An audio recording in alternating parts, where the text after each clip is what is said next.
Match referee Shahid Wadvala, our visiting captain Vaibhav Suryalvanshi, and also Mohammed Bulbulia, who has the coin in his hand, and he's going to flip it for us right now. Tails. Tails is the call. It's a head. It's a head. We're going to bat first. Yeah, we're going to bat first. Right, so we've heard that. Okay, you heard Mohammed, that. how did you assess the pitch? We're not just going to focus on the first match, but even in the friendly that you had played here against the under-19 invitational team. What you made of this so far? Yeah, we thought the wicket was a decent track. A bit slow towards the middle and the ball got a bit softer. Up front it came on quite nicely with the seamers. And a used wicket today, so a couple of changes and hopefully we get a bit in the afternoon. Did you perhaps notice that it became slower and tackier as the game had gone on? Yeah, we definitely did notice that slowness, especially from a length or anything back of that. I think we missed execution a little bit in the first game, but we've covered all those areas now.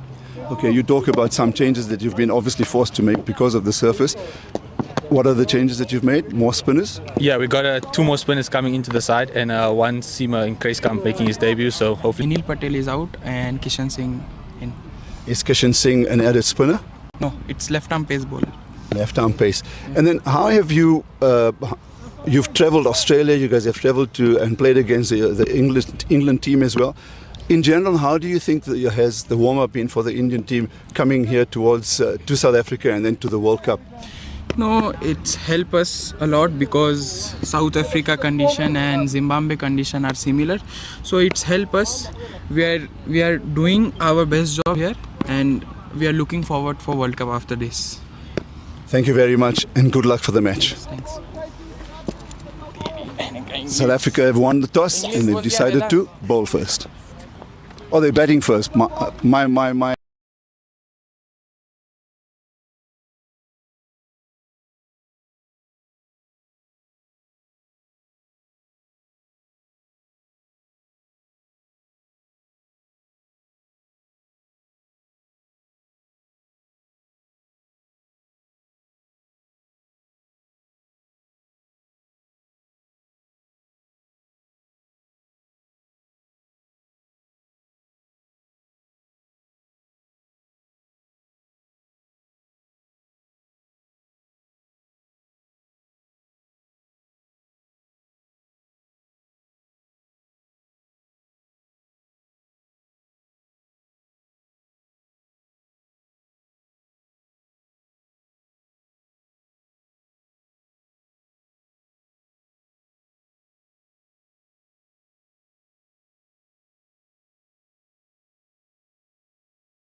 A very good morning to you all, wherever you may be in the world. Today we have the South African under-19 versus Indian under-19 second youth ODI here in Willowmoore Park in Benoni.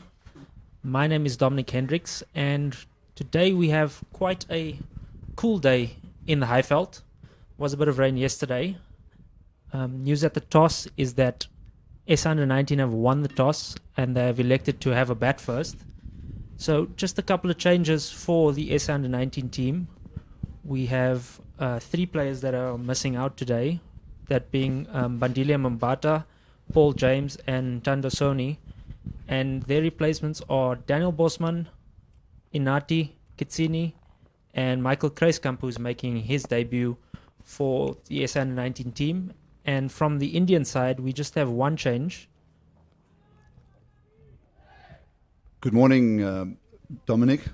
The team is up there, and what I can tell you is that they've noticed that it's a tacky and a slower pitch.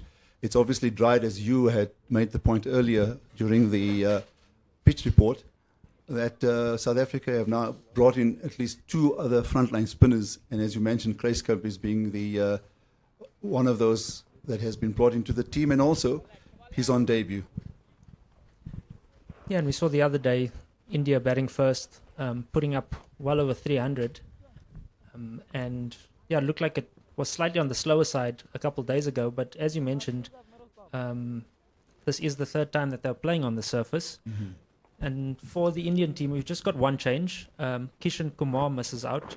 Oh, sorry, my apologies. Kishan Kumar is playing, and he's replacing Henil Patel from the last game. So a left-arm fast-medium option for India. Yeah, just the one change there. Otherwise, a very solid team. Very impressed with the way they were able to bat on this particular surface, especially the pair of Singh and also Ambrish, in the way they had recovered the innings. And it turned out to be almost typical subcontinental type of conditions, and they showed their experience on it. And one least expected them to get to 300. They actually achieved that as well. And hats off to the way they had gone about the batting. So Kishan Kumar, as we've just seen, into the team, and he's the left-arm seamer that we'll keep a keen eye on. Yeah, and as you see here on his stats, 3 wickets in his 2 games so far. A bit of swing on offer and off the mark immediately. So Jorik van Schalkwyk, he had a good knock the other day for the SA under-19 team. He made 60 not out before the weather intervened. And his opening partner is Adnan Lahadin. So interesting field to start from the Indian under-19 team. They had a solitary slip and a catching mid-wicket. And to Lahadin, they've opted for that mid-wicket to go out and 2 slips straight up.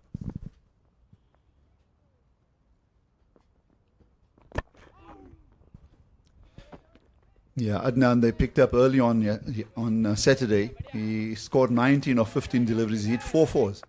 And anything short and wide, he hammered it. He didn't look to even play himself in or give himself a sighter, as we say.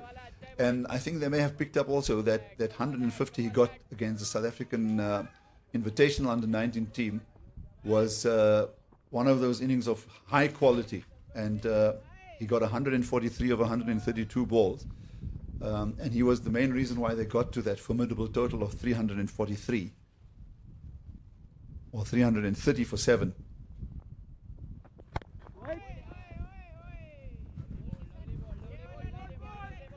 And Kishan Kumar has been straight on the money here so far this morning. All 3 balls, both batters had to play at. And quite the simple field, so 3 men in the cover, saving 1. We've just got a 3rd man and a traditional fine leg on the boundary. Again, we spoke about it this morning before the toss, Aslam, just about how sort of tricky it might be in the morning, and then it should get better to bat on.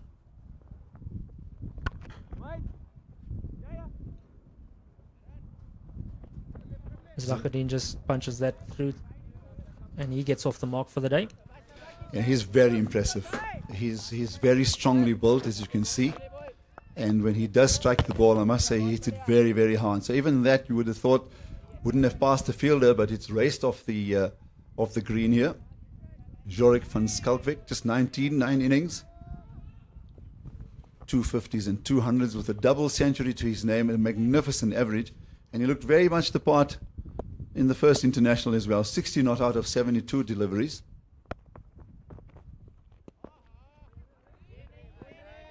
Yeah, he's quite an impressive player.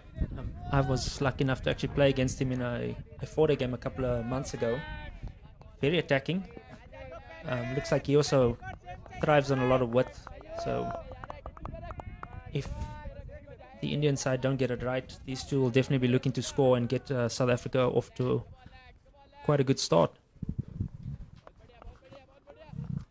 Yeah, Jorik needs to continue from the previous day or 2 days back. Lots of lightning and then eventually rain.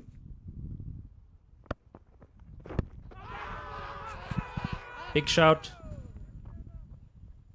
Looks like it was possibly pitching outside leg. And that brings to a close the first over. South Africa under 19 are 2 without loss.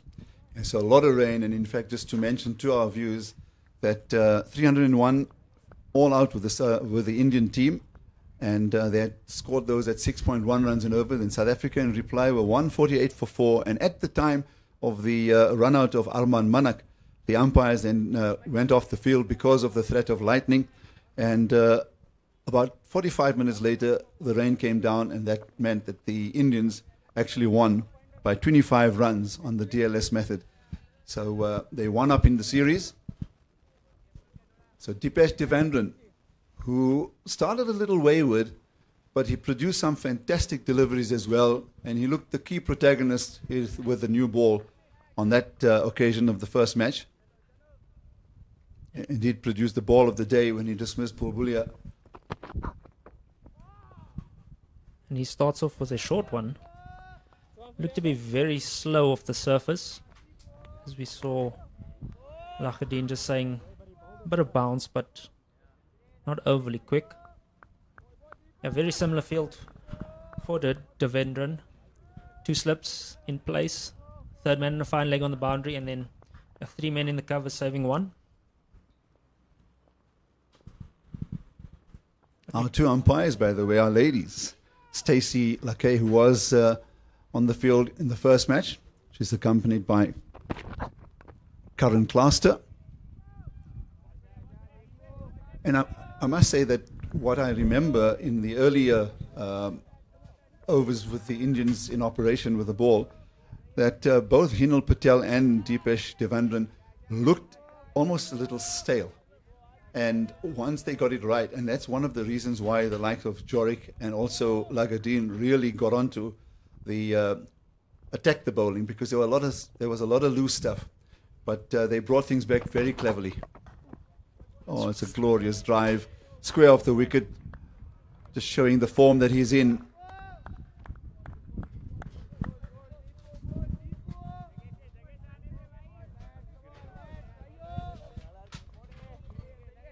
.60 of 72 in that first match, 6 4s and 1 6. Yeah, overpitched on this occasion, and Lahadin caresses it beautifully past point 4, his first boundary of the day. And what's impressive there is he didn't look to overhit it, full face of the bat, and he timed it beautifully to the boundary. Edged, and this is dropped at first slip. They scamper back for 2. That looked like a relatively straightforward chance for first slip. Looked like he got a bit of a fright. So Lagadin hits a brilliant boundary and then goes for one wide outside the off stump. So the fielder does get his hands to it, but it was certainly travelling because he again gave it the kitchen sink, and he survives.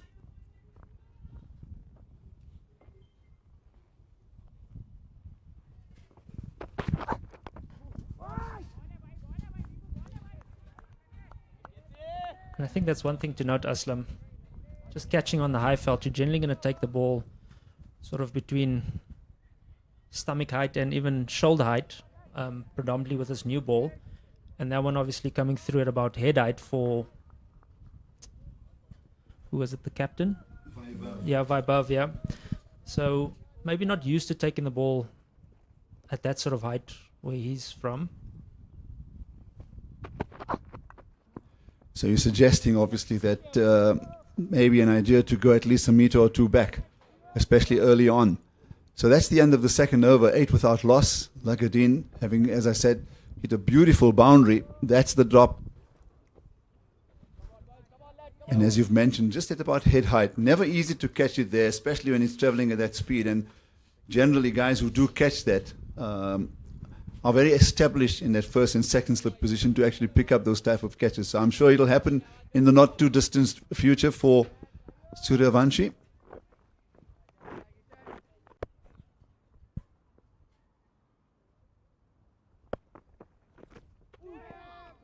And beautifully bowled by Kumar. Looks like it just left Van Schalkwyk a touch on that occasion. But definitely one thing to notice so far, Aslam, is the surface does seem to be slightly on the slow side. I'd say barring that, the catch that was dropped in the last over, everything sort of is coming through at a nice, easy pace, if I could say that. At a good height as well. But there was a fabulous delivery, I must agree with you. Hit the length and almost found the outside edge. Touch to straight on this occasion, and Van Schalkwyk just tickles it off his legs down to fine leg for another single. Interesting to note too, there hasn't been a lot of swing on offer this morning.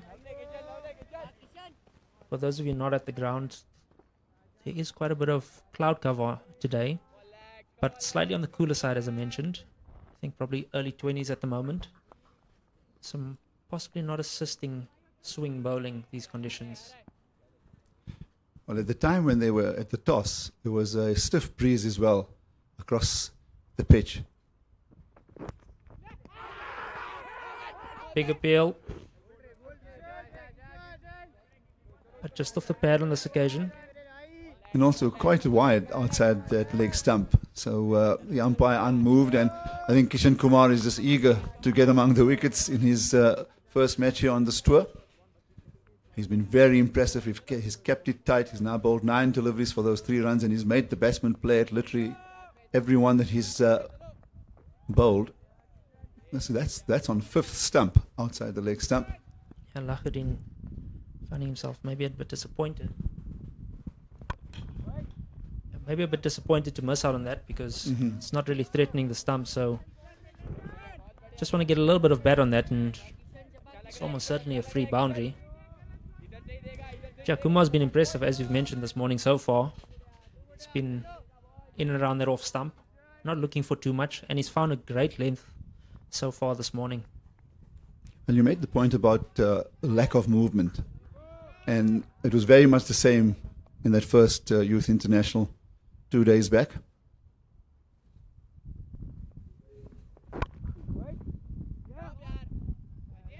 Slightly overpitched on this occasion and just slightly misfielded at mid-wicket. They scamper through for a single. And so, and on Saturday we had clear blue skies. It was a perfect day for the opening match of this youth series. And then, of course, weather did get so much worse as the day wore on. Until then, it was quite a fantastic contest between the two teams. The Indians eventually clawing their way back into the match and posting that score of 301.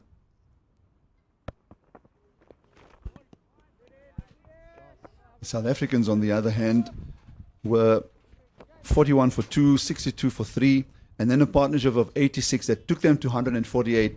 And that was between Manak and Yorick van Schalkwyk. Manak eventually needlessly run out for 46. But that's when the heavens opened up. And there's threat today as well of rain later in the day. Hopefully this time it passes over Benoni so that these two teams can have a full go at each other and really get themselves set up for the World Cup, which follows very soon. coolish breeze. There is cloud about, but there's more than a few patches of blue, which is good to see. Well, you say you played against Lagadin just recently. Van Schalkwyk. I mean, was it Jorik van Schalkwyk? Schalkwyk, Okay. yeah. Okay, because Lagadin, on the other hand, with that century that he scored, and then even those 19 runs that he picked up in that first international, he's prolific on the back foot. There's very few players who you actually see in the modern game batting up top the order that can actually play the type of strokes that he can produce. Slightly overpitched again by Devendran. Yeah, and I did have a good look at him actually during the Kamajola under-19 week in Bloemfontein. And as you mentioned, if there was a bit of width on offer, he was quite lethal on anything sort of in that area. Did see him get out a couple of times with the ball running back at him, so I possibly think that they'd want to be as tight to the stumps as possible to Lagadin.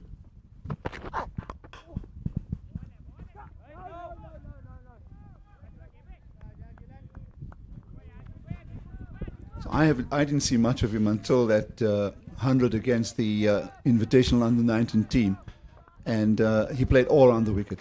He's prolific. He loves to play the pull shot. He's a fabulous driver of the ball. There's certainly no touch cricket about him. He really attacks the ball, and that's why he's such a dangerous player. I mean, early on in that opening salvos of the first international, both the openers, that's a wide, both the openers, Van Schalkwyk and Lagadin, really got onto it. It was 38 when the first wicket fell, and 19 of those runs came off Lagadin's bat. And the Indian captain immediately went on the defensive. One slip, and then it was a widespread field.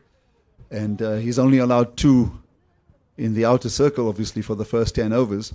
And he was all at sea until, of course, Lagadin got himself out to a very good short delivery. And this is beautifully driven by Lagadin. Just leant on it nicely, and it brings up his second boundary. Not shy to hit the ball in the air. And that's an indication of his power, Dominic, because that's the longest boundary. We've been talking about it, or we chatted about it throughout the 2 innings on Saturday, and that ball got to that fence in split seconds. Yeah, by no means a half volley. It's hit that on the up. Yep. Hit that a good meter or 2 above backward point's head. And took 2 bounces and was into the boundary ropes. Well, he's forced a change as well. One slip, and then the second slip has moved to a fly slip. And what the captain Vaibhav did do is he moved his third man from a finer position to wider, and that's why he was there to intercept that, to keep it down to a single. So again, just forcing the change in the way Lagadin has played. That's he's hit what now 3 boundaries, and Vaibhav has decided that he needs to just try and curb the runs early on. And I actually don't mind that, Phil, because I think that short third man might be in a bit of a catching position, with Lagadin going quite hard at the ball. As you see there, I'd say he's like a deep 4th slip on the 30-yard circle. So Yeah. if Devendran can get his line right, I think both those men will be in play. Yeah, that's a better line from him. That brings to a close the 4th over, and South Africa under 19 are 16 without loss.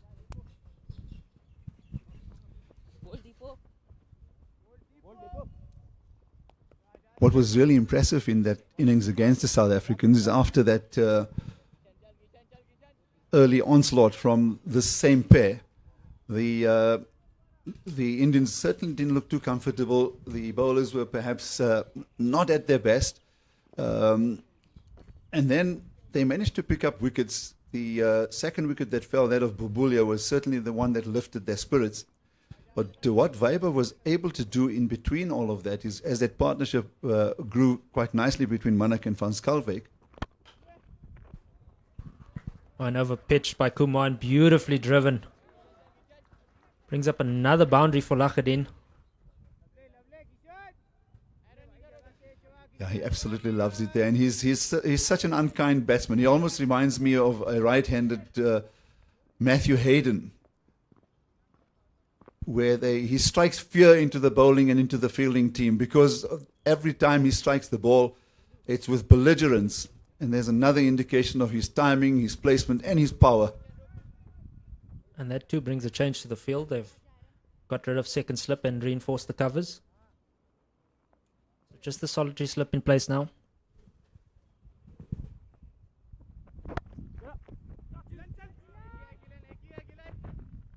Slightly too straight from Kumar on this occasion. Beautifully tucked behind square for 2.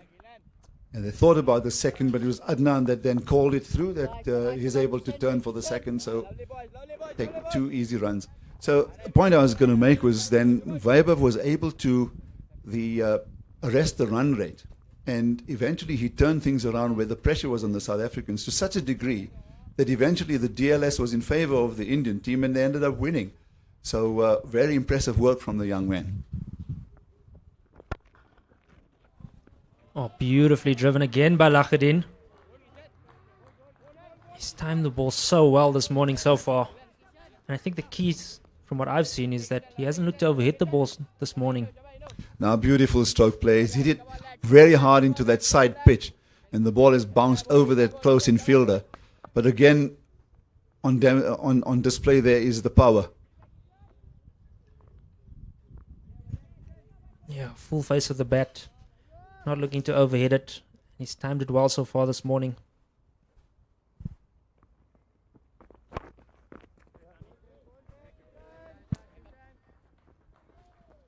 And some good cricket from Lahadin. Taking 10 off the first 3 and then just running this down to third man for a single. So, well, Dominic, I'll raise another observation I made about that 140 that he got against the under-19 team.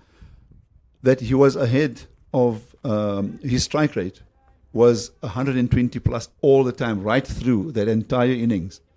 And it's because of what you've just seen now. The ability to then even play with soft hands and just tuck it into the gaps.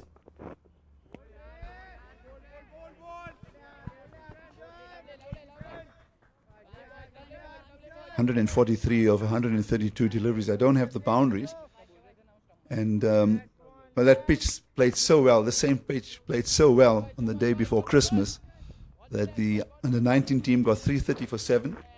With Lahadin getting that glorious 143, Van Schalkwyk there again, 52 or 56. And the under-19 invitation 11 were just 8 runs short.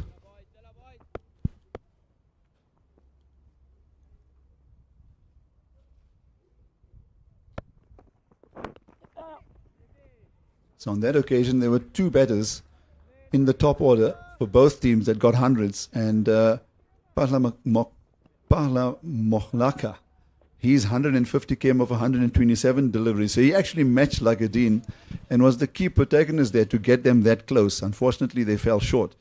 But it was a wonderful game of cricket, and we saw some fabulous South African talent there. I mean, they call it the A and the B team. And we saw some quality cricket. So end of the 5th, 28 without loss. For those of you joining us, that's the scorecard of that friendly. It just speaks about how good the surface has been then. If 300's been scored on 3 occasions so far, so hopefully much more of the same today.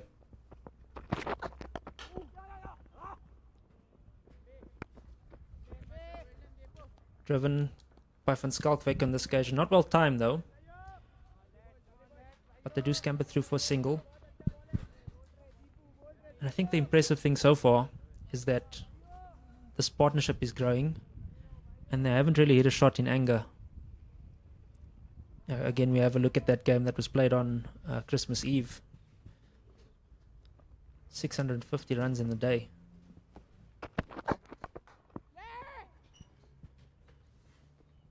Let's put a width on off again, and Lahadin goes for the drive and just gets through for the single. So our good man Leah directing today has given me the scorecard. That 143 for Lahadin, 132 balls, 19 fours and 2 sixes. 19 fours and 2 sixes.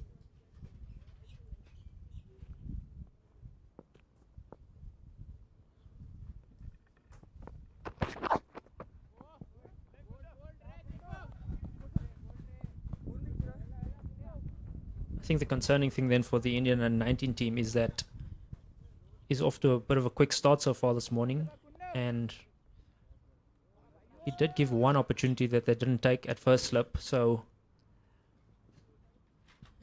he's got a bit of momentum so far this morning, and he looks like he is here to play. Yeah, he's uncomplicated in his approach.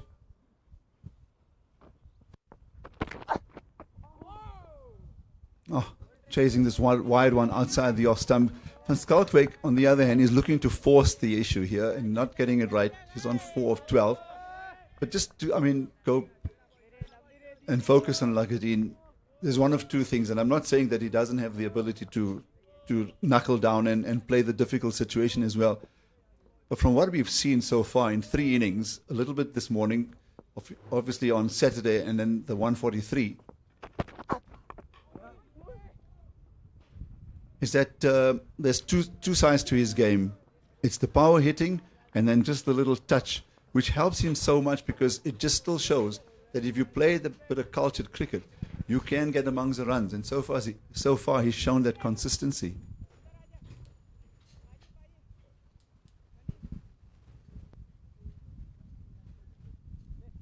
Yeah, and obviously Van Schalkwyk not facing as many balls as Lagardine, or consecutive balls to Lagardine, so maybe that's why he's just off to a slightly slower start. We do see a change in the field. Fine leg has come up and backward point has gone out to the boundary. So a deep backward point in a third man. As this one is bowled wide and left alone. So quite interesting to see this field. No men out on the leg side. Aslam, and just the 2 men out, both at third man and deep backward point. So looks like they're going to bowl full and outside off stump, and hopefully tempting in to driving one and possibly being caught on the boundary. It's almost like maximizing with the best you have, and you're only allowed 2 in the deep, so keep them on the off stump, and Devendran will need to keep it outside the off stump, or close at least. That's where his skipper wants it. It's an excellent delivery. That one shot through. Yeah, a bit of extra bounce on that occasion. 6 gone, 32 without loss, as we have a look at it again. Yeah, just a bit of bounce, a bit more bounce on that occasion.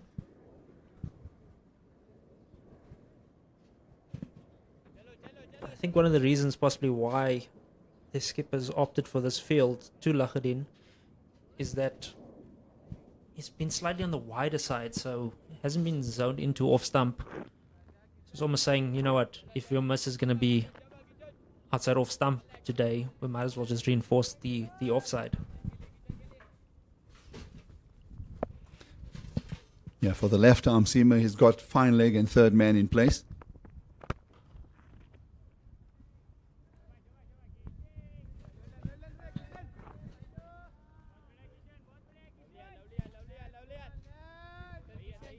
For all the rain that we've had on the Highveld, the way the outfield played on the first day as well on Saturday was absolutely magnificent. The way it drained through,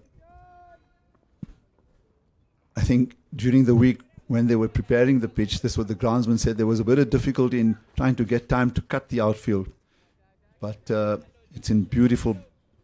It looks absolutely beautiful. It's carpet-like, rich green color, indicating the amount of rain that we've had through most of the summer. Oh, he's really played that so well, but straight to the field at point. Latched onto that cut shot very, very impressively. And that too is a strength of Van Schalkwyk. There is a bit of width. He's not going to be shy to wield the willow at it. Looks like he's just struggling a little bit with his timing today. Maybe just a bit slower than it was the other day.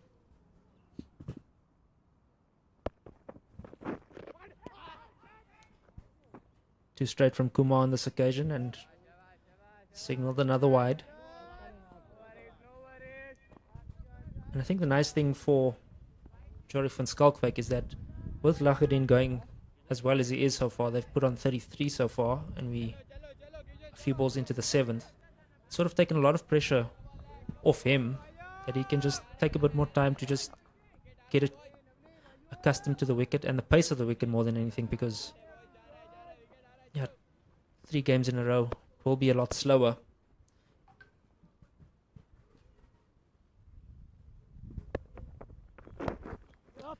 Straight on this occasion and beautifully tucked off his hip.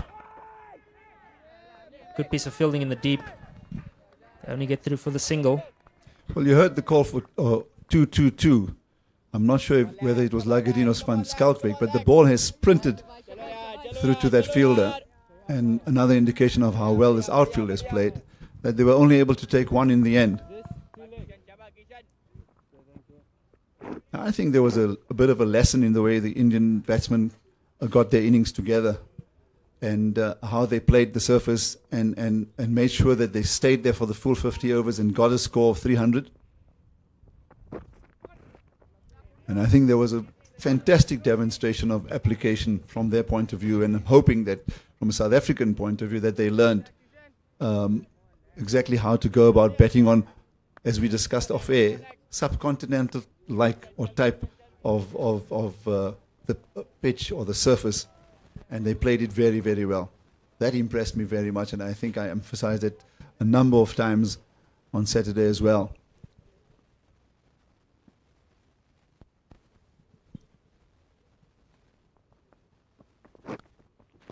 Edge found, and Patel strikes.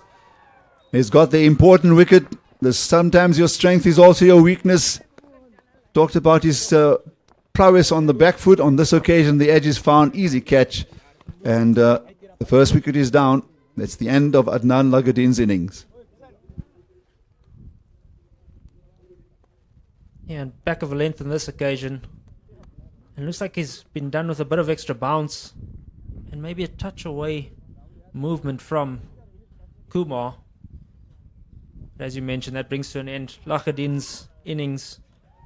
25 of 24. Yeah, not a great deal of footwork on that occasion from Lacherdin. Just playing slightly away from his body. Yeah, and a comfortable catch taken by the keeper.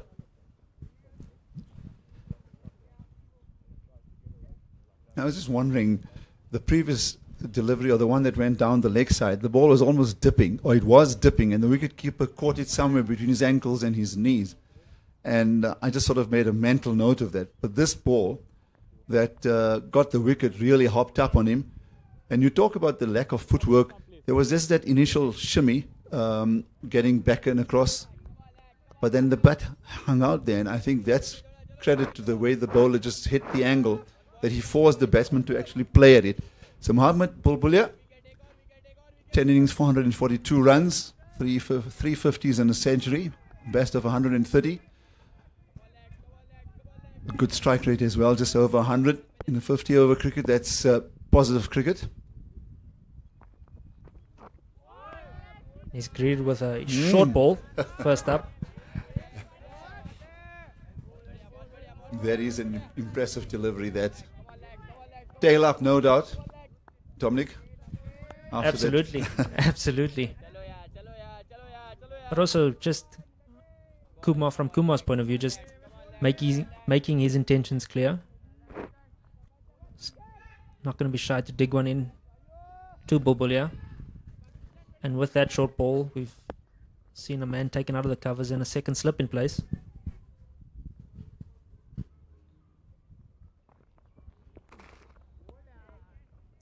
And he goes wide, very wide on this occasion.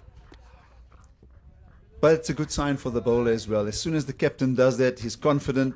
He wants you to keep it down that certain line to try and force the right-hander, especially in this case, to play at it as well. So he's almost given you a thumbs up to say, I like what you're doing. Unfortunately, the very next ball is very wide. You get the feeling that he's maybe just trying too hard now. and giving Bulbulia a free sighter there. And he's off the mark. Just tucked into the leg side behind square for a single.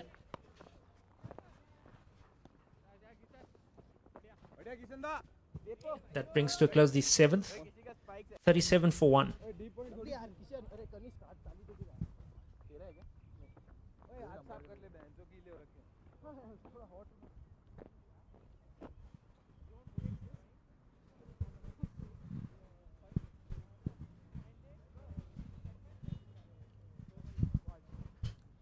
Yeah, I'm sure that Yuri van Skalkbeek shared some important information with Bulbulia. He's been there for long enough, exactly 34 minutes. And I have no doubt that they're going to need to adjust the way they play because of the fact that it's a pitch that's been used and the fact that it's been under covers and over the last 8-9 days, it will play slow. So they'll need to just apply themselves nicely. Big appeal. Given not out. He got the ball to swing very late through the air. I think the issue that Devendran has at the moment is that he's just been a bit too wide today so far. As we have a look at it again. It looks like it just bounced over his bat. I think the noise he probably heard was Bulbulia hitting the ground. Correct.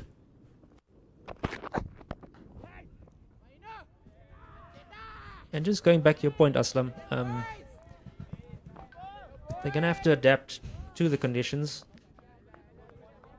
Obviously seems slightly slower than the other day, but I think that is going to be more evident in the middle over. So once we get out of this power play and spin gets introduced, how that plays.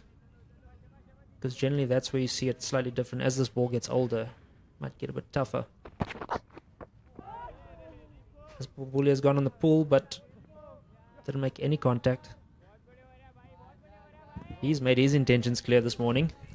Yeah, I think I made the point to you as well earlier that in the 2 innings that we did see on Saturday on this particular pitch, a lot of the pull shots were generally in front of square, which is another indication of the pitch actually holding up, the ball just holding up or sticking in the pitch. So the aim must be to have those arms wide and aim to hit it somewhere near square and in front of square, towards the mid-wicket region as well. Big shout. Looked to be going down the leg side.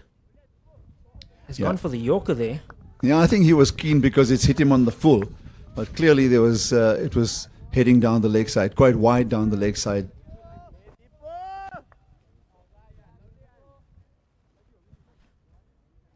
Definitely give the Indian side credit here. When they go up for an appeal, they all go in. Yeah, on the point of contact, all 3 stumps are visible. So not a difficult decision for the umpire there.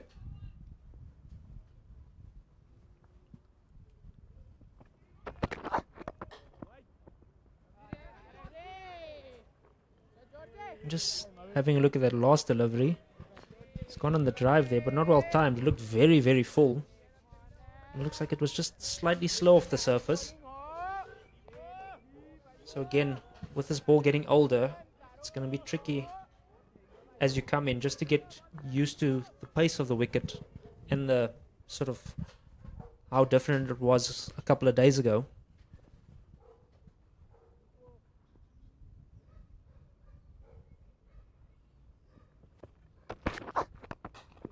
Oh, he's found the gap on this occasion, sweetly driven.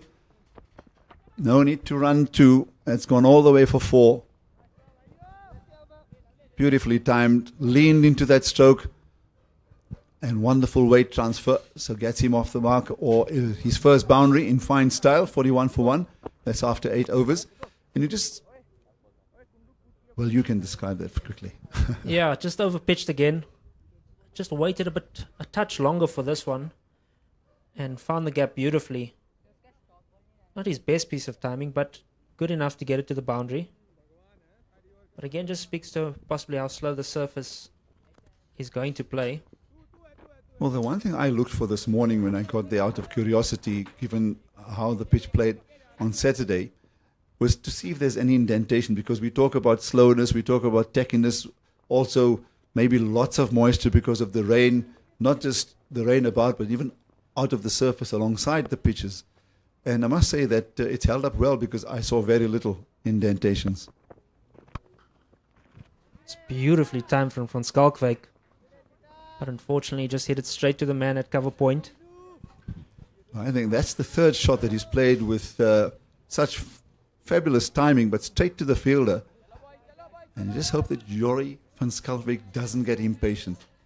That this is all part of building an innings, it's part of an opening batsman's job. There are days where, you'll know, Dominic, everything just falls into place, and before you look up at the scoreboard and you're 40 not out.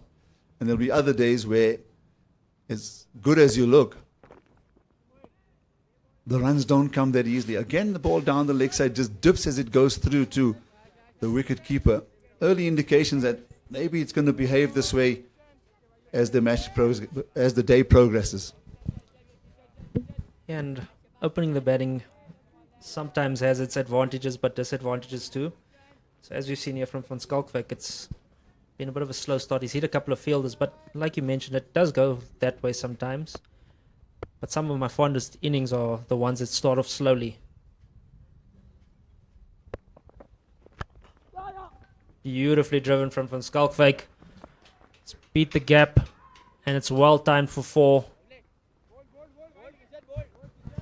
So there we go. Wait for it. Be patient. And those type of deliveries will arrive. I don't think that was actually a bad delivery. But there was quality stroke from Van Schalkwyk. By no means a half volley. That was driven on the up. But got into a really good position and didn't look to overhit it. And beautifully timed. And maybe that's just what he needed. Just to get one to the boundary, and that sort of gets your innings going. Because sometimes you hit the fielders with the bad ones, and you just need to sometimes just not quite hit the middle of the bat, but find the gap and hit a boundary, and it gets you going. We do see a change in the field. Slips taken out, and the covers have been reinforced, so 2 men behind point on the offside.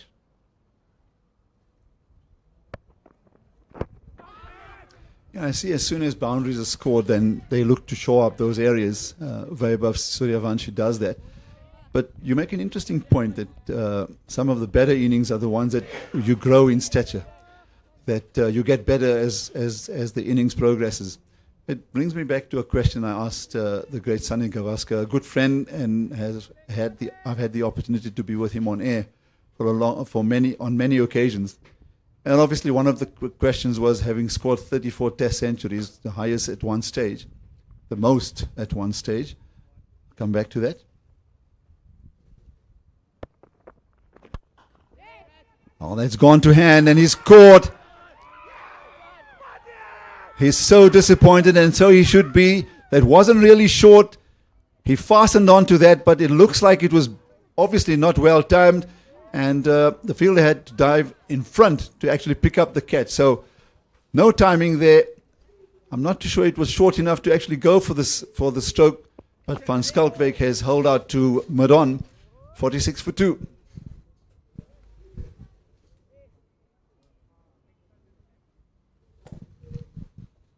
Yeah, he's tried to pull a ball that didn't look overly short.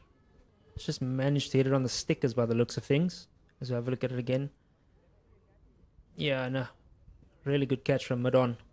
Running forward and taking South Africa's second wicket. So, yeah, but disappointing, because it looked like he possibly was finding his way over there. Yeah, I'm sure I was just about to say, I'm sure we'll have a look at this. I want to see exactly how short this was. That was on a reasonable length. And he just decided to go through with the stroke, perhaps encouraged by the previous boundary that he hit. But this will give us a good idea. Well, the ball's not in the picture, so it's about waist high. So generally waist high, you're not looking to pull. You're looking to pull about chest high. So possibly just misjudging the length on this occasion. And then again, Maybe just the slowness in the surface had held up a touch and losing his timing. Yeah, if you look at his feet, it's a front foot pull. It's a new batsman in, Jason Rowles, who had a wonderful time out on the field in that first international. Just 17 years old, promises so much. Good talent, really good talent. Top order batter, left arm spinner. And at just 17 years old, he's already played 13 youth ODIs. So loads of talent and good prospect for the future in South African cricket and in Gauteng cricket. Indeed, I'll get back to the Gavaskar story in a short while. 2 slips in position for the new batsman. Kumar bowling to a left-hander for the first time today. Gets into a good position, does Jason Rowles, to defend that. Another successful over for Kishan Kumar. 2 wickets down, and the 9th wicket yields that second scalp for the team.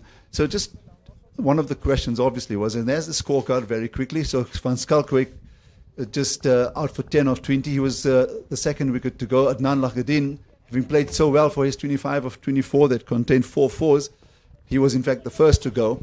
And now 2 new batsmen at the crease, which means they've got to start all over again. And India have a chance to just continue to just tighten things for the South African batsmen. And the question to Gavaskar was the best innings, the most memorable one. And I was expecting him to talk about one of those great hundreds that he had scored, or even the double 100 at the Oval that almost won India the game, chasing 400 and plenty. He said it was 94 at Old Trafford, where he's never worked harder for runs, and that gave him the most satisfaction, because I think it made him believe that he can play on difficult surfaces away from home, and I could fully understand that. So Mohammad Inan is the first spinner being introduced into the attack.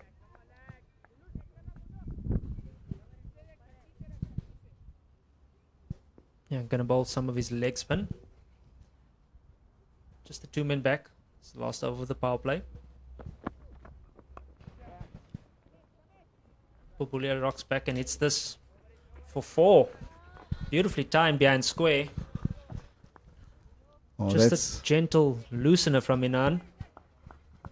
Yeah, you're right, and what a delicate touch, but the timing is exceptional. From Bubulia, picks up the run, picks up the boundary to start with. Inan will have to straighten up. See early on if he's getting any kind of purchase out of this pitch.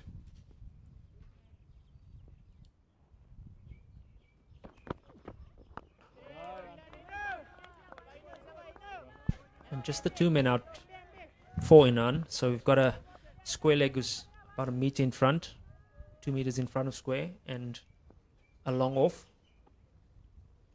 Just straying in his line on that first ball. Oh, there is a bit of turn. Well, Inan himself, he bowled 5 overs, none for 28. He did get the ball to turn occasionally, but there was also, Kanish Chauhan, who really got the ball to bite and move as well. Got a good bounce as well on that occasion. This time it's a little fuller and straighter, and Pulbia just helps himself to a single out to the offside.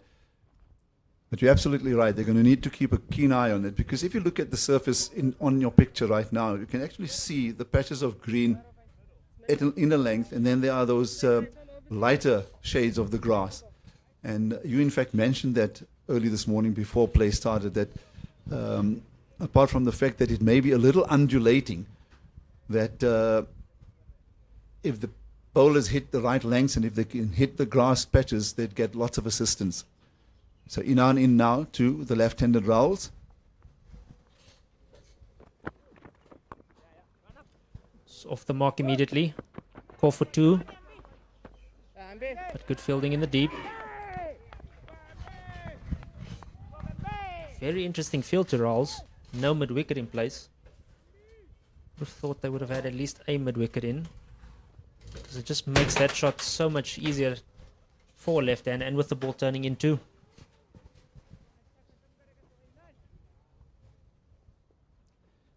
Yeah, he'll just need to get the ball coming out of his hand to his liking, to his satisfaction.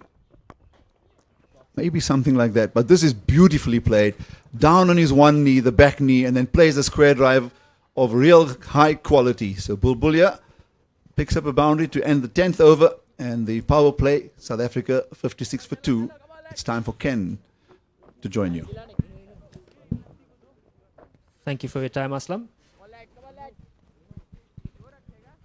And beautifully played by Bulbulia. Just a bit of width on offer. And he's found the gap nicely there to bring up his second boundary. So the power play done. 56 for 2. South Africa are. And with the power play concluding, it brings to the commentary box Mr. Ken Borland. Good day. Good morning, Dom, and good morning to all the listeners. A bright start by South Africa under 19, but just a bit disappointing that they've lost 2 wickets, especially Adnan Lagadin, who was looking so good. But it's Kishan Kumar continuing. He's probably been the pick of the bowlers so far, Dom. Yeah, I was very impressed by him. Straight on the money so far this morning.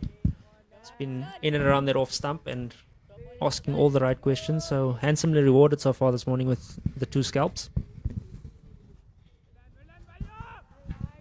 And yeah, there hasn't been much on offer for the seamers, barring the odd one that sort of caught the seam.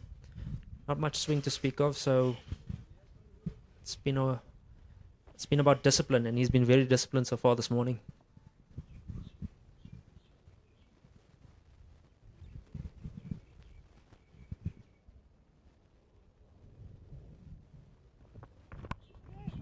Bit edgy from Rowles, but safely along the carpet for a single.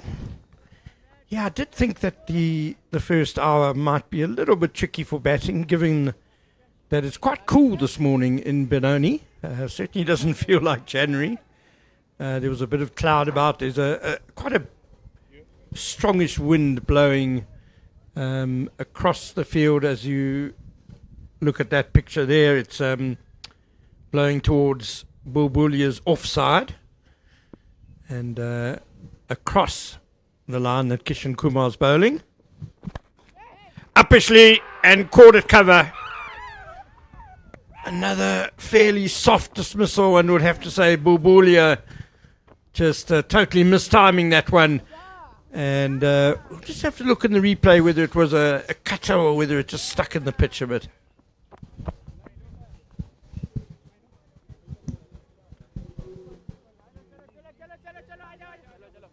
Yeah, again, a great length from Kishan. Looks like it's just stopped in the surface a touch. Maybe a bit of extra bounce too, as he's hit a really good length there. And a simple catch taken at cover. And that sees the fall of South Africa's 3rd wicket. Only 57 on the board, and yeah, just outside the power play, we've lost their first. Well, they were 35 without loss when Lagadin and Jordik van Schalkwyk were going well. 3 wickets falling now for just 22 runs, and India under 19 taking a little bit of control of proceedings here. Just Not there to drive. Yeah, Definitely not there to drive. It's a little bit too much on the up, isn't it? And Bulbulia hadn't been there for long, just 21 minutes, 14 deliveries. Just a little over-ambitious. Yeah, just lack of discipline there, I would say.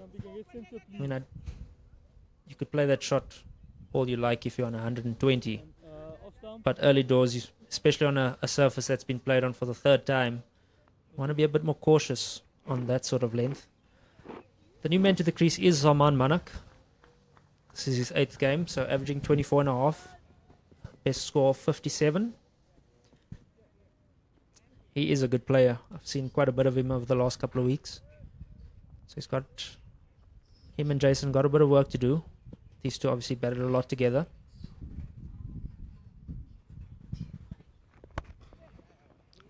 Nicely put away through the square cover region for a single to get off the mark first ball. Yeah, Rowles and Arman Manak, both from St. David's Marist in Under, school in Johannesburg. Yeah, the school I happen to go to too.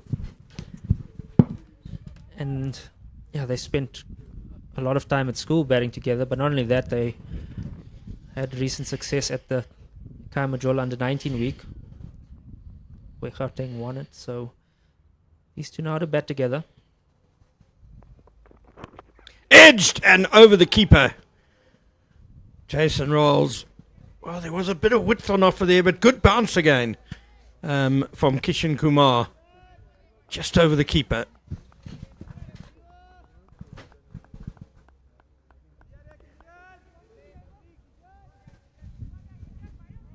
Yeah, on this occasion from Kumar, he's dug this one in short.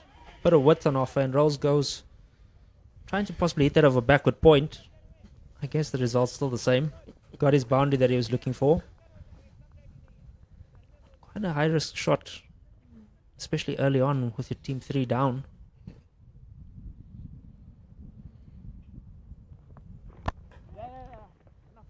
Dug that one out. And they're coming back for 2. Good running between, as Dom Hendrick said, 2 batters who know each other very well. And Dominic Hendricks mentioned that he also went to St. David's Marist in Under, the same school as Manak and Rowles. Were you the first to play South African schools from the school? No, I was not. I didn't actually play South African schools. You were, however, player of the series in the 2010 Under-19 World Cup. So both of these batters will be aiming to emulate you later this month. Yeah, I'm sure they'll have a field day in Namibia. The surfaces are good to bat on there. Yeah, Temba's played S Under-19 before I did. And there was another cricketer from St. David's, Pumelela Machikwe, who also played professional cricket. So quite a few guys coming through. Very tidy seam bowler for the Lions, Pumelela Machikwe. But St. David's Morris cricket has really taken off over the last few years. And I think it's fair to say the strongest school in Gauteng now, taken over the mantle from St. Stithians. Mohammed Inan continues just a little bit short, but he gets away with it. Yeah, and I'd say that change, I would say, testament to Dave Nosworthy, the director of cricket, who's done a fantastic job since he's taken over the reins.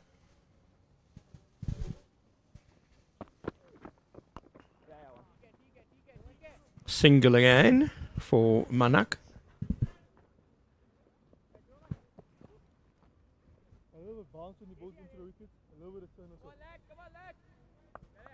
And I've just heard in my earpiece that Manak just saying to Rowles that there is a bit of turn and a bit of bounce on offer from the leg spinner.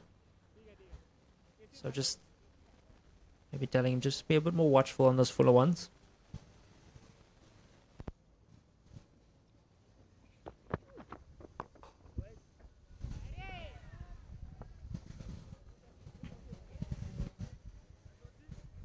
And Ken's certainly going to be a bit of a rebuilding phase for South Africa over here. First thing is you don't want to really lose a wicket straight out of the power play. So these two do have their work cut out for them.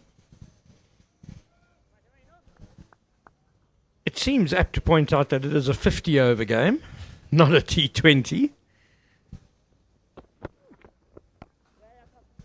So a lot more time to build an innings as Rowles plays a nice shot there for 1. And just a couple of the shots we've seen in the dismissals, you know, you'd kind of expect them in T20 cricket maybe. But for a guy like Bulbulia, for instance, who'd really just come in, hasn't been there long, to be attempting a drive on the up as he did.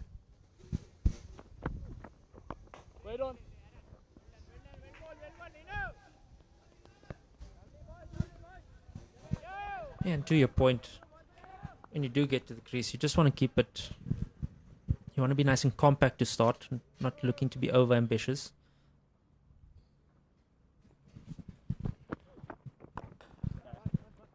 Slightly overpitched by Enon. It will just be the one.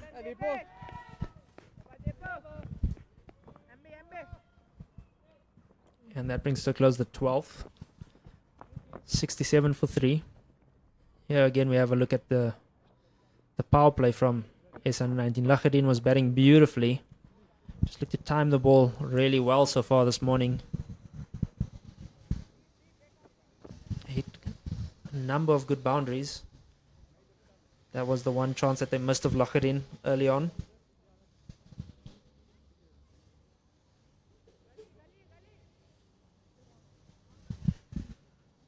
India under 19, if they did perhaps striving for a bit of movement, they overpitched a few times, and there were some really beautiful drives by especially Adnan Lagadin in his innings of 25, 4 fours and that.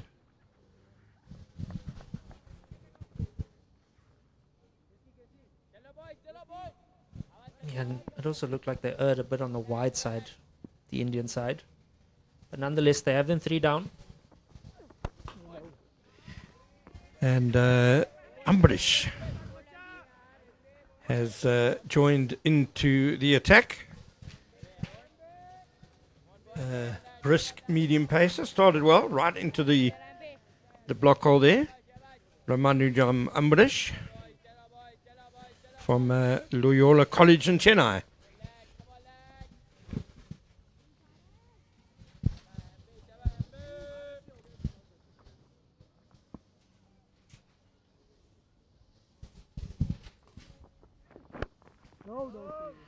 Bit of bounce again. Dom, you were out there looking at the pitch, and you did predict that there would be some deliveries that would bounce a bit more than expected. Yeah, there is a slight ridge on both sides. I think more noticeably from the end that Manak is batting at the moment. So sort of a bit of a downslope from about 5 meters. So if you're on that back of a length, you do expect a bit of bounce just like that. So if he stays in that 7 to 8 meter length, definitely will fly through. Then if you go slightly fuller on sort of 4 to 6 meters, there's not as much carry because it's hitting the downslope of that ridge. So if you have a bowler that sort of hits the surface quite hard and is quite disciplined with their length, it can be very tricky to score. Well, that last delivery was a cracker from Ambrish. Well left on that occasion. And actually just looking at Lachadin's wicket, it was sort of on that 7 meter length, bit of extra bounce, sort of doing him in there on that occasion. Yeah, I like the way our fellow commentator Aslam Korta described it, that his strength became his weakness. He'd been scoring so well square through the offside. Straight down the ground, past the bowler. Wonderful shot by Araman Manak. And often that's the value of a good leave. Good leave the ball before by Manak. Beaten the delivery before that, outside of stump. But Ambrish just going a bit too straight and too full. Yeah, definitely my shot of the day so far. Overpitched and beautifully driven straight down the ground. There's nothing more satisfying than seeing a straight drive being played, especially in white ball cricket these days. I'm with you. A lot of people talk about the cover drive, but a good straight drive is just wonderful. Oh, almost another opportunity there, but yeah, you see Manak kicking the ground in frustration. He felt that could have been another boundary. It's the end of the 13th over. 71 for 3, South Africa going on at a healthy rate of 5.5 to the over.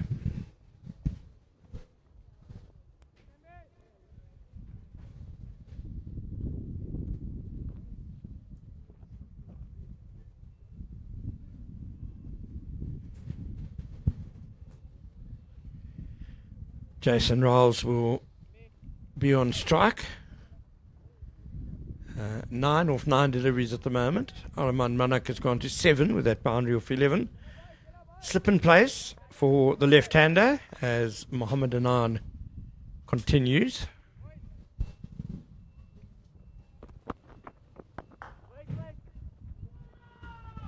It's got past the fielder at extra cover, so it will be a single.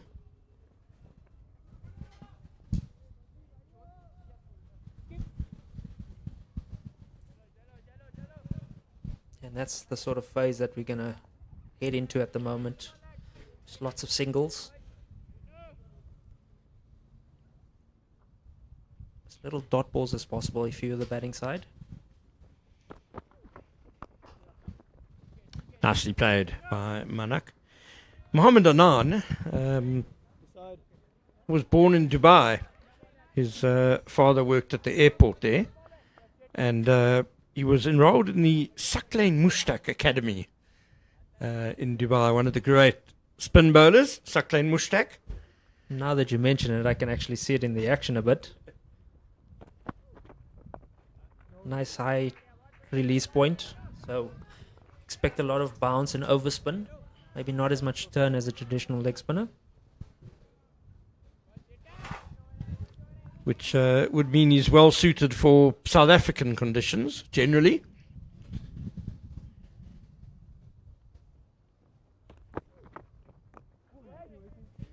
Nicely controlled in the end there by Rowles.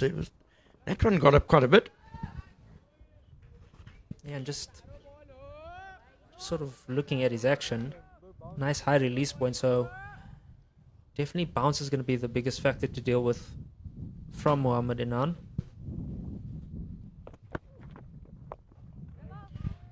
You've captained a lot of spin bowlers in your time, Dom. How many times have they said to you, just as long as there's some bounce in the pitch, I don't need too much turn? Yeah, they just want something, really. Obviously, our pitch is more conducive to seam bowling.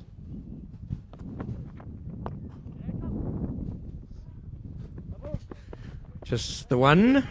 Oh, they're coming back for 2. It was knocked on by the long on fielder. Very good awareness by Rowles and Manak there. And that brings to a close the 14th over. So South Africa going nicely here. 75 for 3. This partnership sitting at 18. As we take a look at the S Under-19 group stage fixtures at the Under-19 World Cup in a couple of weeks' time. The first game against Afghanistan on the 16th of Jan in Windhoek. Then on the 19th they play Tanzania. That too is going to be in Windhoek. And on the 22nd of Jan they play the West Indies in Windhoek. So their first couple of fixtures at one venue in Windhoek. Very nice venue to play cricket. Played there a couple of times.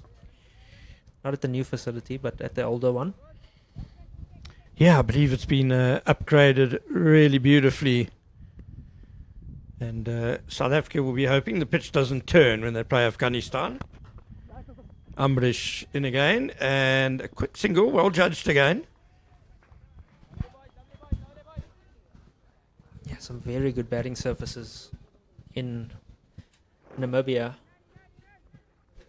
Back when I was in my early 20s, first fixture I'd look for on the roster for B-side cricket would be, are we playing in Namibia? And it's definitely the one you put a star next to and you say, you need to fill your boots over there, because not many services going around the first class circuit that were as good as that one. And playing all your home games at the Wanderers, it's kind of like you deserved a bit of a flatty every now and then. Oh, that's going to be called wide. Yeah, absolutely. And in my early 20s, the Wanderers was very difficult to bat on. I nicked off to a lot of half volleys in my younger days.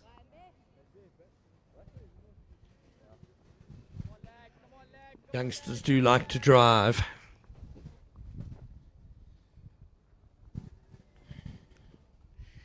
Jason Rowles just looking at his setup there.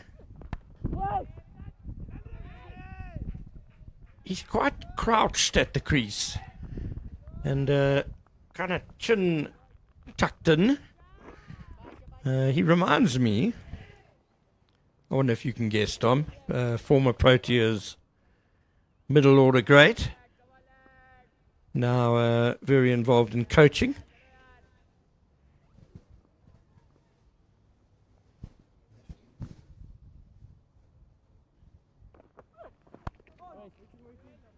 A no ball now, just to add to the problems in this over.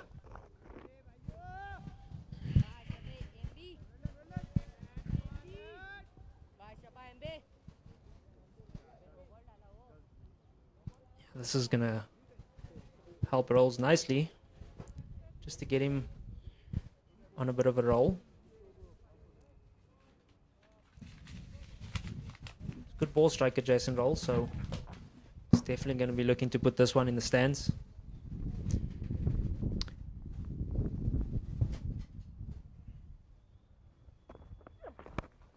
Big swing, over square leg, one bounce for 4, well put away by Jason Rowles. And Dom, you mentioned hopefully that'll get a bit of momentum going in his innings. He's scoring at a run a ball, so it's not as if he's battling, but just he's had no 50s in his last 7 innings. Lots of starts. So he'll want to capitalise today. He's got a long time to bat. And so often free hits can be just the thing to spark a really good innings. Bowler did well to get a hand on that one.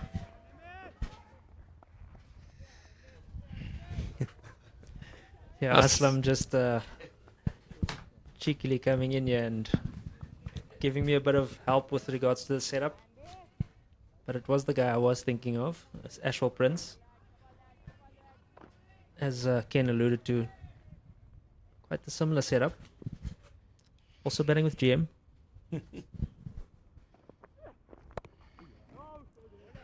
Well, he could do worse than to have Ashwell Prince as a role model.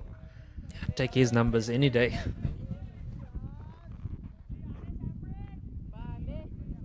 And just as you mentioned with Rowles, not really going past 50 on the last couple of occasions, but plenty of starts. But I think that too speaks to the way this next generation of cricketer is going about things. They're always wanting to take the game on.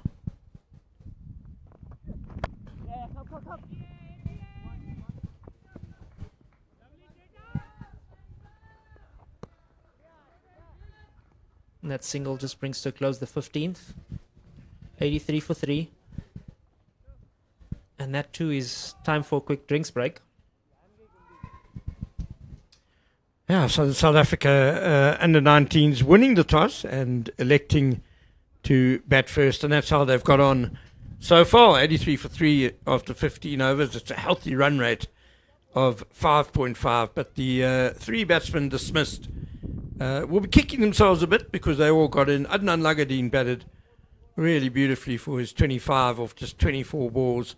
Mohammed Bulbulia run a ball 14, and Jorik van Skalkwyk, the opener, out for 10. Kishan Kumar, the left-arm paceman, has been the pick of the bowlers. All 3 wickets for him. 6 overs, 3 for 34. Do join us back at Willowmoore Park in Benoni in a couple of minutes.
lefty on strike.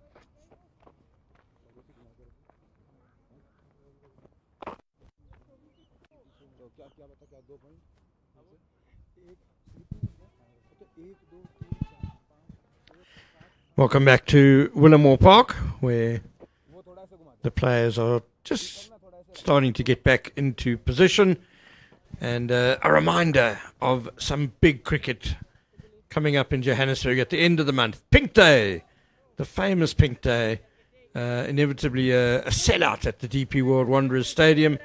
And tickets are now on sale for it. It's the third T20 International, perhaps even the decider between the Proteas and the West Indies on the 31st of January.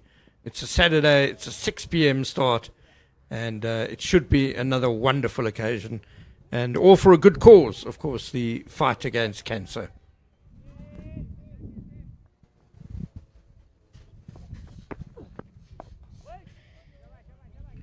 Change of bowling as we see Kanishk Chauhan, the off-spinner, coming into bowl to the left-handed Rowles. Slip in place, as you'd expect. That one turned a bit, was just a little bit short though, and Rowles was able to rock onto the back foot and cut it away. Yeah, an interesting thing that I've first seen to Rowles is that he's opted for a sixth man inside the 30-yard circle. So just playing a bit of mental games in terms of the field. Same thing to Aman Manak here.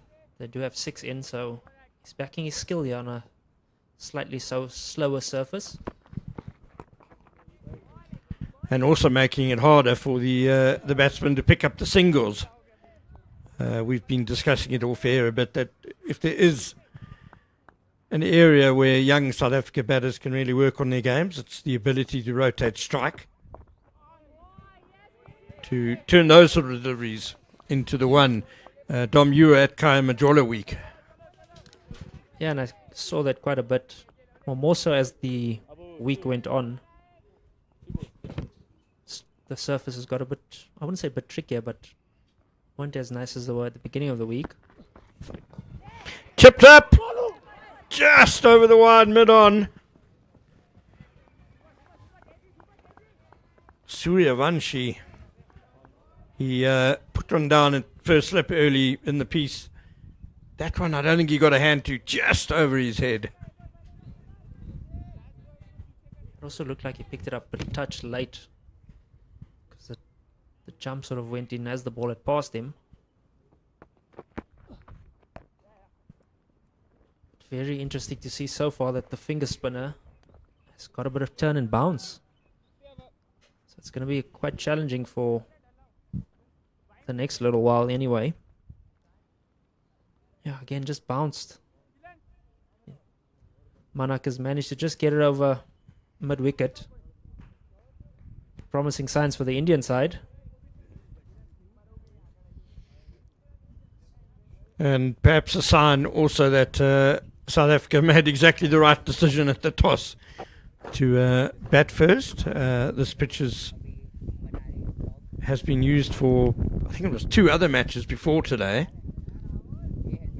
So it's quite worn.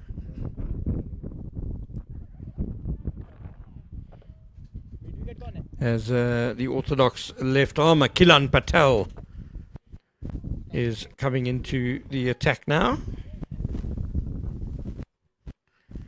He's on a good run with the ball. He's taken wickets in his last 6 consecutive matches. So it's going to be a trial by spin from both ends now for the home side. Good numbers from Patel. 11 wickets in his 7 games. Going an economy of 4. So it doesn't go for many.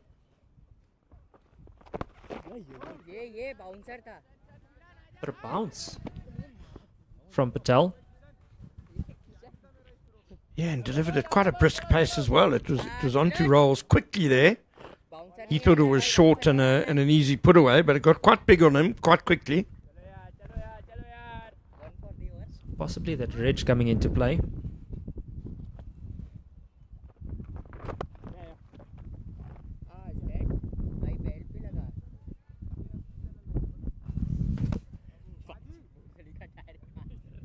I'd definitely like to see just a slight change in the field for the left-hander. With the ball turning into him, I'd love to see a mid-wicket. So possibly get the slip out, get that mid-wicket in place, just to put him under a bit more pressure so that if he does stray too straight, it's not easy pickings for a single.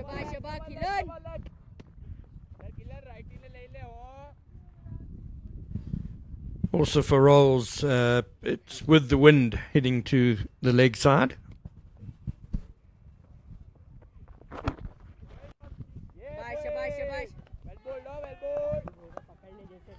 And this is definitely going to be a testing phase for this under-19 side.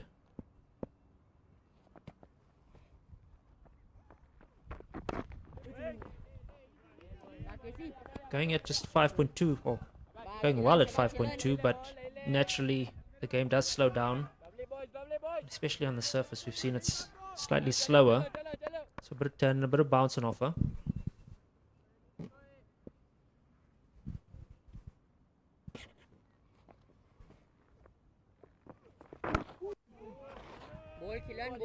Pitch was fairly slow for the first youth ODI between these two teams on Saturday.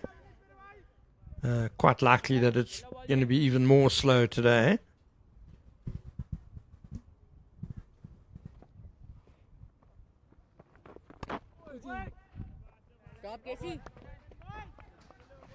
Good over by Kilal Patel, just the single from it.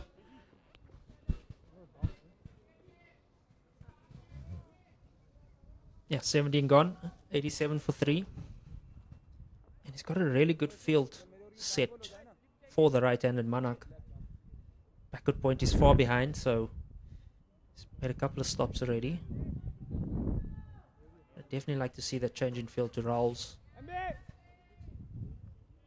Because if I know Jason Rowles, from what I've seen, if you bowl a couple of dot balls to him, he doesn't like that. He's going to look to... He's always looking to score. So we've got to try and bowl... They've got to try and bowl as many dots to him as possible. Chan continues. Oh, I'm not sure how much of that was deliberate by Rowles, but he's got a single through square leg. Good old-fashioned Jeff Tiana cover drive through square leg. Are you allowed to say things about Jeff like that here at Willowmoore Park? I mean, he's the mayor, isn't he? The king of Willowmoore Park, Jeff Tiana. He's got a big social media following as well, Dom. They'll be after you. I don't mind that at all. Jeff, of course, used to coach me in my younger days.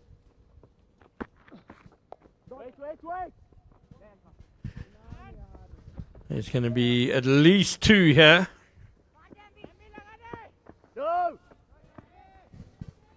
Yeah, not the best running from Rowles on that occasion.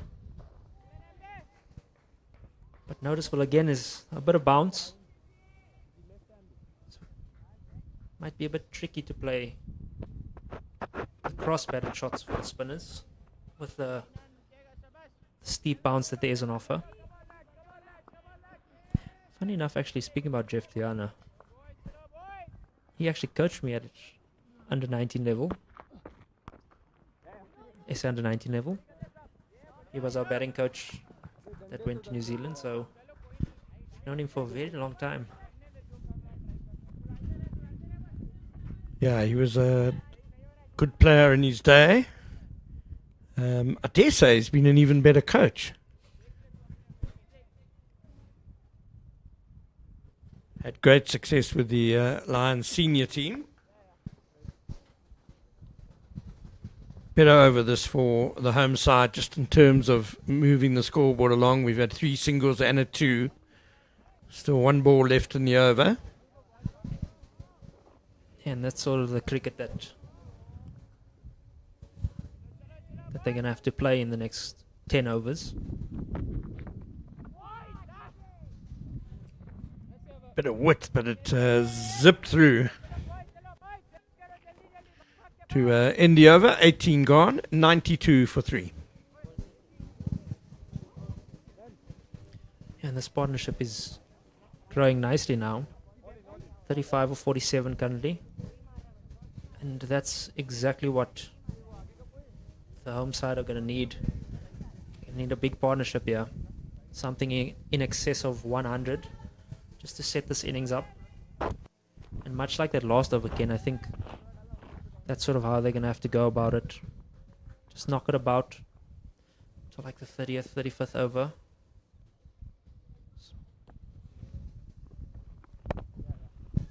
That's way too easy. Love to see a mid-wicket in place just to stop that. Yeah, bring the man in from the boundary. Rowles will be tempted to hit it in the air with the wind in his favour, hitting to the leg side. Just put the carrot out there a bit.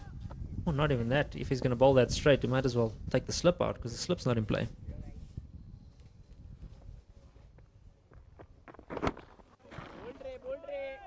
Unless they're giving him the one and want to bowl as many balls to the right hand as possible. That's the only thing I can think of. And have the offie bowling at the other end to Rowles. Beautifully bowled. A lot of excitement from wicketkeeper Kundu. But the umpire's not interested, and I think the bowler backed down too quite quickly after the initial excitement.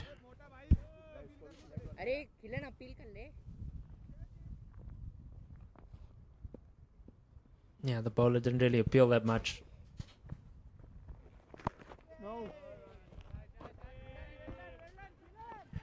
Should Manak have been on the back foot to that previous delivery? He showed a lot of his stumps here. Beautifully bowled.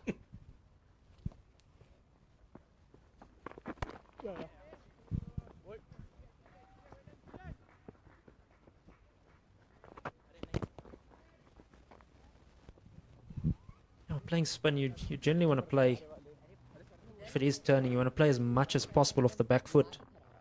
So hence him probably going back to a ball that was just going over the stumps. But you almost want to suck him into trying to bowl a bit fuller with you playing predominantly off the back foot. So that way making it a bit easier to score for yourself, because the bowler's always thinking, I'm bowling a touch too short.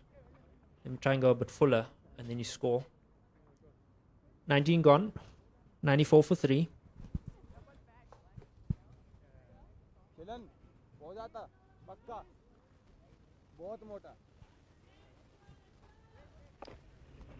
And South Africa have successfully manipulated it that India don't have the matchup they wanted with the off-spinner bowling to the left-hander. It's going to be Arman Manak on strike, and there's... we showed you the Pink Day fixture at the bottom there on the 31st of January. The 2 other games coming up, the Proteas in action at home at last this summer, Paarl and Centurion. As Chauhan continues, and another nifty little single by Manak, which they turn into 2. And that's going to be a great series to watch. West Indies been very good in T20 cricket in the last couple of years. And obviously that is the build up to the World Cup. Chipped up and taken. Manak. Well, he had a narrow escape a couple of overs ago when he came down the pitch to Chauhan and just chipped it over mid-on. But on this occasion, he's just dollied it back to the bowler.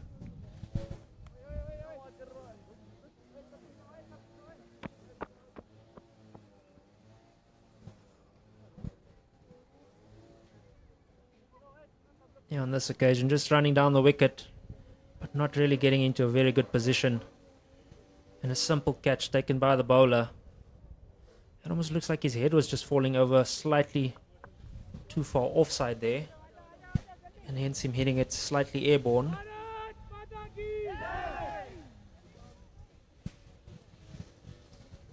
Very disappointing. Because he too was looking solid. But again, another start for the under-19 side so far. As you see on screen. Van Schalkwyk making 10. Lacherdien 25. Bulbulia 14. And Manak going for 16. So everybody's sort of getting in. But no one, as of yet, going on to make a noticeable score so far. That brings to the crease the new man, which is Daniel Bosman, a left-hander. Didn't play in the first game. Brought into the side today in place of Mbata. And there you see he's got a half century at this level.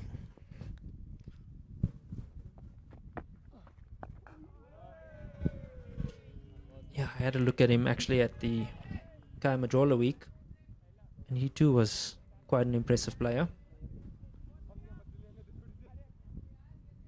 Decent play of spin, much like Rowles.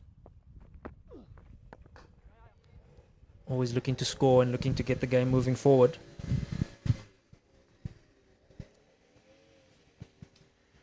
You'd have to say at the moment, though, that India are winning the patience game, really. SA batsmen getting in and then just trying to force the pace a bit against good bowling and perhaps picking the wrong deliveries to try and do that. India under 19 sticking to their disciplines well.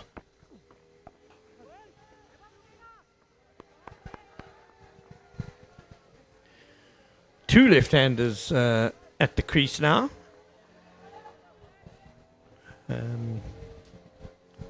Ideally, you'd probably want a lefty and a right-hander in at the same time.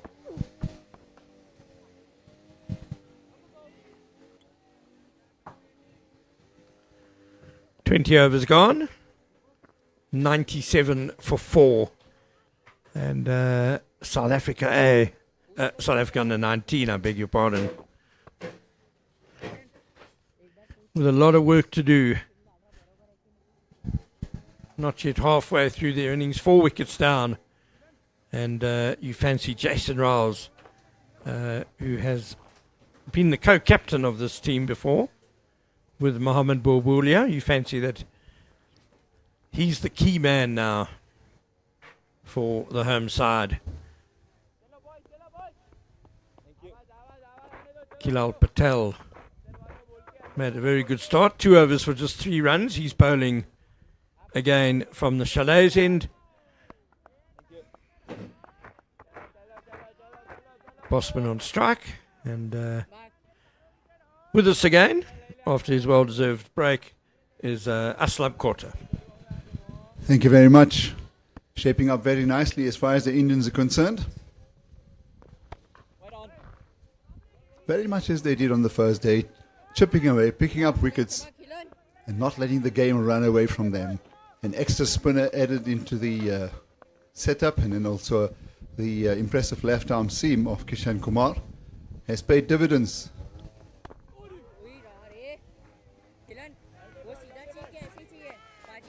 So Rowles now as the opener, or as the batsman who's set, will certainly need to shepherd the innings all the way through. They can't continue to lose wickets at regular intervals.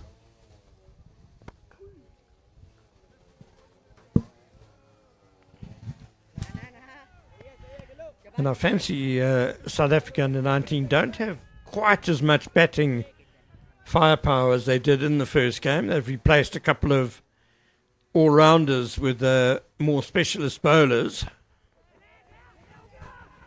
Bit of confusion in the running, and directed, and Bosman would have been miles out.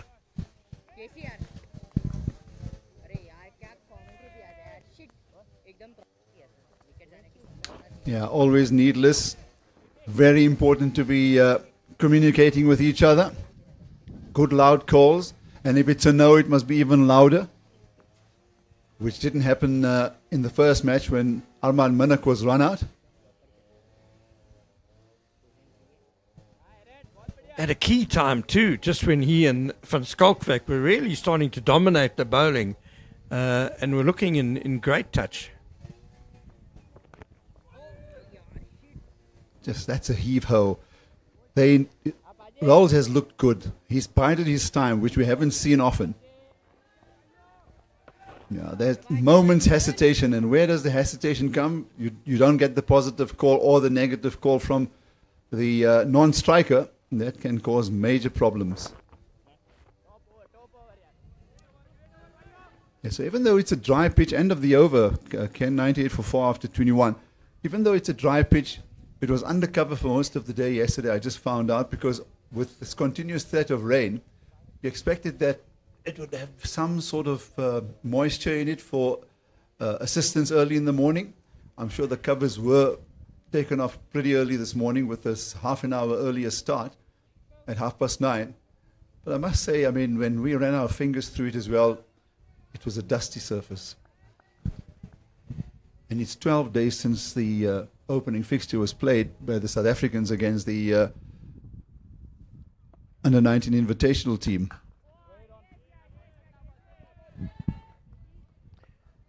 Yeah, it felt fairly cool, as if there was a little bit of moisture there. But, that's just normal early morning stuff. As soon as that goes, yeah, very dry service.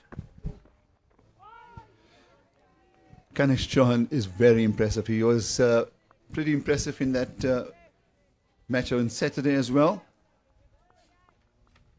4.4 overs, none for 23. But he's quicker through the air and off the pitch as well, if you watch him carefully. And that's why I think maybe Arman Minnak maybe a little bottom-handed push. And that saw him caught and bowled. So a good bit of bowling, operating from around the wicket. Well, Chauhan's talents have been recognised. He's bought in the IPL auction for the IPL later this year by Bengaluru, the Royal Challengers.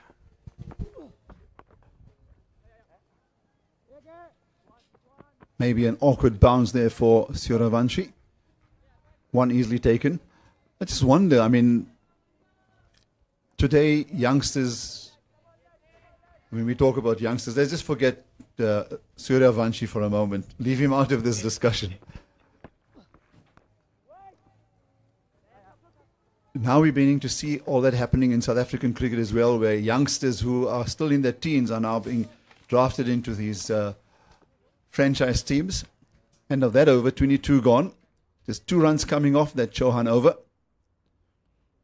And I can't just imagine.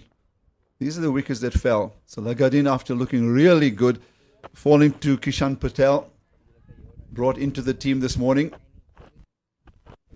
And then in again, this time to Jory van Skalkwyk, and he was caught at mid-on. Another look at that, went for the full-blooded pull, but possibly got it on the upper part of the bat. And this was the captain perhaps just getting into that stride a little too early. And then that's the little push from Arman Minnak, caught in bowl by the bowler, beautifully outfoxed there. And looking for that gap on the leg side to perhaps pick up the single, only to find that Chauhan was quick enough to get to his right-hand side and pick up the catch. So those are the 4 wickets that have fallen. South Africa 100 for 4. And the leg spinner Mohammed Anan is back.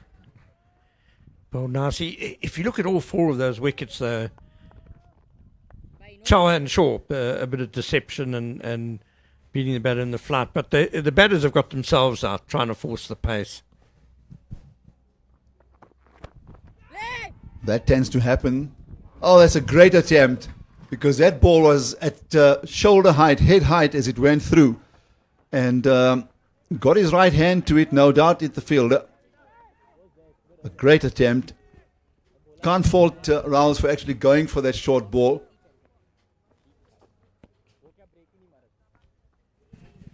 Dipesh Devendran there. The fielder. Yeah. Yeah. Great attempt.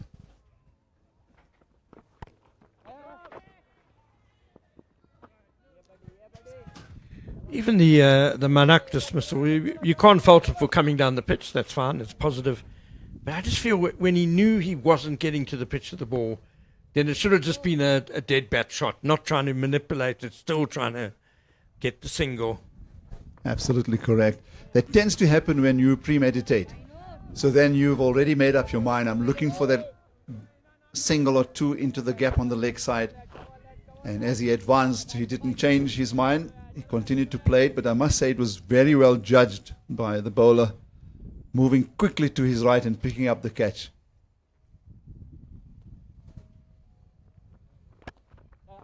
Flighted delivery comes off the toe end of the bat. It's rushing away to the boundary. It will beat the fielders. 4 runs to Daniel Bosman. So just to come back quickly to the fact that these youngsters are now getting recruited into these franchise teams. Can you imagine how heady it can be for the youngster, where suddenly you're being recognized and you're being now on the world stage, long before you even think of maybe even representing your country at under 19 level, as we saw with Vaibhav Suravanshi.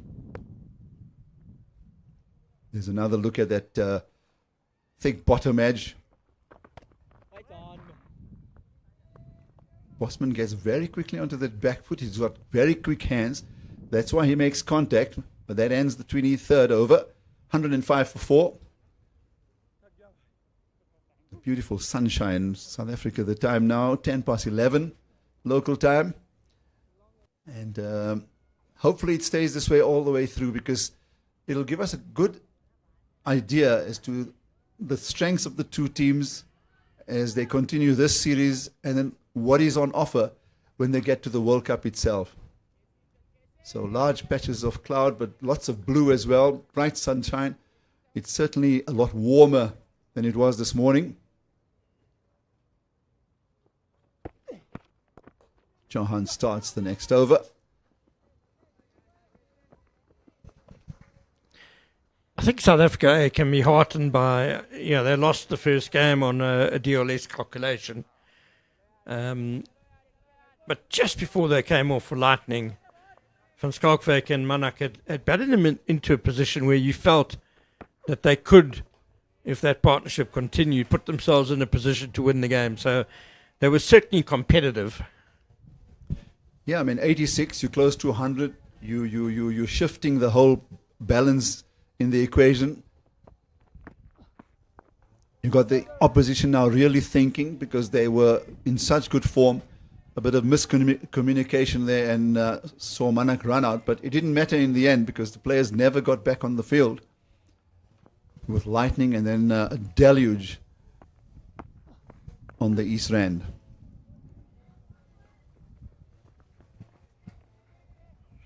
And in Johannesburg, Aslam, I was at the Wanderers and for the SA20 game, and I don't think I've ever seen the Wanderers carpeted in hail in such a short space of time. It was a couple of minutes, and water seeped under the covers.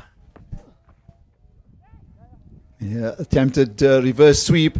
It's taken the top edge. I'm not sure if it's off the bat or glove, but they turn for the second. In fact, the third. So they've run 3 now.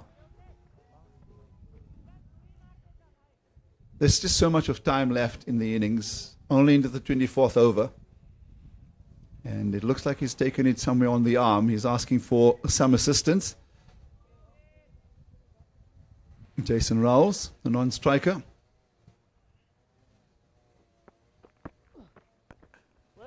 Well, Johannesburg is so famous for those afternoon hailstorms, and if you get caught in it, it's not a great experience.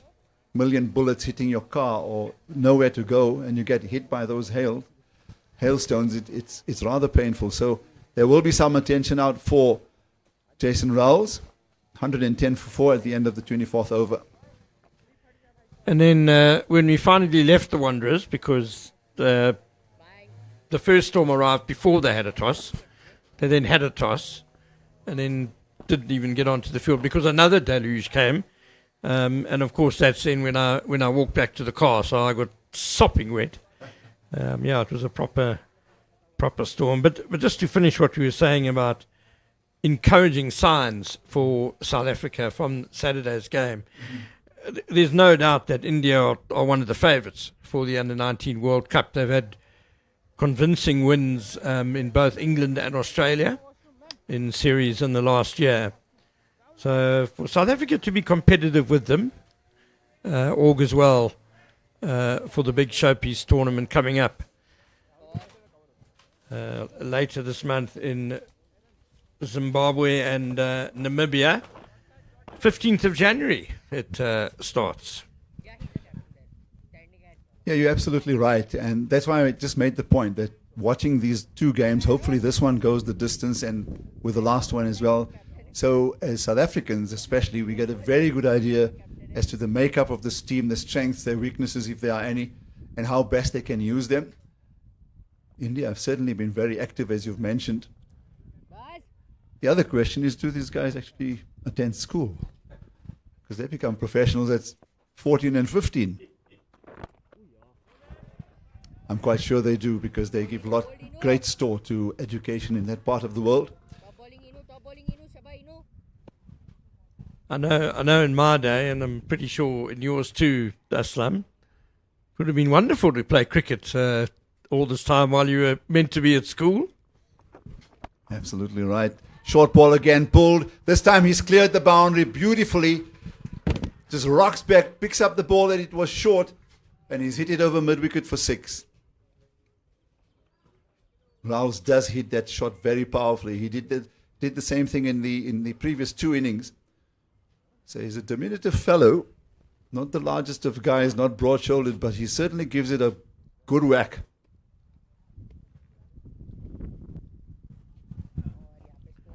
Inan has changed ends from his earlier spell, just dropping a bit short there.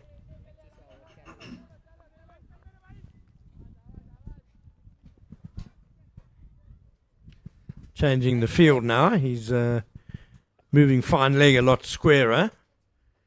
I don't think the field is the problem. I think it's where he pitched the ball. Yeah, it was another point that I made earlier with Dominic, that even off the quick bowlers, obviously with spin, those pull shots will generally go over their car corner, square leg area, mid-wicket. But a lot of these shots that were played on Saturday, both batsmen on both teams, they were all in front of square, which indicated to me that it was a little on the slower side. And as that 6 was hit, you're absolutely right. Sort of long leg was taken to more of a backward position, and then the squarish mid-wicket taken almost to a orthodox, because the ball is certainly going in front of square, and that ball just cleared that fielder in the distance.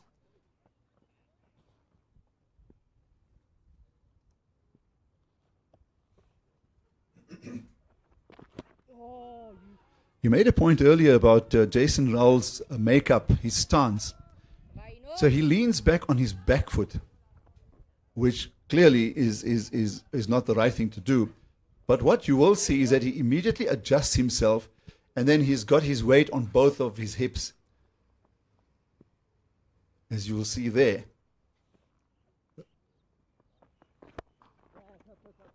Plays the lofted drive. This is a deliberate stroke. He knew that there was definitely space in the distance.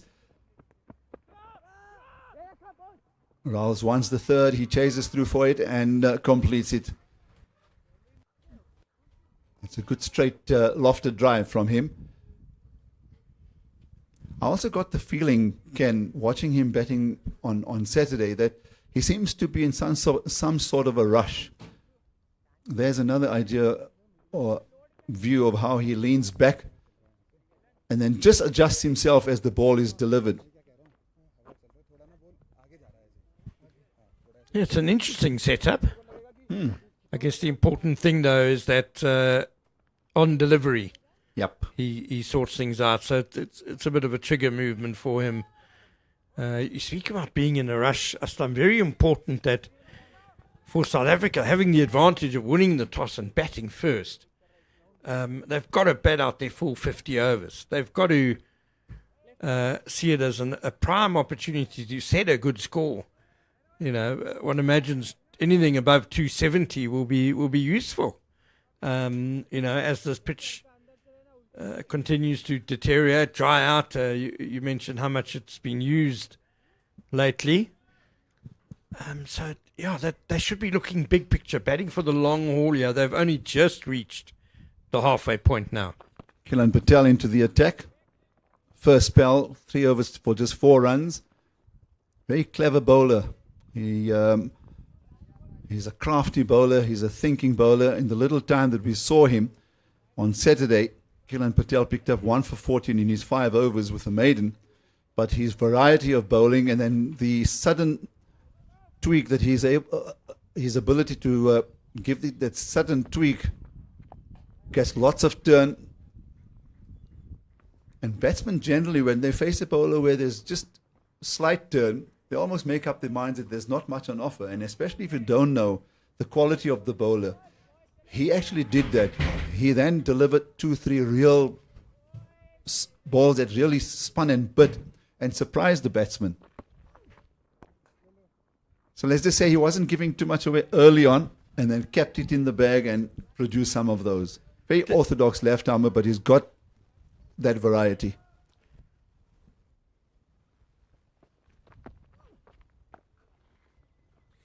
It's like a fast bowler showing you the short one, but it's only 80% of pace. And you think, oh, this guy's nice and easy to hook. Absolutely right. And then suddenly the next or the third bouncer is at full pace and you're in trouble. No, spot on.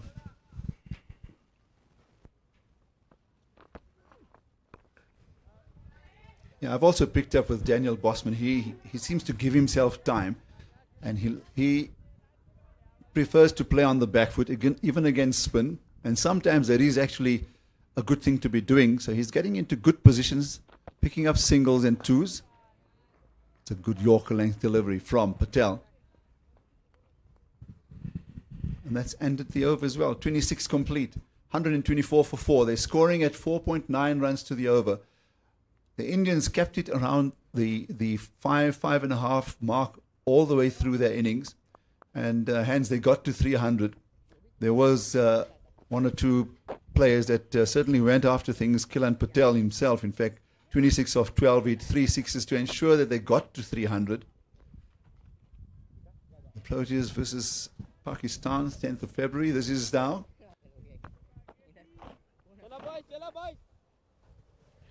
Our Proteas women's side. That's their international cricket coming up in the new year. Chauhan continues, drifts down the leg side. Captain in position to stop that.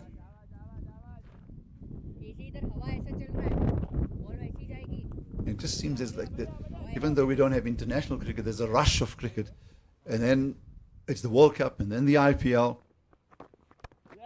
Again, gets off the back foot very nicely. On this occasion, it's Jason Rowles searching for that gap on the offside to maybe pick up even 2. But it's a deep set field. It's a very huge field, especially to the left-handers offside as you see it now. But they will have noted as well, Ken, that on this huge field, there are lots of opportunities for 1s into 2s and 2s into 3s.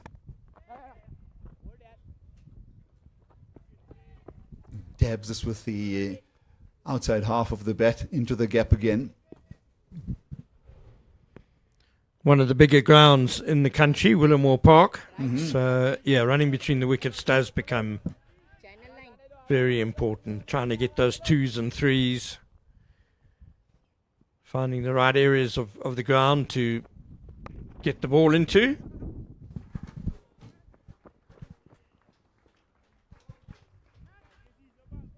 And of the 6 bowlers, 3 have been spinners. And it is Chauhan that's picked up the 1 wicket as far as spin is concerned. Kishan Kumar, the seam bowler, the left-arm seam bowler, he's been impressive. He's picked up three of the top order dismissed by the young left-arm seamer. You would have expected by now, halfway through, with 3 spinners in operation, that they may have picked up a few more wickets. But I think the South African batting are maybe just playing with an air of caution against the spinners.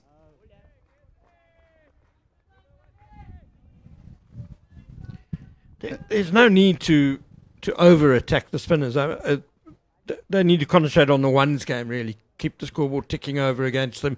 Because also, all bowlers, if you regularly just taking the singles off them, it does get frustrating. And they do start to try something different. And with that can come the looser deliveries that you can put away to the boundary without risk. So get the ones and twos going first. And then invariably you find the boundary opportunities follow. Absolutely right. And I think that how they describe it in cricketing terminology is that let them come to you. So you in control, and then invariably either one is going to be under pressure to do something. It could be the bowler that becomes fallible or the batsman.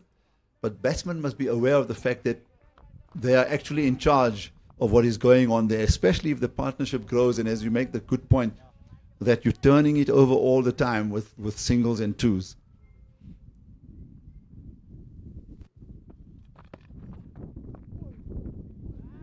There's a quicker ball from Kilan Patel, just darting it in there. I was just going to say, he's very good at changing his pace, Kilan Patel.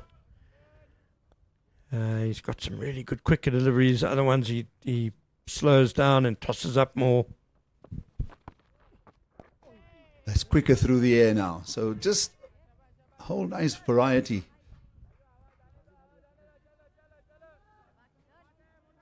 I can imagine a bowler like this will be very deadly on a real turner.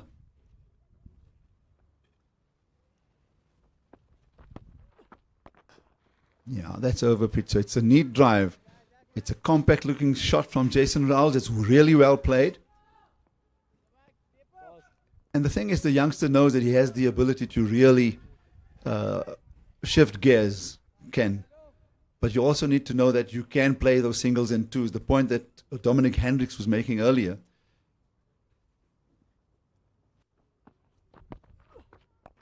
And you guys raised the conversation about the Manak and Van Skalkwyk partnership. Well, in that partnership, they did exactly that. There were lots of ones and twos, and Manak in particular, from the time he came in, he just found the gaps and played with that ease and comfort, almost looked too calm at the crease. Yeah, it looks like they're taking their time, but it's because you're not really noticing that they're scoring at 5 and over. They're getting three singles and a 2 regularly. And if you can go at 5 and over through the middle overs and, not lose wickets, it sets you up beautifully for the last 10 overs. That's what India did so well in their innings in that first match. And here we see their bowling in this game. Well, Kishan Kumar, the pick of the bowlers so far today, brought into the team for this game.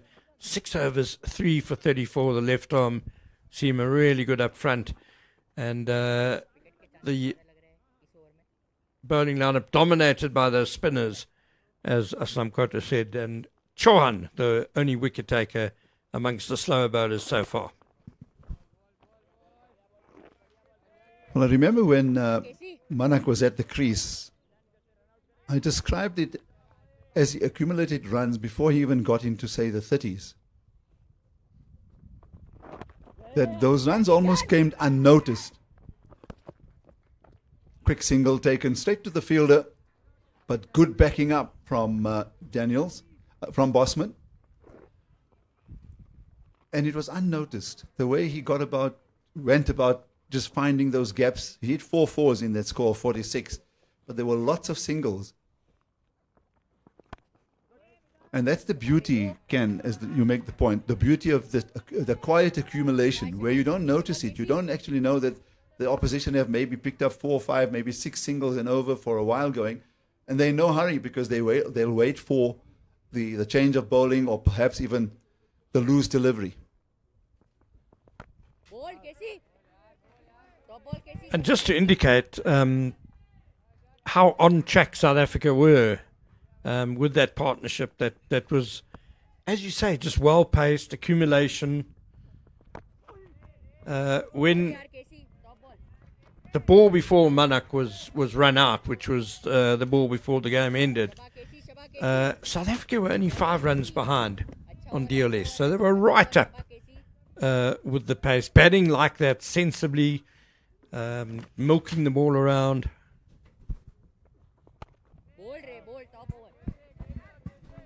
And that can only happen when you play 50 overs cricket and the red ball game, because you learn to adapt to that style of batting, which is so important, because that kind of a makeup is in fact what you need to take you further. So 129 for South Africa. That's the bowling figures once again. 29 overs complete. Kumar, as mentioned, 3 for 34, very impressive. Deepesh Devendran, who was good in the first international, unable to find any purchase or penetration. And then the only wicket falling to spin, Ganesh Chauhan picking up that wicket. So back to number 63, and that is Kilan Patel. So this partnership has got along quite nicely as well. 33. It's been a watchful one.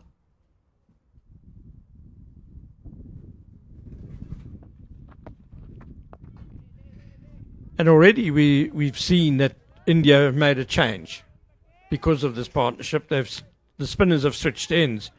Chauhan was bowling from this Harper Avenue end, and Kilan Patel was from the Chalets end. Well, they've changed round. Yeah. Mostly watching how the pitch is played, I don't think there's been too much of a difference either side, but perhaps the captain seeing that, and we've got 2 left-handers at the crease. So I'd like to maybe just consider or think about the wisdom behind that. This is a beautiful back cut. He got into a good position that's important from a Bosman's point of view. He's picked up the 2 runs there. He does love to play on the back foot, so get into that position quickly. And if there's a little bit of width on offer, he's certainly going to make contact. He does it well on this occasion, picks up the 2 runs. Been there for 33 deliveries now, Bosman, so perhaps just needs to try and nudge his scoring rate up a bit, get those 1s and 2s going.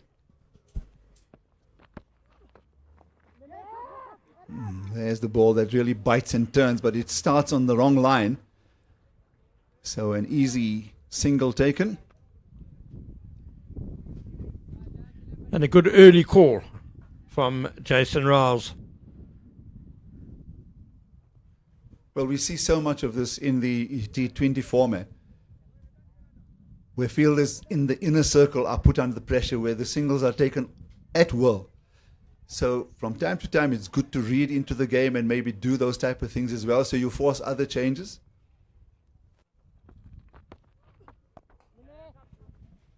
And the ball had to go through that pile of sawdust. That's the word I was looking for, yeah. which as a fielder also makes you a little bit hesitant attacking the ball. I think it's a good point that we both raising in this little stint about the importance of good calling, running between wickets, turning the strike over, because it's such an important facet of the game, but sometimes the youngsters don't see it as that. So the end of the 30th over, 134 for 4. And generally at the end of 30 overs, scores are set to double. These days, I think scores treble in the last 20 overs. The manner in which the batsmen go about challenging the bowlers. Head-to-head in youth ODIs, 27 matches. South Africa have won 6. India have won 21, 70, almost 80% of win percentage. So completely dominant they have been in almost 100 youth internationals. That's quite amazing. 27 matches, and to have a win percentage almost close to 100, that's quite magnificent. Now Rowles gets nicely onto the back foot, eases it to the offside for a single, and easing himself into the chair alongside me, Dominic Hendricks. Good day Welcome again, back. Aslam. Just had a much needed break. Some good batting between these two so far. Just rotated strike beautifully. Yeah, good skills shown by these two in this middle phase. And a much needed partnership. This partnership sitting at 39.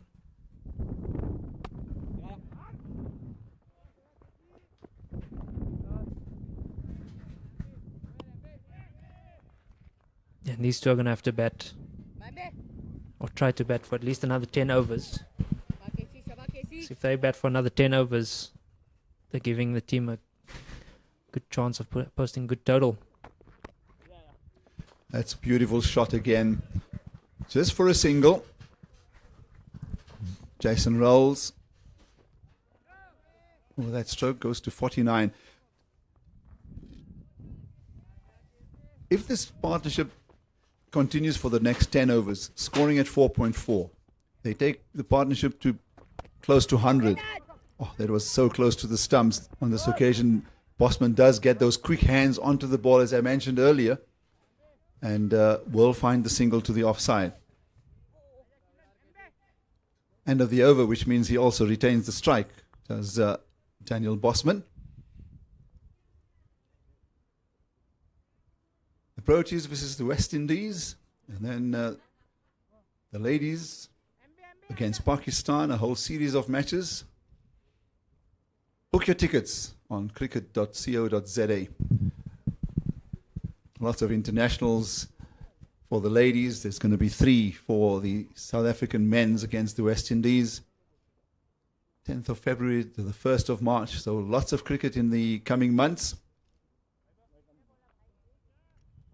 And if the weather holds, there's great cricket in store for all fans of South African cricket, men's or ladies.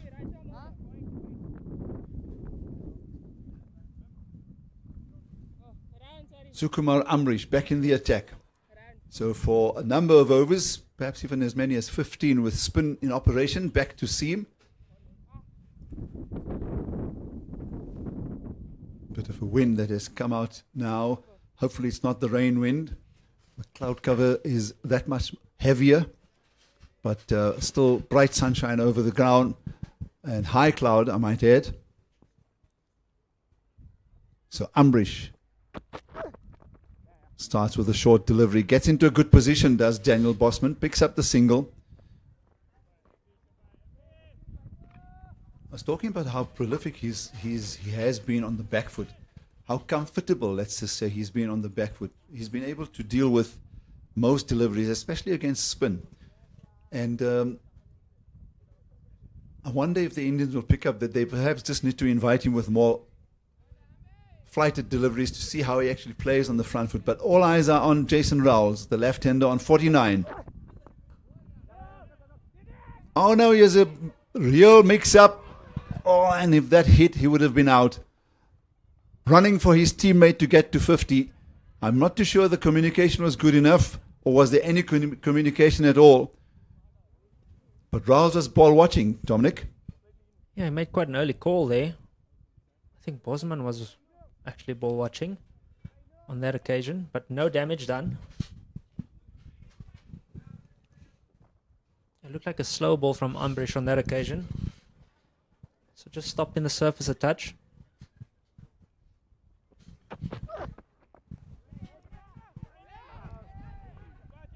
Looking for that little edge to go past the fielder there to pick up the single.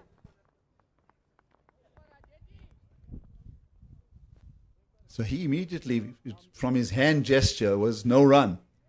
But Bosman was halfway through. Fortunately, the throw wasn't a direct, or there wasn't a direct hit, because he would have certainly been short of his ground.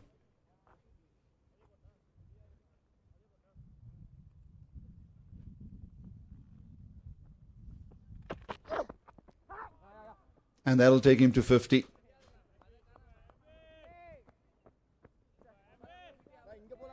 Watching the umpire? No, in fact, it's a leg by.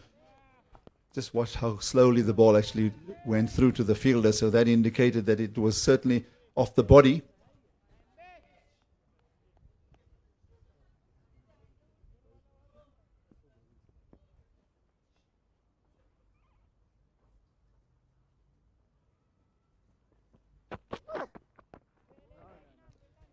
So Dominic, the other thing to talk about is, I mean, these days there's so much of a chat about the formats and how you need to adapt to it very quickly. But here, the game within the game, they definitely need to adjust to the pace of this pitch. And that's all part of the application when you're out in the middle. Batsmen need to show that kind of that kind of thought processes, the thinking behind it as well, because the adjustment has to be made in the middle as well. And the key word here is the awareness in making sure that you are able to, in fact, weather the storm and then work through it. And this thought comes to my mind when you talked about the fact that if they stay for another 10 overs. So what would be the primary thinking out in the middle right now? So let's just say I was batting in this situation. The first question I would actually ask myself would be, what does the game need from me at this point in time? So 140 for 4, 32 overs gone. Does it need me to play with any risk? Or does it need me to knock it around? So the question obviously there is, if we add two wickets to the total, it's 140 for 6. So low risk cricket is needed at this point in time. And to go on that, if these two can bat into the 40th, 43rd over, it just gives them a bit more freedom. And Rowles does get to 50 with a beautiful looking off drive. He'll turn for the second, and he'll be satisfied with the fact that he's been able to go one better than he did the other day. He was out for 16. Here he's registered 50 once again. Well played. Yeah, really good knock from Jason Rowles, bringing up his third youth ODI half century. But the impressive thing is the maturity that he's played with today.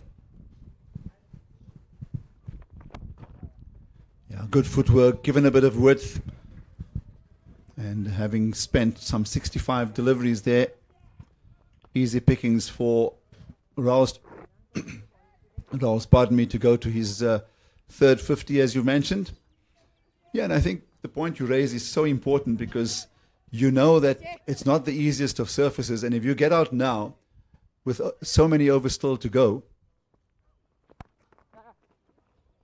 yeah, this comes off the thick outside edge of the bat, but it's a deliberate stroke, gets the single. You don't want a new set of batsmen to come in here and now struggle their way through, because where you're aiming for a score of around, say, 260 or 270, suddenly that's not happening. And you find yourself short of an intended score. Yeah, and the big thing is, at this stage, especially with the wicket sort of playing as slow as it is today, it's always going to be challenging for the new batter to come in and get up to speed with how the conditions are playing. I mean, we've seen Bosman has batted for a while with Rowles, and he's only 18 or 42 balls, so you bring a new man to the crease and that strike rate could be even slower than what Bosman's going at. So it's always going to take time out of the game if you lose a wicket sort of in this stage of the game. Correct. One ball remains in this over.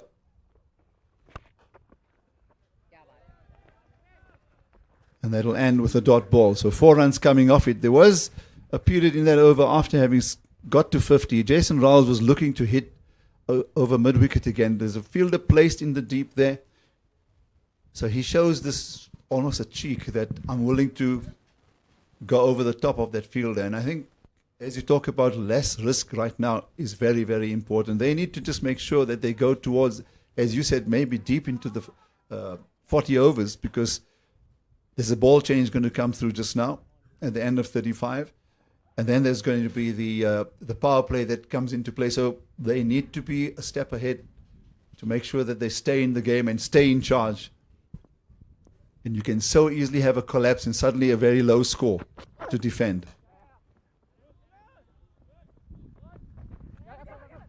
Oh, misfield, and they're looking for two and they'll get it easily. Well run.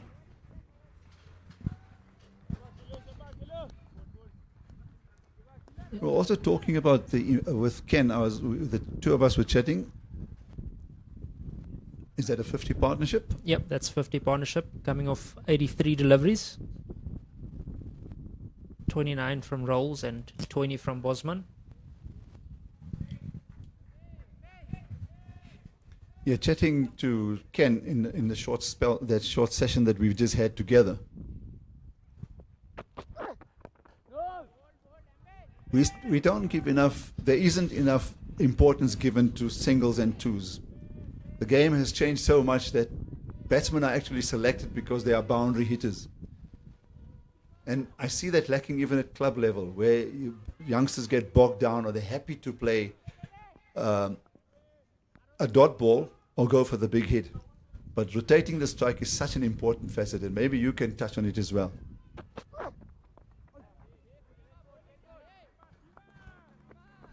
Yeah, as Bosman just ducks this one to fine leg for one. Yeah, Aslam, I will say it's a skill. It's definitely a skill set that's sort of been lost in the last couple of years because everybody's been so obsessed with boundary hitting and how fast you're scoring, but it sort of takes a lot of pressure off yourself if you can score off every single ball, and just the odd ball is a dot ball. It makes life so much easier. And what I'd also add to that is, especially on slower surfaces, it's actually the singles and the twos that are actually going to get you out of trouble as opposed to your boundary hitting, because it's going to be a lot harder to hit boundaries on surfaces that are slightly on the slower side like this one is today. So it's definitely a skill that I've seen even at a 19 level and club level, as you mentioned. It's a skill that's lacking at the moment, but the better players do that. Much like that. Yeah, Rowles is happy to go for the second to the danger end. That's beautifully timed. The good commitment as well, and good support. Good cricket all round. Sharp throw comes in from the distance as well. For the Indians, would you have the fielders this deep set on this large field, or should they be perhaps 10 or 15 meters inside of the boundary? Which, if you look at the fine leg now, he is in fact about maybe a half a dozen meters or so inside of that boundary. Yeah, it still looked to be a few more off. So just as we look at it from the commentary box, to our left-hand side, it's a very big boundary. So there's a lot of real estate on the leg side for these two left-handers. So I'd be looking to be at least 20 meters off the boundary. Yeah, that single at the end of the 34th over brings up the 150 for South Africa. And this partnership, as we said earlier, has now progressed to 54. So a lot to play for, a lot of thinking for Rowles and Bosman. Very different game from the one we saw where India batted first, and how they were able to claw their way back into the match. And then the clever and the skills that they used in that partnership of 137 for the, I think it was the fifth wicket. And that was between Harvish Singh and Sukumar Amrish. They showed, or they demonstrated, flighted delivery. There was certainly one for the taking through the covers. Maybe looking to just hit the color out of the ball, and that's why he's mistimed it completely. And I must say it was a fantastic demonstration by that pair of batters to how to actually go about compiling runs on the not the easiest of surfaces, and to actually get to 300 was commendable.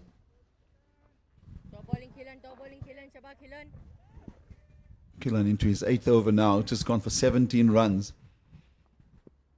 Yeah, he's bowled really well today. Yeah, he knows that Rowles is also eyeing that leg side boundary. There's a deep set field. There's a long on, slightly wide, and then mid wicket almost in a squarish position there, and then the orthodox mid wicket inside the inner circle, saving one. But he's given him the width outside the off stump. He's helped himself to one. They turn for the second. And there's good knowledge about the outfield and how easy it is to actually run those two. So again, well judged from both batsmen.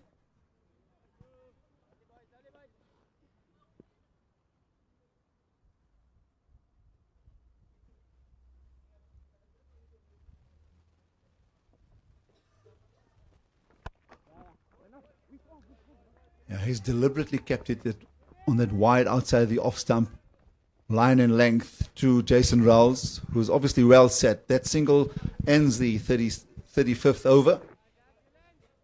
And Rowles is now the key wicket here for both South Africa and for India. If they dislodge him, South Africa could find themselves perhaps falling short of an intended score.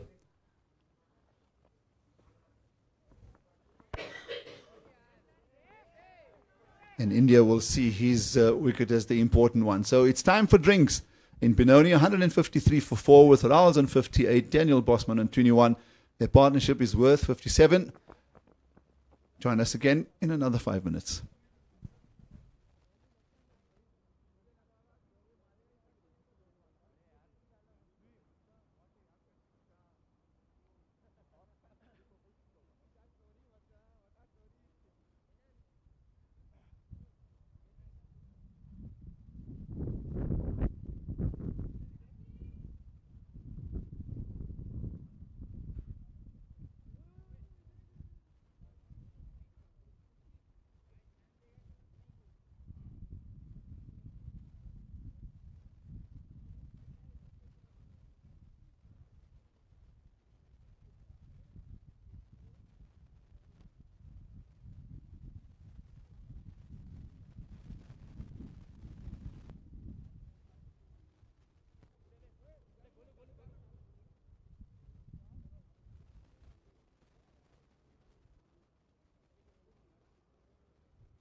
So drinks is just about done. 153 for 4. Rowles and Bosman trying to fashion a partnership of importance here for the South Africans in the middle order. And the Indian bowlers have certainly worked very hard. They've showed fantastic discipline. They've kept the South Africans at a run rate of hanging around that 4.4, 4.5 mark for much of the way. And I'm sure that the short break must have had a number of messages out to both teams, the Indians as well as the South African pair. And at this stage, with 15 overs to go, what would the message have been out for the batsmen, you reckon? So I definitely think that these two would need to be batting into, at least for the next 7 overs, I would say. And then they can start maybe playing a slightly different way going into those last 7 overs. But I think importantly, these two need to be at the crease. And from India's point of view, they need to somehow find a way to break this partnership, because if these two bat for another 5 to 7 overs, they'll have a lot of momentum on their side. And So a big score could be on the cards here for the South African team. So Mohammad Inan, the leg spinner, back into the attack, into Jason Rowles.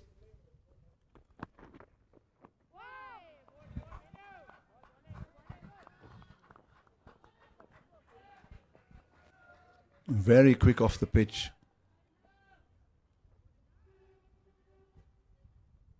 Kumble type of a bowler. Yeah, very much like Kumble. I think that's the thing with him. Just having a look at his action again. Nice and tall release point. Mm-hmm. But I think when the ball comes out slightly scrambled, as we saw with the first delivery, it might just skid on. So hitting the smooth side of the ball and just beating you for pace off the surface. Yeah, there's on that occasion gets turn and bounce. But both batsmen look really well set. Bosman happy to pick up the single, maybe even be the lesser of the two in this partnership, to make sure that he hangs around there with Jason Rowles. And having lost the wicket with a score on 57, there's no doubt in my mind now that the instruction must have been that we cannot lose any further wickets from a South African point of view.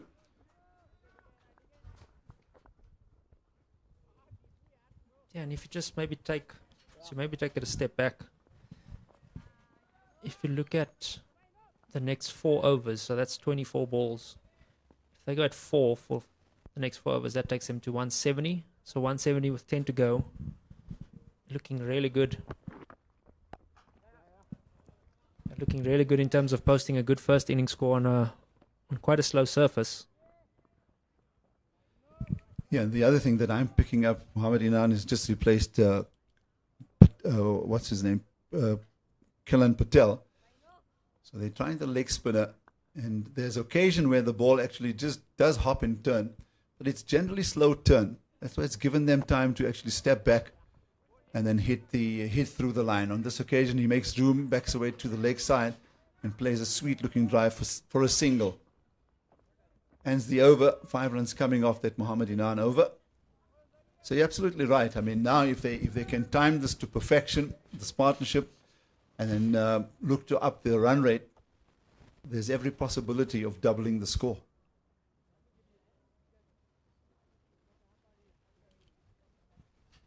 Yeah, and that's a big thing too.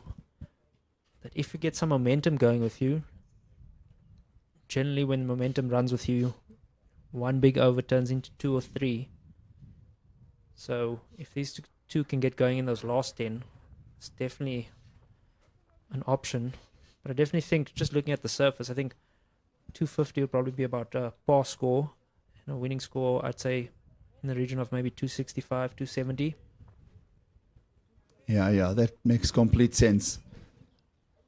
So Amrish into the attack. This is neatly played by Rowles. You can see he's in complete control now, opening the face of the bat, allowing the ball to come under his eye line and then just tapping it to the offside, so not hitting through the line. And there, once again, a good rotation of strike.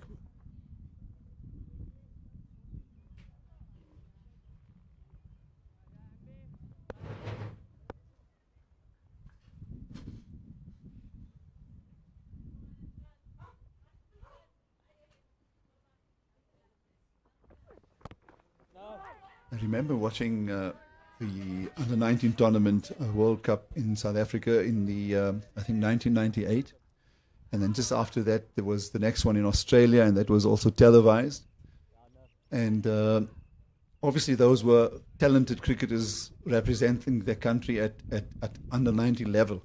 But I must say that if you, and I'm sure you're closer to the action than I am, and you were obviously part of that group in your early days.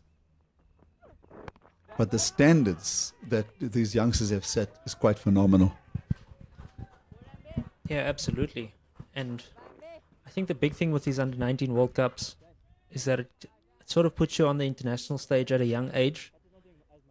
And you're kind of forced to get up to that international level, if I could say it like that. Mm-hmm.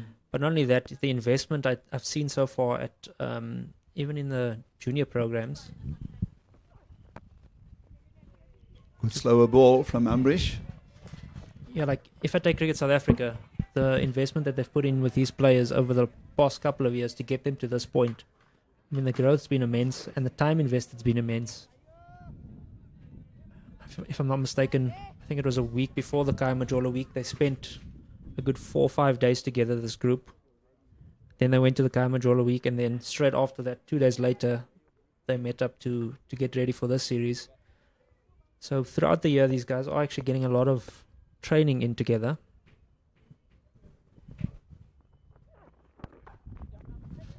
Short, well watched by Bosman. He wants the second. Rowles is very loud in his call and refuses to go back. And I think that was a wise call. Good ground coverage by the fielder in the deep. Getting to the ball quickly, cutting the angle, all part of making sure that you keep it down to a minimum. And on this occasion, it was just a single.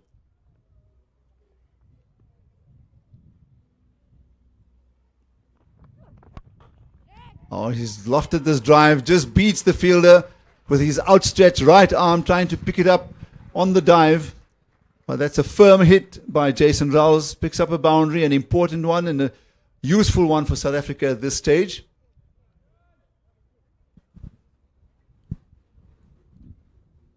Yeah, overpitched on this occasion, a full toss. And actually just watching that live, the guy at mid-off didn't really have much interest in trying to catch that, if I'm honest with you. Sort of put the hand out as a gesture just to say, you know what, at least I tried. Yeah, it was on the ground before the ball had even passed him. Mm-hmm. Maybe in his defense side, I will say, you'll have another look at this, that he probably sensed that it's much higher, too high for him to actually reach out for it. So that was an instinctive reaction to maybe attempt to see if the ball can actually get into his hands, but it was certainly firmly hit. And I think you've picked up the fact that it was a full toss. They're looking for the second. They turn for it. This is good, quiet running between the wickets. And that's wonderful communication. 3 fielders converging on that. None of them getting in time. They're in time. And 2 more runs to the total. And I sort of get the sense now that that momentum that I was speaking about is truly in the South African camp at the moment. So these two just need to stretch this out as long as they can.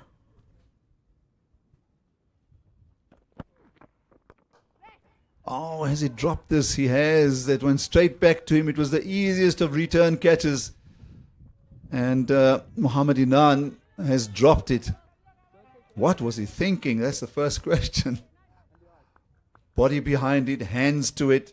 It didn't come... Catchable height. It didn't come quickly at all either. It was mistimed by Bosman.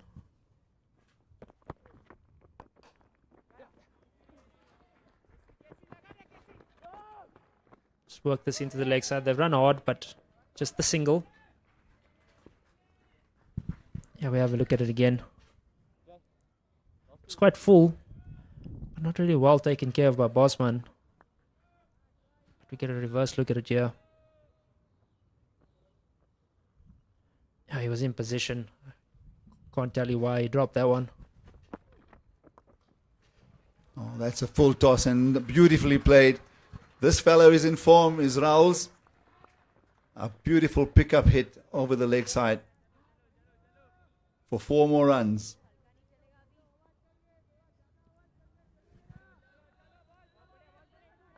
He could have picked his spot here, but it was ball dipping in towards his ankles, and he's just gone through with it. It's a beautifully timed stroke. We'll see it there again, yeah.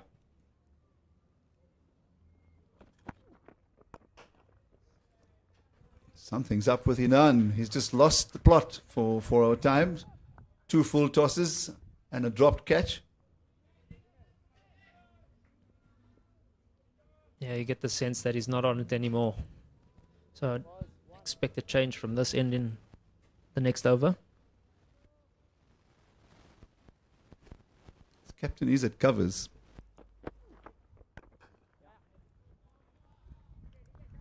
Yeah, this is a good over for the South Africans. 1 ball. That's in fact the end of the over. 173 for 4. 7 runs. 9 of 9 runs coming off that Mohamed Inan over, including that boundary. And this partnership is grown again nicely. It's sitting on 77 of 112. As we have a look at that missed opportunity again. If you watch it carefully, watch how the bottom hand comes into play there. And I always feel that if you're looking to turn it wide of the bowler, as we saw Arman Manak do, is the top hand still has to be the dominant hand in order to make sure that the bat twists in your hand in the intended line of the stroke. And you will obviously agree with the fact that there's a skill when you try to manipulate spin bowlers especially. Absolutely. So there's 2 things. I think, as you say, it's predominantly a top-handed shot. And the biggest thing is what position you get your body into. So on that occasion, Bosman didn't really get much foot movement because it was quite full, but his head was slightly back, and hence him hitting it in the air. Whereas on every other occasion where he's knocked it up the ground, the weight's sort of gone in the direction towards where he's wanting to hit the ball. So maybe just a bit of a tired shot, or maybe a lazy shot, if I could say that. He was clearly looking for a run on the leg side.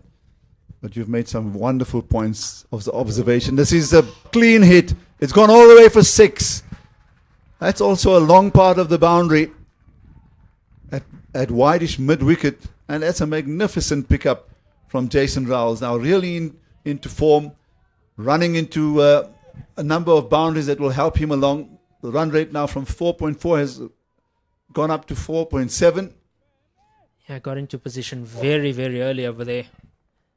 And on this slow surface, you can't be bowling there. That's easy pickings for a man that's on 70. So Ambrish.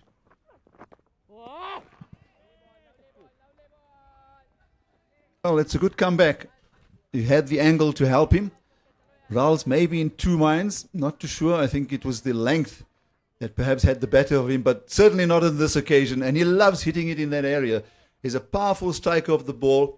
Almost baseball type of a stroke player. Quinton de Kock comes to mind, left-handed, also loves to hit it in that region.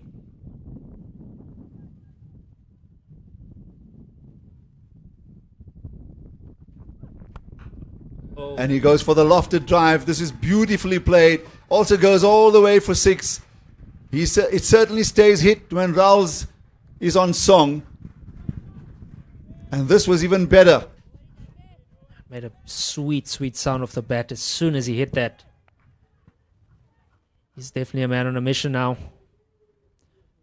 Overpitched. And beautifully struck. I think the key to that shot was he didn't look to overhit it. Beautiful swing of the bat, and he timed it well. Yeah, clearing the fence on this occasion by a long way. Now plays a sweet looking off drive. Just helps himself to a single in complete control. He needs to be there, and I'm sure he sensed the fact that he's going to play the most important role here. So 14 runs has taken the partnership to 91. 84 of 89 for Jason Rowles. This is a quality innings. Just looking around the field, actually, at the Indian field, as you can see, the body language has dropped a little bit. So definitely under pressure here.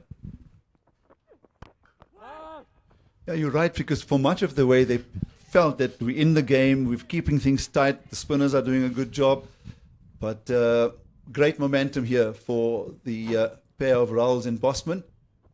So 91 run is the partnership. 187 for 4. There's 11 overs to go. Forgot to mention, of course, at the end of the 35th over, the fielding side are allowed to choose the ball that they want to continue the remaining 15 overs. And 1 over remains before the final power play.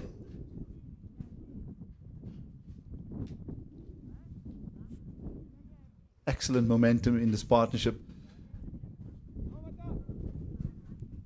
And Chawan back into the attack to bowl his off spin.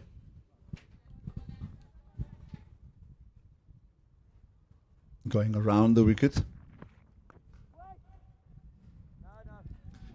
I see this maybe a question to ask. It's an appropriate time to ask because you captain your province for a number of seasons. There's this tendency of actually bowling even an off spinner from around the wicket to left-handers. We see that very often. And there's always this curious bit in me that would that still be advisable to do? And if it is, what's the reason behind it?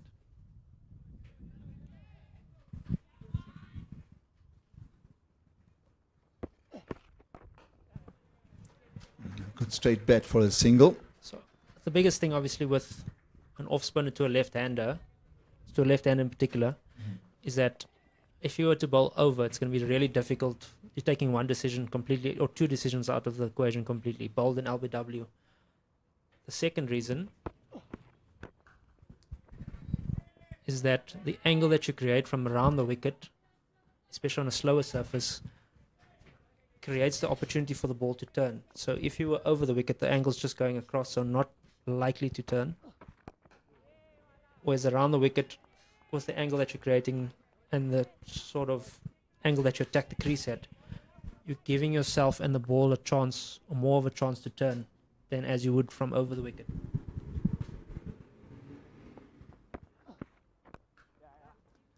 It's chopped down quite nicely for a single to end the over. Just 2 runs coming off it. So Kanix Chauhan doing really well for his team to just arrest the run scoring for this over. So 40 overs complete. I'm going to leave you with one question. So I can understand that happening on a turning pitch, but often we see it on flat decks as well. And that's why I find that sort of tactic very interesting. I'll leave you to answer that. You're going to be joined by Ken Bolland in a moment.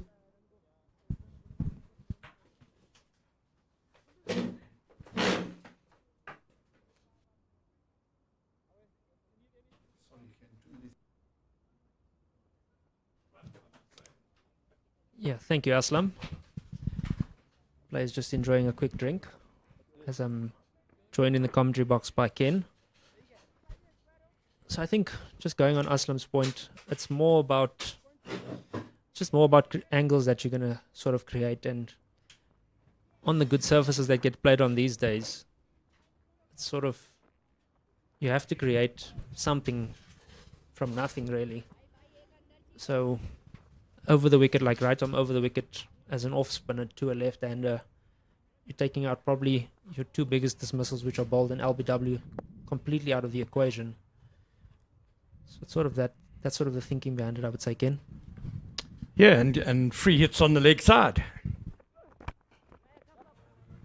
From that angle, if you get it too straight, it's going to pitch outside leg, so it's a free hit leg side, really. I know they're hitting against the spin, but that's not as big a factor these days as the old days. You were coached not to hit against the spin, but I mean that changed many years ago.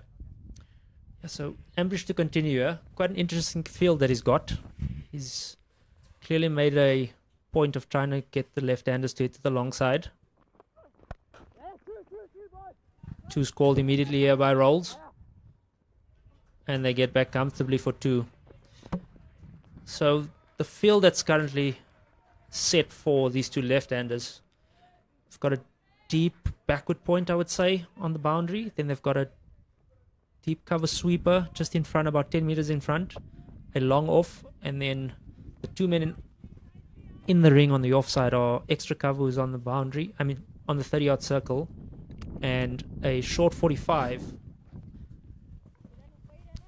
And then on the leg side is a long on, deep mid-wicket. And then the two men in the circle are a square leg just behind and a very fine 45. So definitely going to be going full in or on the wider side here. Trying to stay away from that shorter boundary leg side.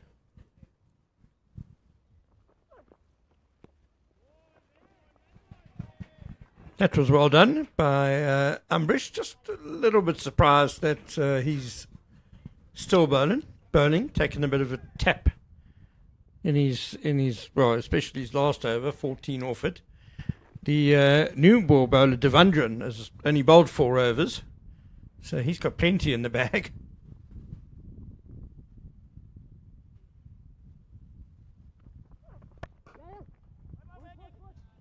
Again, beautifully timed by Rowles up the ground. No 2 on this occasion. And this partnership is been much needed for the South African team. Currently sitting at 97. They were in a bit of trouble at 97 for 4, and that was after the 20th over, so good work so far by these two.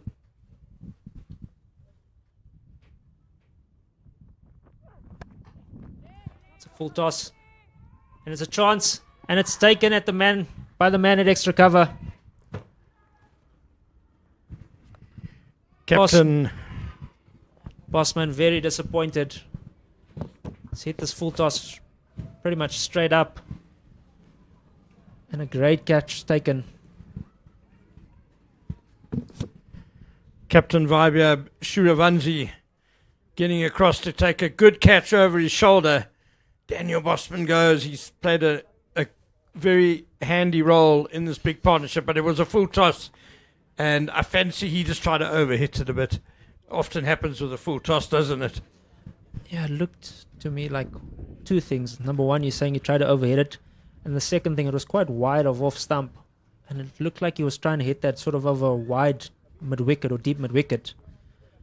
So the angle not really allowing him to hit it there. Just splicing it and hitting it straight up. Great partnership by those two. And they've put South Africa under 19 into a position where, well, we said earlier that 270 and above was probably par, would be a good score. And they've got it to where if they score 80 off the last 10, they will pretty much get 270, and with Jason Rowles in and going great guns, that's still on the cards as Letabo Pahla Mohlaka, the wicketkeeper, comes to the crease. He's played for SA under 19 before. That's his one-day record that was up on the screen.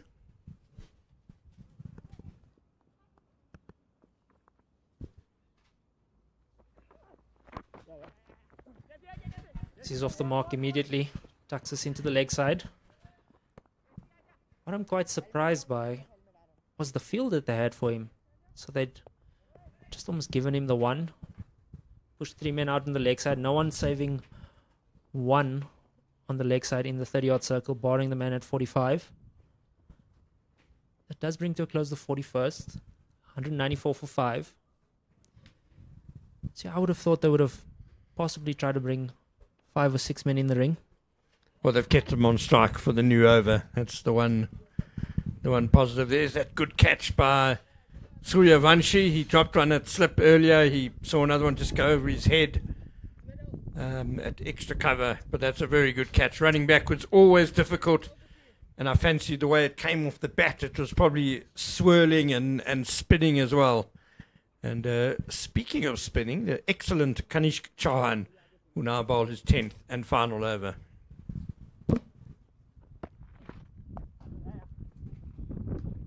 It's cut beautifully to the cover sweeper for a single. But again, they've just got the 4 in the ring to the new man. No man saving 1 on the leg side. Would definitely love to see an extra man in the 30-yard circle for Letabo, just to put him under a bit of pressure.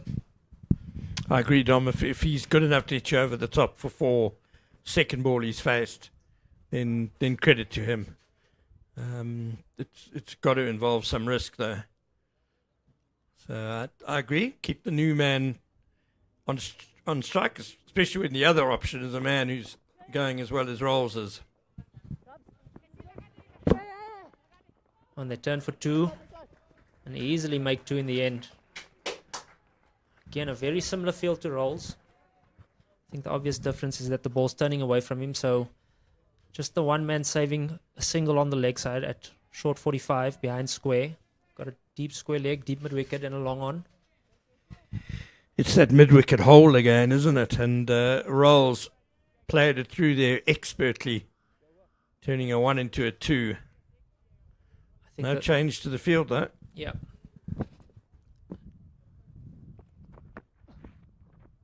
Oh, beautifully bowled. He's found the edge, but it's gone past 45. He's chasing in the deep. Does well. Just keep it down to 2.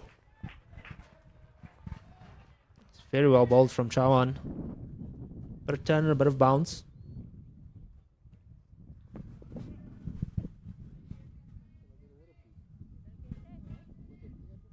Yeah, very well bowled. Unfortunately, this late stage of the game, no slip in place. And to a man on 90. 92 is Rowles.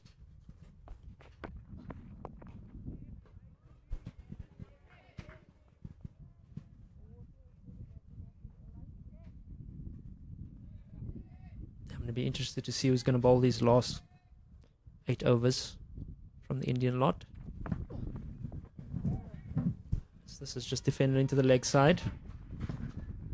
And that single brings up 200 for the South African under-19 team.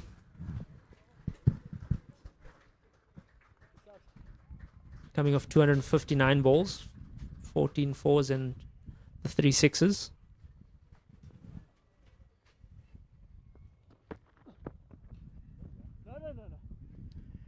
So just 47 balls for the last 50 runs, which speaks to the much needed acceleration we're getting here at the back end. So 42 gone. 200 for 5. So just the 8 overs left. And South Africa definitely in a position, as you said a bit earlier, to get above that 260 mark. Just a couple of big overs will propel them towards that. And that'll be competitive, you know. I think it's a dry pitch, it's a slow pitch. There has been turn, there has been bounce. It will be a tricky chase if they can get there. Ambrish is continuing, and I can only imagine that Devendran must have a niggle of some sort. Devendran's gone for 44 in his 7 overs.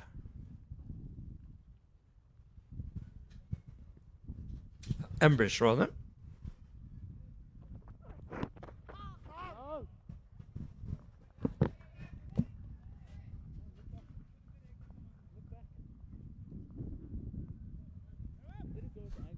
And if we put ourselves into the shoes of the Indian team, definitely want to get Rowles off strike and bowl as many to Letabo as possible. Dot balls are going to be absolute gold in these last 10 overs.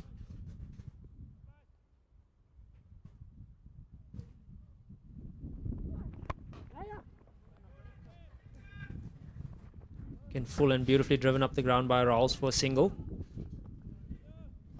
So the key here is going to be for them to bowl as many to Letabo as possible. But again, I'm calling for it.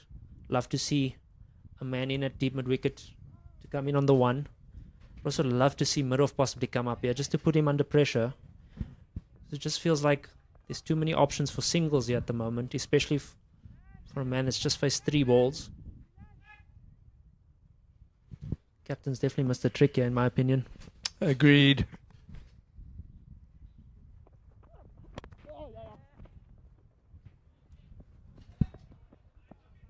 There we see, just cuts this one to get off strike for another single.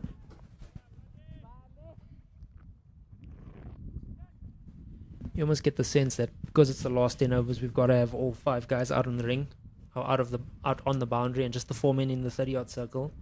Whereas the game and the pitch is actually saying something completely different. It's quite tricky to get yourself going on a slowish surface. So you'd actually think the other way around. As Ambrish goes with a slower, shorter ball. Just worked for one. Who's more likely to hit boundaries here? The man on 95 or the man who's only faced 4 deliveries? Yeah, I think India, if they persist with this tactic, Rowles could well make them pay.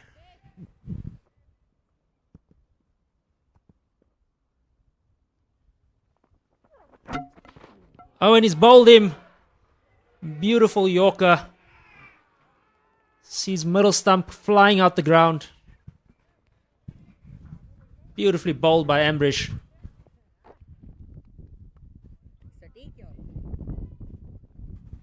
Tabo's just fallen over there. Maybe this is why Ambrish is bowling in the last 10. This is a fantastic delivery. Right up in the block hole. I don't think you could pitch it any better than that.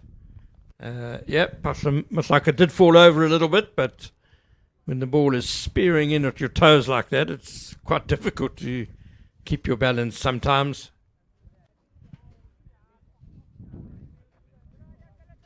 Yeah, what a sight for any fast bowler. Seeing any one of the stumps uprooted and flying out to the ground.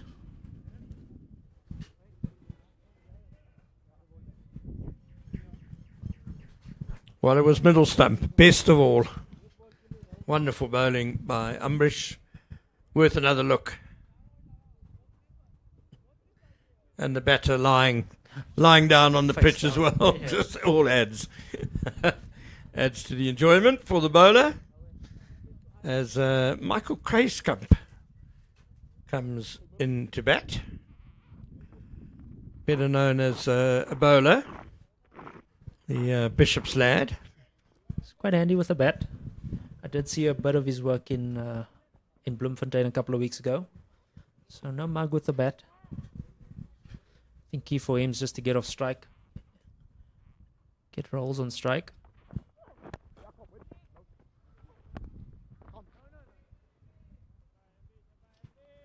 With this being the 43rd over, well, 43 overs gone now, 7 overs left. It's a bit too early to throw all caution to the wind and just be slogging at both ends. So you're quite right. Krayskamp has a role to play here, and that's just to make sure that Rowles gets as much of the strike as he possibly can. 95 not out off 102 balls. And there you see how Jason Rowles has really dominated this innings. Had very good support from Daniel Bosman. That was the one sizable partnership, a partnership of 97 for the 5th wicket. But starts before that for the top order. But important that Rowles now takes this home and makes sure South Africa under 19 post a sizable competitive score on the board as Kilan Patel returns to the attack. He's been superb. 8 overs for 20. He has bowled beautifully so far today. Stuck into the leg side and they're running hard. Some really good fielding in the deep. Just restricts him to a single.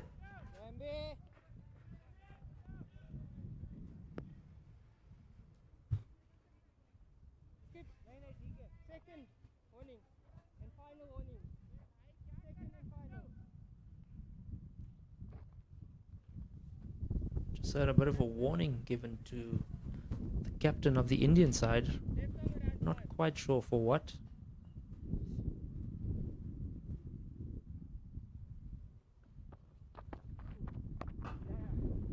It's driven just for the single. Krayskamp doing the right thing here, getting off strike. Warnings are usually for running on the danger area, the bowler, but it's not in India's best interest to rough up the pitch, batting last.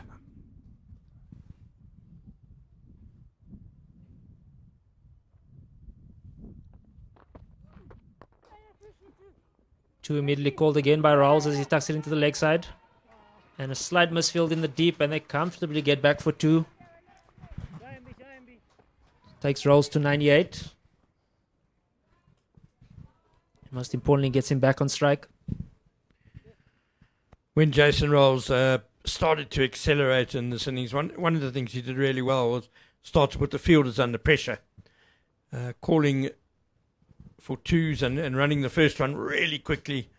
And you could see there the Indian fielder faltering under the pressure. Yeah, they've just actually changed long on and deep mid wicket around. Stuck into the leg side again. Just a single on this occasion. Takes Rowles to 99.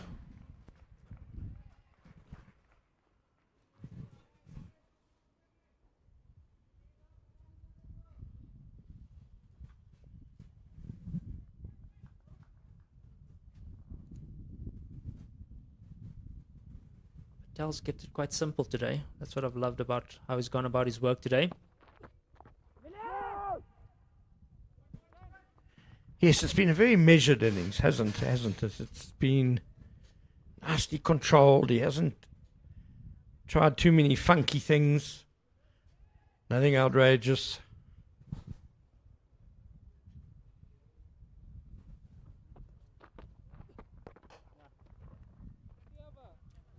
And that dot ball brings to a close the 44th over. 208 for 6. Most importantly, Jason Rowles is now on strike. He's currently 99 not out of 105 deliveries.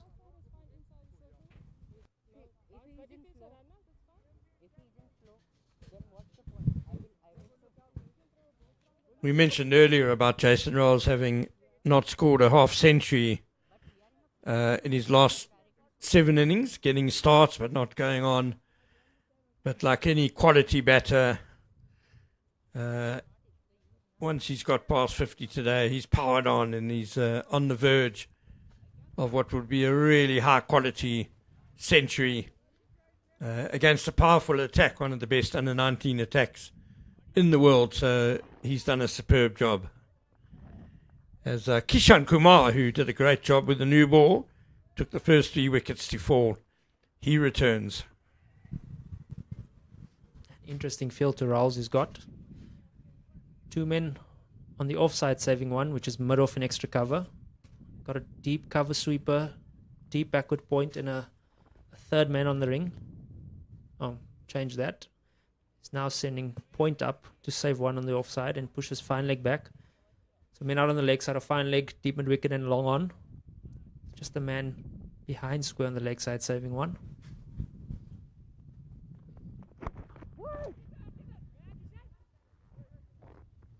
There's a bit of wrestling going on there between Kruiskamp and Kumar. Not as bad as Miller v. Rickerton the other night. Yeah, that was quite funny to watch. Great rugby tackle by David Miller. SA20, all about fun, bringing the fun back to cricket.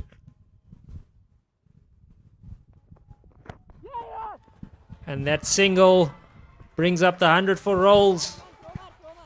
And what a knock it's been from Jason Rowles. 100 coming off 107 deliveries.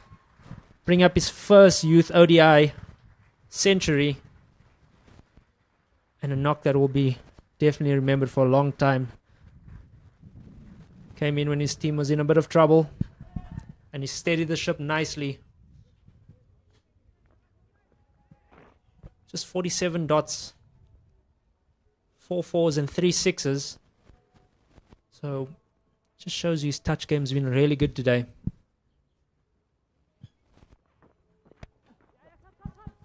This one's heaved by Kruiskamp. Thick outside edge pass, backward point. They scamper through for 2.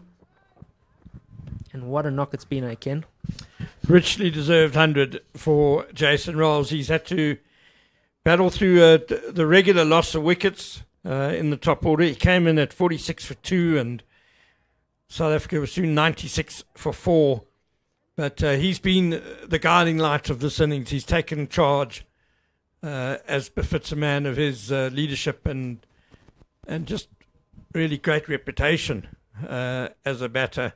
Wonderful knock by Jason Rowles.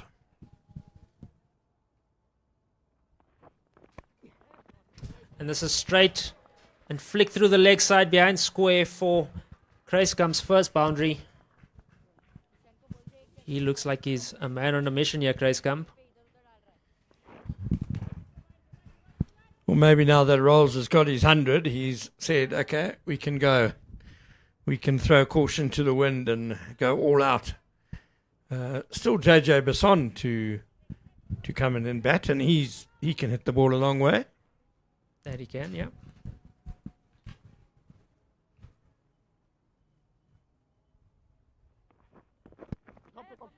Straight and into the pads. Scamper through for a single.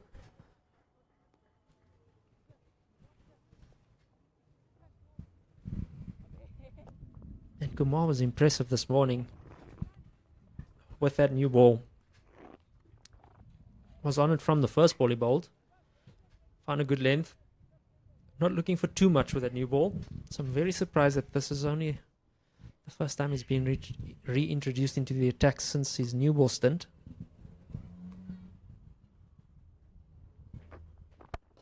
Rowles gives himself room and he whacks this one through extra cover. Brings up another boundary. And that takes the score to 220 for 6 after 45. I just feel like there's a lot of momentum on South Africa's side here at the moment. Wonderful batting by Jason Rowles. Unfortunately, Kishan put it exactly where he wanted it, making room for himself and being able to hit it through extra cover. What a quality shot by Jason Rowles. And you're right about Kishan. I thought he would have come back for maybe a couple of overs during that big partnership. Yeah, exactly that. I mean, he is the man that struck with that new ball. So you almost, I know you sort of, as a captain, you have an idea of who the two strike bowlers are going to be, but on a particular day, if one man's taken 3 in his first spell, he's definitely the guy that's going to come back in those middle overs to try and strike. Perhaps complicated by what we suspect is an injury to Devendran.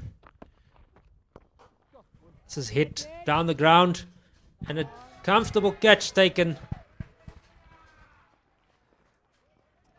Kanish Chawan running around from long off and taking a very good catch.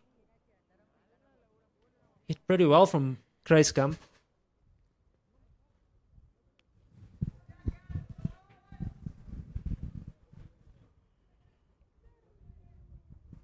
Yeah, lofted beautifully. But good work done in the deep by Chawan. Running around to his left.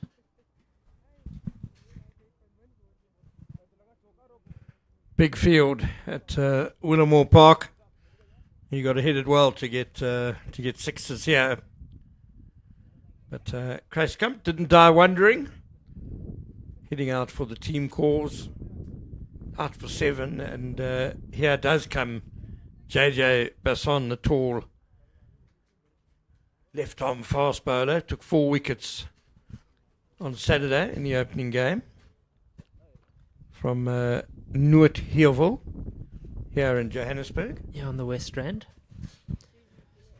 So yeah, 29 balls to go in this innings. So a run of ball takes him to the South African side to 249. But you're hoping that Rowles gets a bit more strike and can express himself a bit more, because he's been rather composed throughout his innings, hasn't looked for too much. So let's see what Basson has in store for us here. It's Plainemus first up. I think the key for anybody coming in at the moment is just to get Rowles on strike. Do your best to get to the other side and watch from the other side.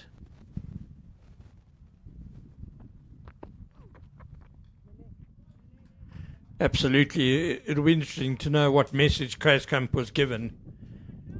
But perhaps the smarter play in that situation was to hit it down the ground, sure, but keep it on the ground and just take the one and bring Rowles back on strike.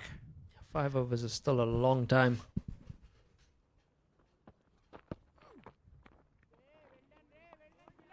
And just that one decision by Kruiskamp now led to 4 more dot balls. And what's shaping up to be a really good last over for Keelan Patel.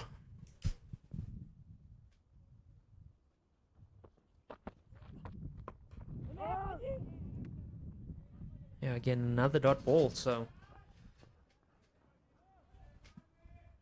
a wicket maiden in the 46th. What's the probability of that happening?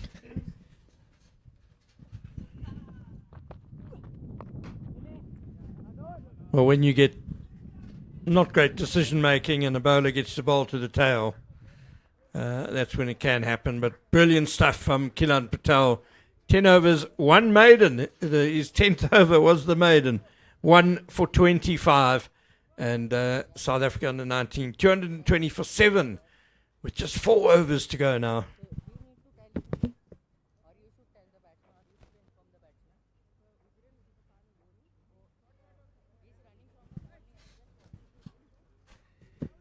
If Kishan does return, I'm not too sure he is just yet, but it's going to be a test of whether he has other tricks up his sleeve. With the new ball, he was able to stick to a decent length, a fuller length.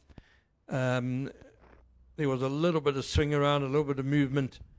But now, yeah, at the death, older ball, we need to see if he can use variations, hit the deck a bit more, bring his length back a bit. But for now, it is going to be Devendran, who is not injured. He's just been ignored by his captain since he bowled 4 overs with the new ball. He's back now at the death to Jason Rowles. I've got a feeling this is a good matchup for Jason Rowles.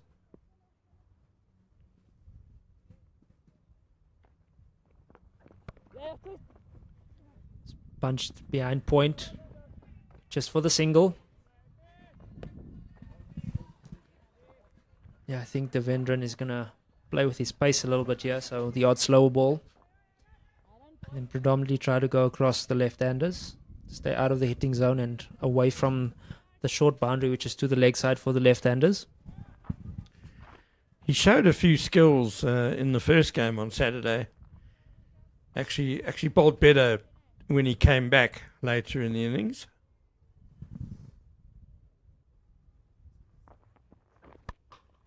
So this one's hit up high from Besson. Some work to do in the deep. Deep mid wicket comes in and takes a great catch. That certainly had a lot of airtime. And that sees the end of Besson, who goes without scoring. 221 for 8. Well, it's the captain again, isn't it? Suryavanshi. Unusual at the death for the captain to be at cow corner. We spoke about him having a couple of near misses in terms of catching earlier in the match. But this was an excellent catch. Running in. Had to come in a long way. And it was a steepling blow as well by J.J. Besson. Almost as high as the floodlights, it seemed. Yeah, he's unfortunately hit that one 2 for up and not enough out. Needed to hit that one sort of as for forward as he did up. I'm sure it would have gone for a boundary. But nevertheless, that brings to an end his wicket. 221 for 8. South Africa under 19 are in the 47th. You just feel like they've lost their way a little bit here, Ken. They had some good momentum going into the last 10 overs. And in the last 3 overs, literally lost 3 wickets. So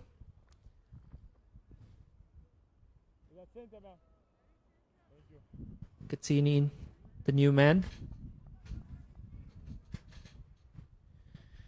Definitely a bowler. Those stats will tell you that. This is where India good. They are bringing an extra man into the ring. Really got to stop Kachini from getting an easy single to get Rowles back on strike. Just the lower order just maybe not fulfilling their brief, which was to get Rowles on strike. That's the most important thing. As Katsini does well there.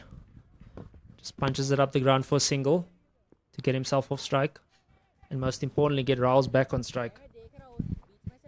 Yeah, well done, Inati. Good stuff. It wasn't a bad delivery right up there. But he kept it out and got it away for the single. So Rowles has 3 balls left in this over. So you'll be looking for a boundary this ball, no doubt, and then either a single off the 5th or the last ball. As this one's full and big swing from Rowles, a big inside edge, goes past 45 on the ground for a boundary. And I suppose the intent was shown, and it doesn't matter how the boundary came up. Yeah, we have a look at it again. I think he was trying to get it square on the leg side.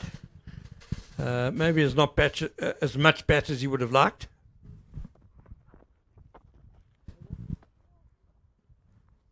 Yeah, Devendran on this occasion goes short and slow and wide into the wicket, so adjudicated wide by Kieran Kloster.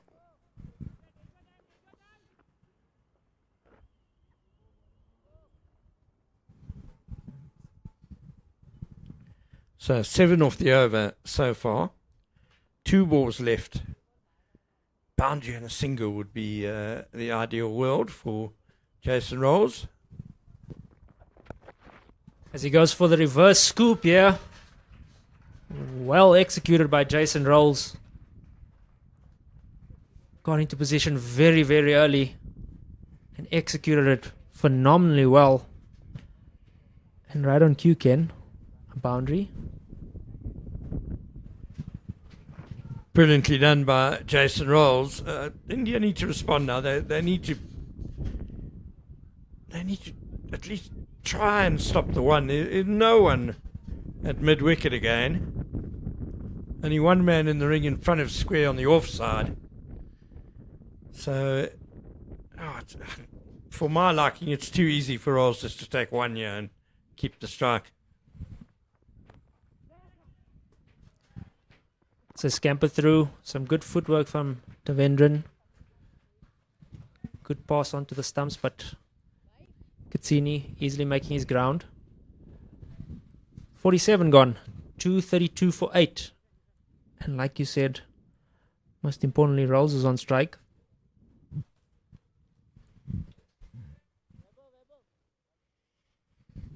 And with work to do, just 3 overs left.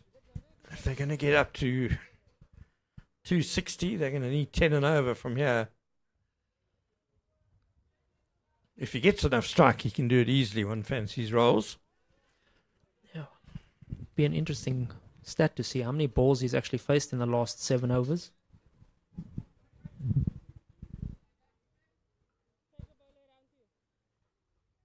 So Kishan Kumar into the attack.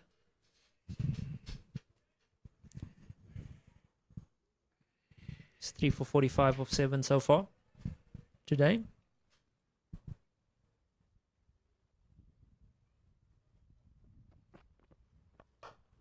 Slower bouncer bowled, and it's looped to mid-off for a comfortable catch. That sees the end of a great knock played by Jason Rowles. It's been a superb knock, but the dismissal has just been a disappointing one, really. Just decision making again, Dominic. I think if he'd left that, it would have been a wide. Yeah, absolutely. Looked like it was going over his head by a fair distance. And we asked the question whether Kishan can change his modus operandi and hit the deck hard and bowl some variations. Well, he did that straight away. And he's got the key wicket of Jason Rowles. That could be the difference between 260 and less than 240, I'm afraid, for South Africa under 19.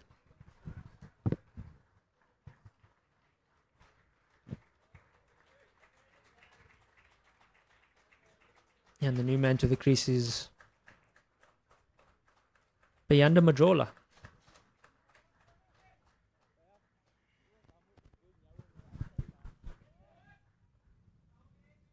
So you just feel like this last 7 overs, if this last 10, let me put it this way, the last 10 overs rather, they've batted themselves into such a good position.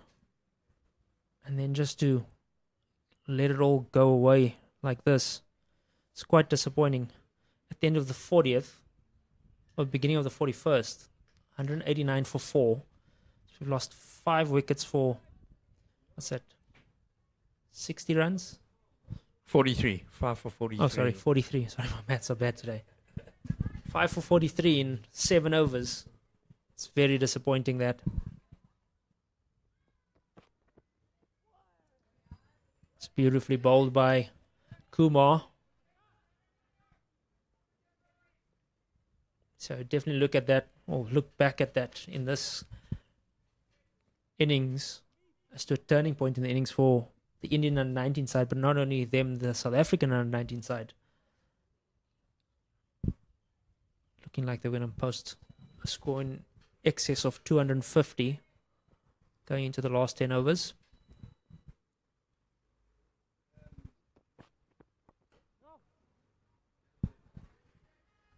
And it just feels that decision making, obviously we don't know what messages were sent out there in terms of the approach of those batting around Jason Rowles.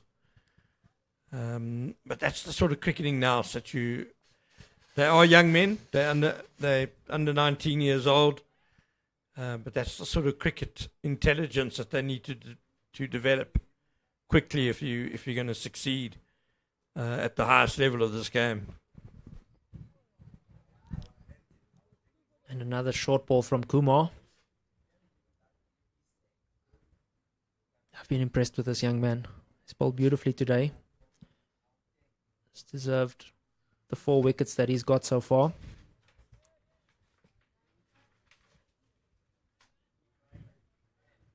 Got out the top 3 if I'm not mistaken.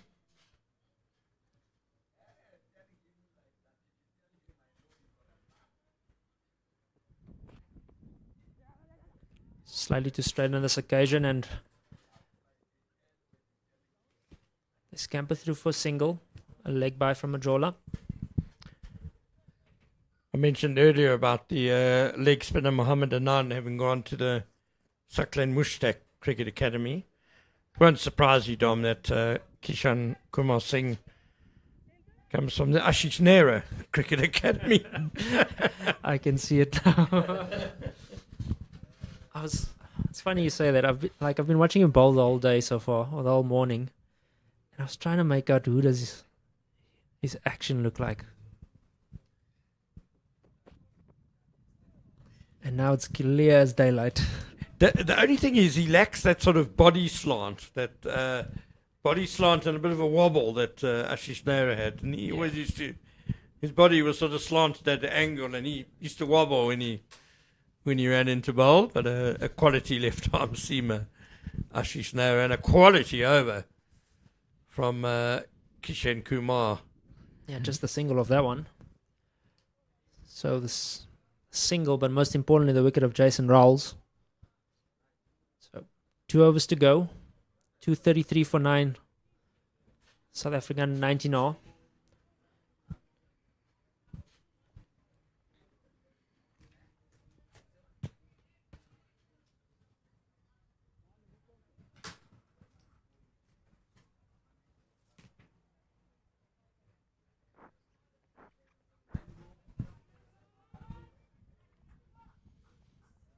Well, I guess the batters are just hoping to bat out the last 2 overs, aren't they? Any runs they get are a bonus.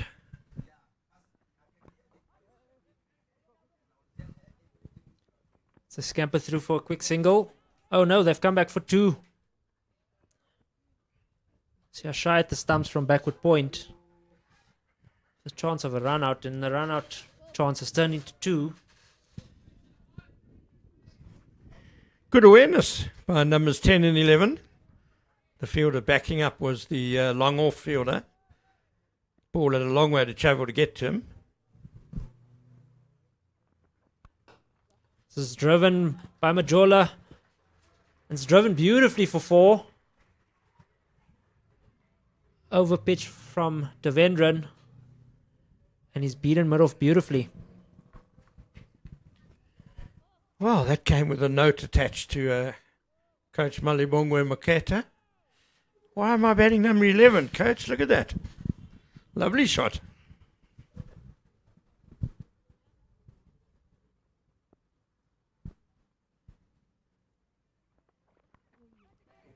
This is bowled. And a slight leading edge as he's tried to tickle that into the leg side. Third man running around and doing the tidying up. In the air for so long, he thought someone would get around to that.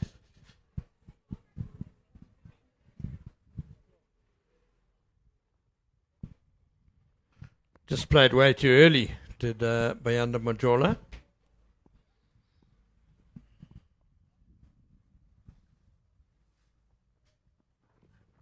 Oh, and that's very wide from Devendran. Great work from the keeper to get a glove to that. So they get the extra run from the wide and an extra from the run that they completed. Well, Abigan Kundu did exceptionally well there. He saved 4 runs with that scrambling dive. Really wayward delivery from Devendran.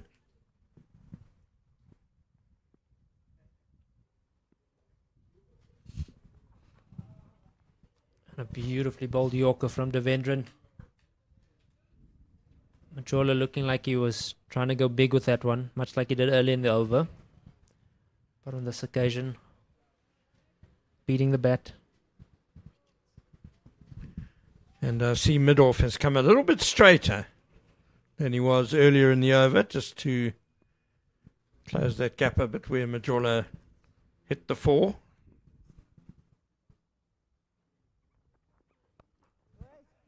Slow ball on this occasion. Bit of a run out chance. And now they scamper through for a single. With a missed attempt at a run out.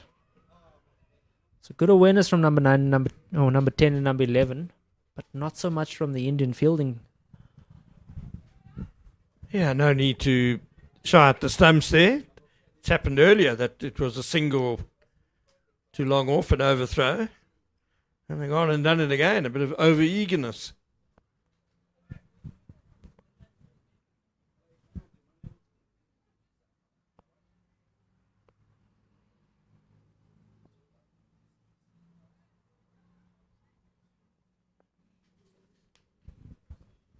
And Devendran just tinkering with his field, so bringing fine leg up and pushing long on back, or long off back, my apologies.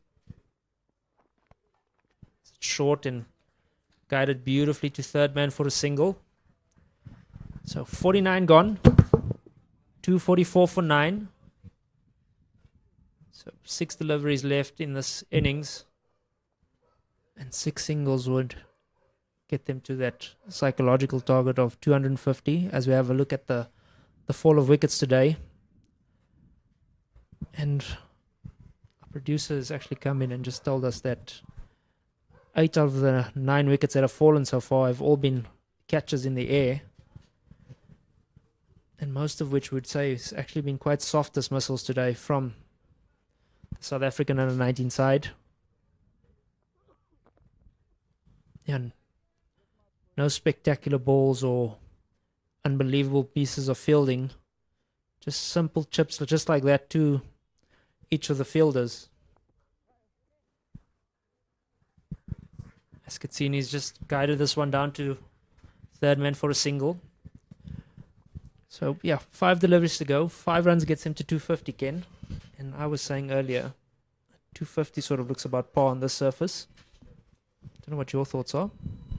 Yeah, it's a decent score. It's a competitive total. I think I would have preferred 270. I think that would nudge you just a little bit ahead in the game.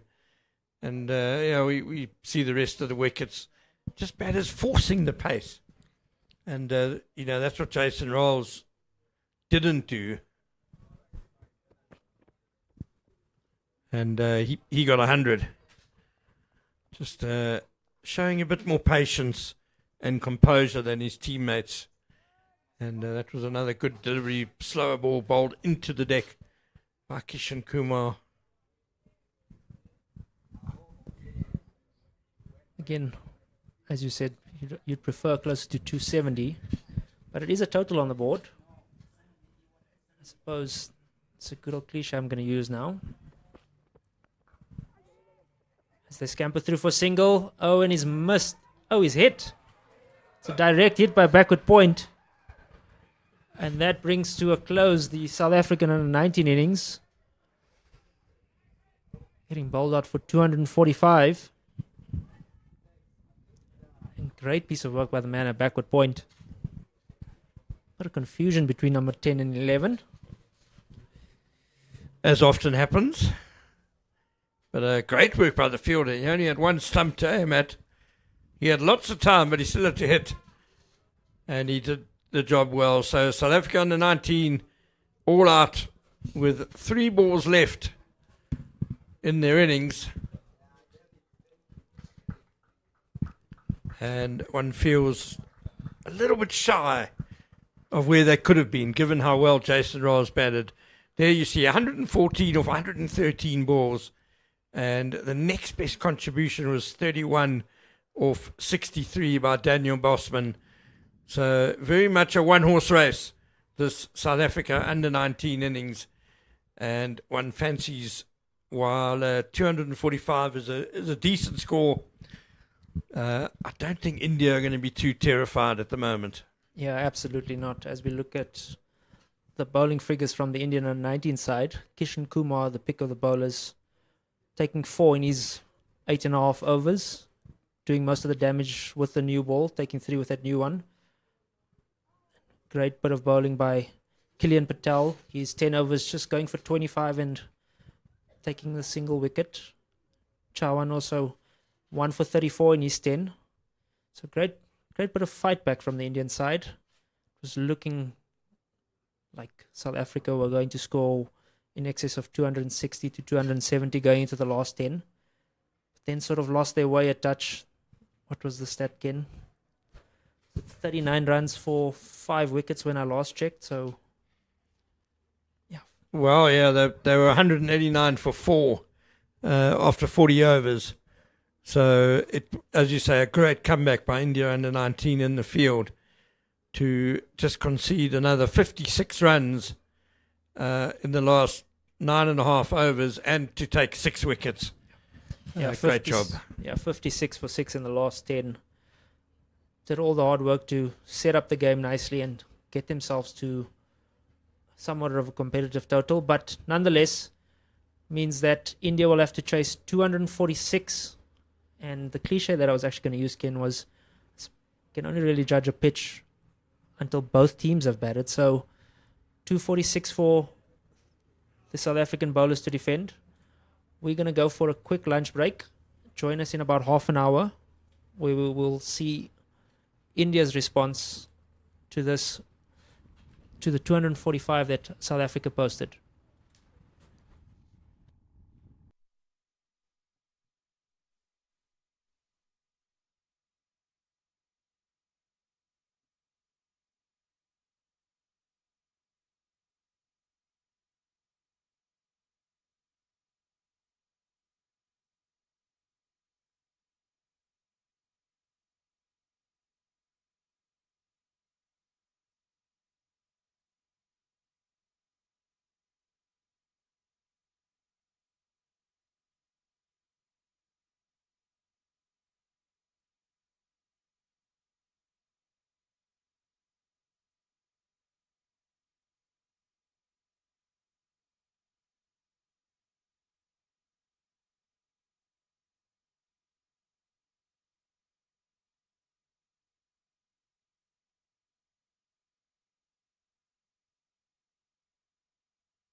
Welcome back to Willowmoore Park in Benoni as we see the South Africa under-19 team in their green and gold take the field alongside umpires Stacey Lakay and Kieran Claster.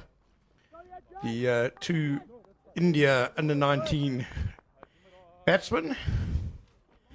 It looks like Captain Vaibhav Suryavanshi is going to be the non-striker to start with.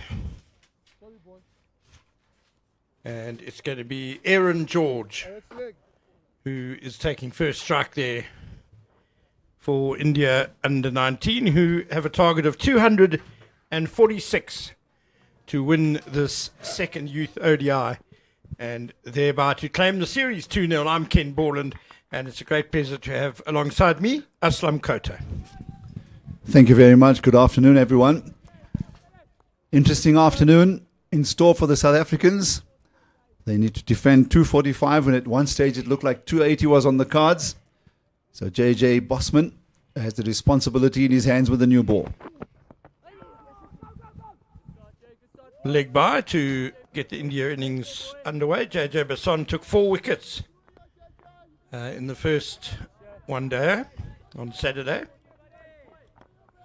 Bowled really well throughout the innings, and well, we saw Aaron George's record, an average of 58, I think it was. Remarkable. Vaibhav Suryavanshi, that's his youth ODI career record.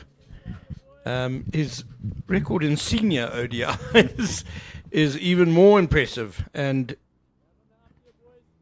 he's only turning 15 in March. Uppercut. Oh, third man in business. No, over his head. So 6 off his first ball, and that is typical Vaibhav Suryavanshi. Yes, what a way to open your account in challenging the score of 245. Short delivery, it was certainly there for the taking. Generally, you would get batsmen who would allow that to go through to the keeper and make the bowler feel he's wasted it, but not Suryavanshi. That went a long way eventually over that third man fielder. So what a way to start. Basson, on the other hand, 8 innings.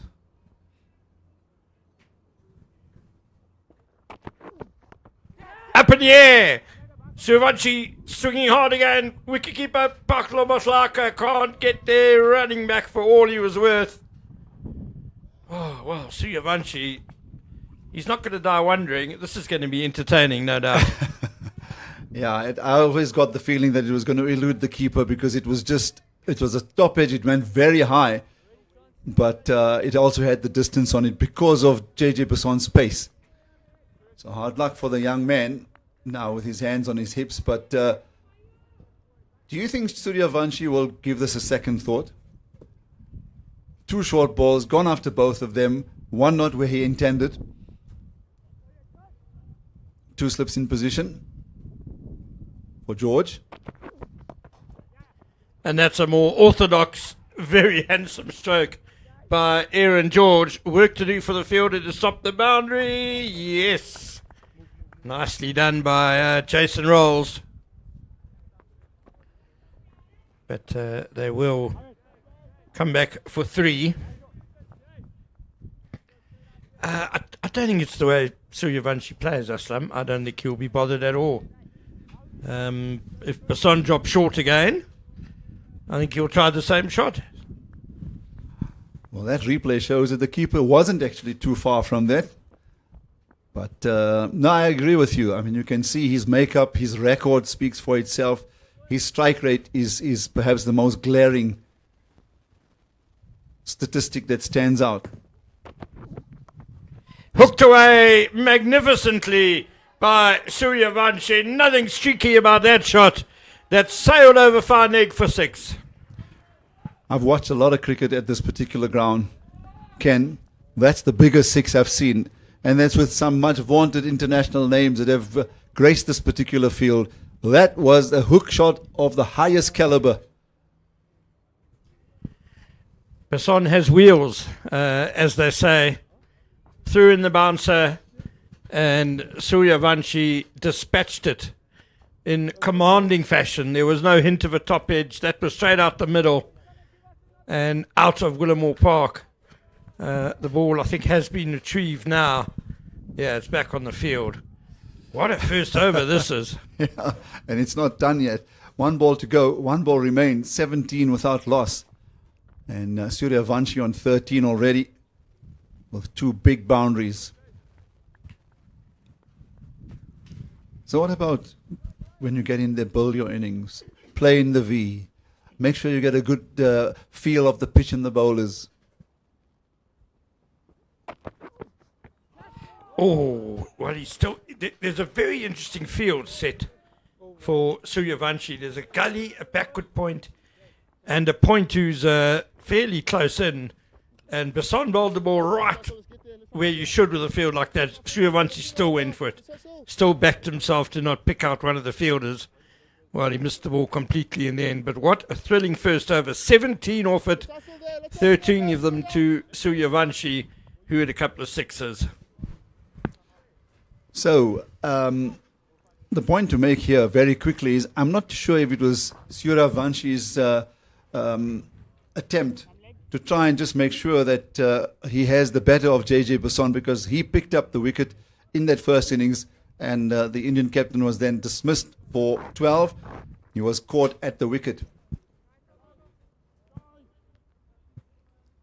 So sharing the new ball as we saw in the first match.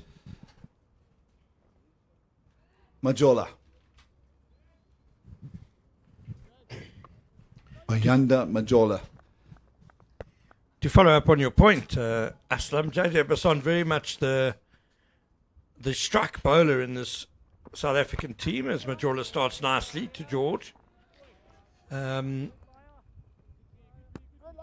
He's a bit like a totem for the team, so perhaps Suryavanshi saying, you know, if I could take down their big gun right from the outset, then it really puts us in charge of the chase. Yeah, just the approach. I mean, everything that was bowled at him, he swung at it. And that's the thought that just came to mind. Obviously, it's all conjecture, but you never know. And I think you make a good point there as well. Normal cricket resumes with Aaron George on strike.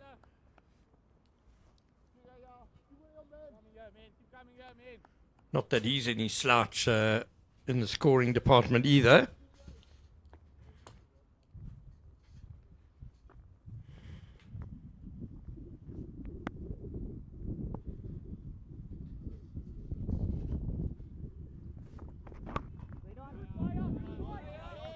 It's been a good first over so far by Bayanda Majola.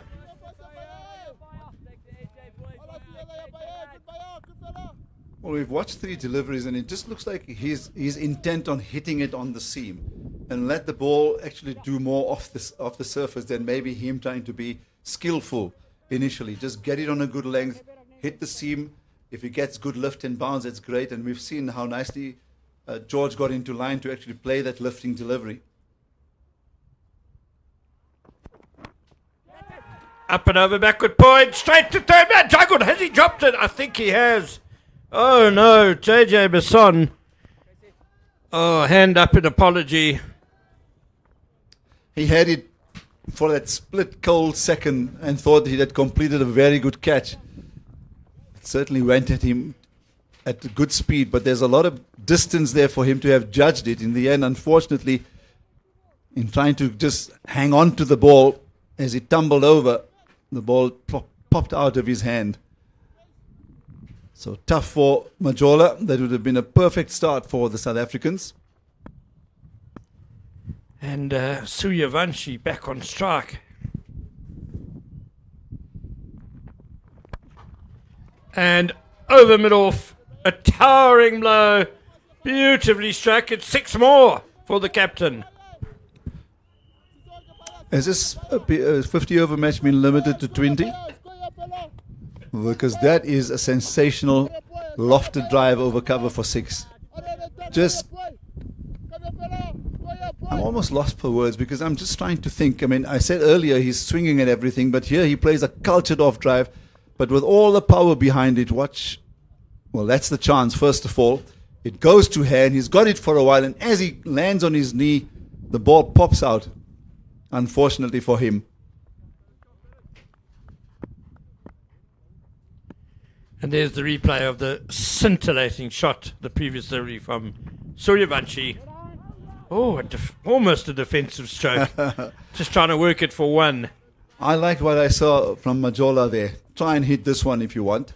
So he bowls a good delivery, forces the defensive stroke, ends the second over, 24 without loss. We've just been informed that umpire Shezi has come onto the field. Stacey Lakay has left the field for some reason, not too sure why.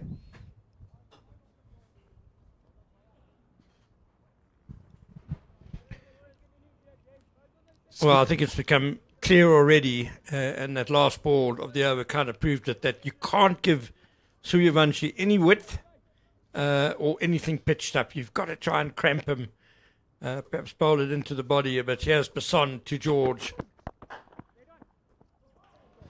You know, this approach, I mean, we're getting a first real look at this sensational talent from India. World talent, in fact.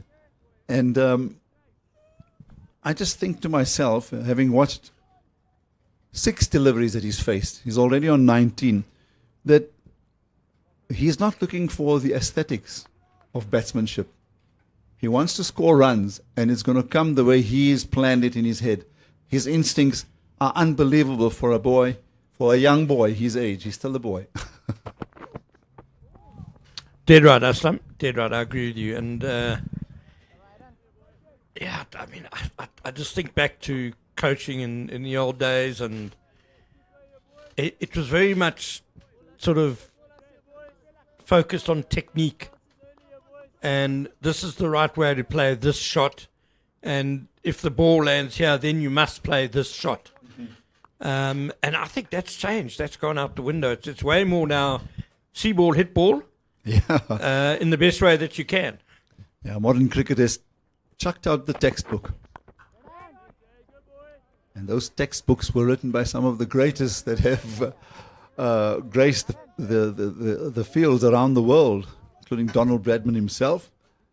In South Africa, the great Barry Richards, Attack to Win, our first real cricket book in our family, 3 brothers, all cricket nuts. That was our cricketing Bible.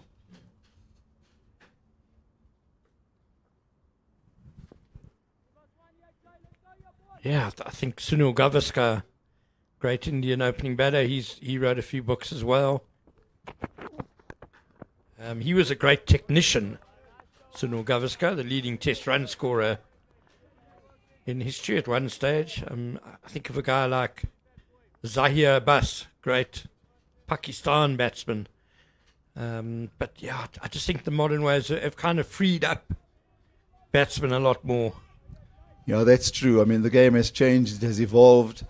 The compressed versions of the game, 60 overs, then 55, then 50, and then 40 over John Player League, 45 overs in South Africa. It just kept going lower and lower. Lofted past mid-off though, and that will surely run away for 4. No, well done. Jorik van Skalkwyk, he's got a bit of pace on him to chase that down.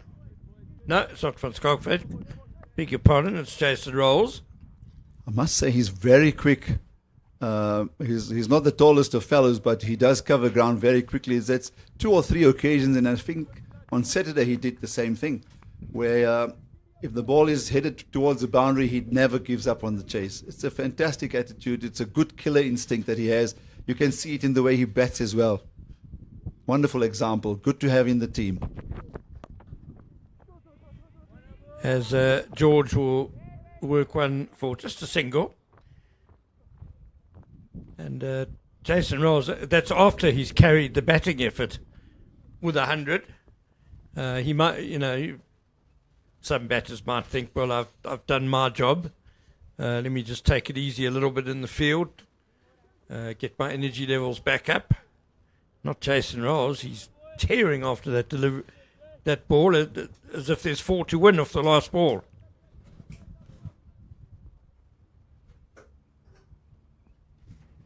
Basson versus Suryavanshi again.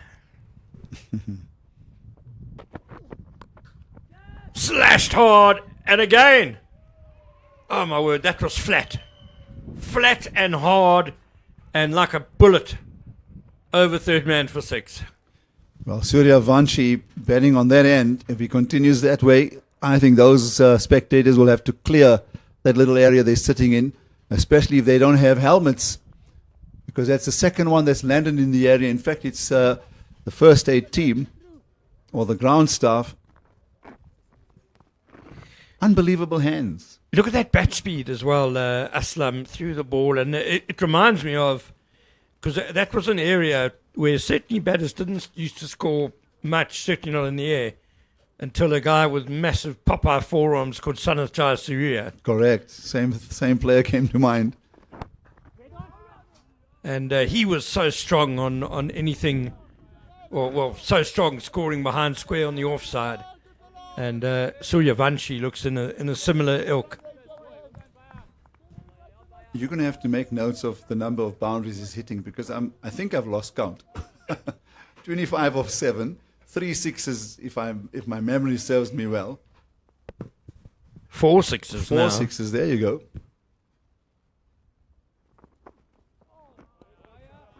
Good bouncer by Majola. He's started well. Suryavanshi hit him for a 6, so in the other 7 deliveries he's bowled, he's only conceded 1 run. And he's had the catch dropped.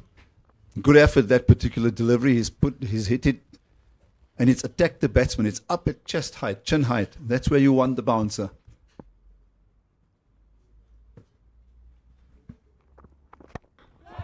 Lofted just over mid-on. Oh, that was not a very convincing stroke by Aaron George. Certainly not out the middle of the bat. Yeah, I'm wondering if he was looking to just hit that wider of that fielder, but maybe perhaps just holding up in the pitch. And we've seen some of the South Africans earlier struggle with that as well. Very good bit of wrist work from Aaron George. He, on the other hand, has played beautifully for his 11 of 14. As a typical opener would and should. Lovely timing through square leg by Aaron George, and that's run away for 4 as well. Just a little bit wayward by Majola, but beautifully put away by the batsman. Yeah, power on the one end, finesse on the other. You couldn't get a better mix with an opening spare. Absolutely magnificently timed. Good to watch. Cloud cover certainly getting much heavier over Benoni. I keep saying I hope it just stays away until 5:30. And now eased through extra cover for 4 more by Aaron George. And the Majola just over pitching. He floated that one up a bit as well. For 3 successive 4s in this over from Bayanda Majola, and he's catching up to his skipper. Yeah, beautiful, absolutely magnificent stroke play. I mean, no hurry in the way he's just gone about his batting. And as I said, power on the one hand, finesse on the other. And what a contrast. And it's been fun already. Only into 4 overs of the innings. Yeah, I get the feeling that bowlers are going to need to work really hard if they want to get it up at that chest height at a good speed. Because he finishes on a good note, does Majola. 3 4s in a row, and all just so good to watch. There's the replay of the boundaries as well. The first one, probably the least impressive of the two, just clearing mid-on. But these ones were just beautiful, wristy stroke play. We often talk about balance, both the strokes, the leg side little punch and then the front foot drive. The balance was inch perfect. Picked up and heaved over mid-wicket onto the grass banks on the eastern side of Willowmoore Park. Another 6 for Vaibhav Suryavanshi. 30 of his 31 runs have been in 6s. Yeah, and I feel sorry for JJ Basson because he must be questioning himself now. Where do I bowl the next delivery? He should remind himself that he's the one that got Surya Vanshi with a very good delivery in the first youth test or first youth match. And this is an ominous sign to all the under-19s, wherever they may be watching around the world, that it almost looks like it's a one-man show.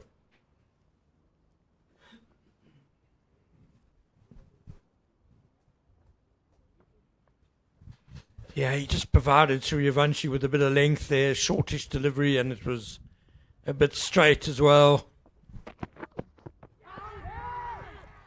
Well, the other point to make is that he's obviously taking advantage of the fact that only 2 fielders are allowed in these initial overs. So as long as he picks his spot, but it's very difficult to have 2 guys covering such a large area. And for those of you who are interested, just out of shot is the fielder at fine leg.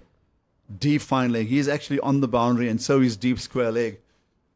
The rest of them on the offside, just 2 on the onside, saving 1 at deep mid-on, mid-wicket, and then 4 on the offside, saving 1. Powerfully cut away, over cover point. Is it 6? Well, umpire Shezi's delaying the signal. There it goes. Maybe he's tired. Well, I'm gonna make another point, and it's tongue-in-cheek. In all the time that I played, even if I hit a hook shot, it wouldn't have gone that far. That hit the top of the roof. It's an offside clout. It's an uppercut, all deliberate. Absolutely no mercy.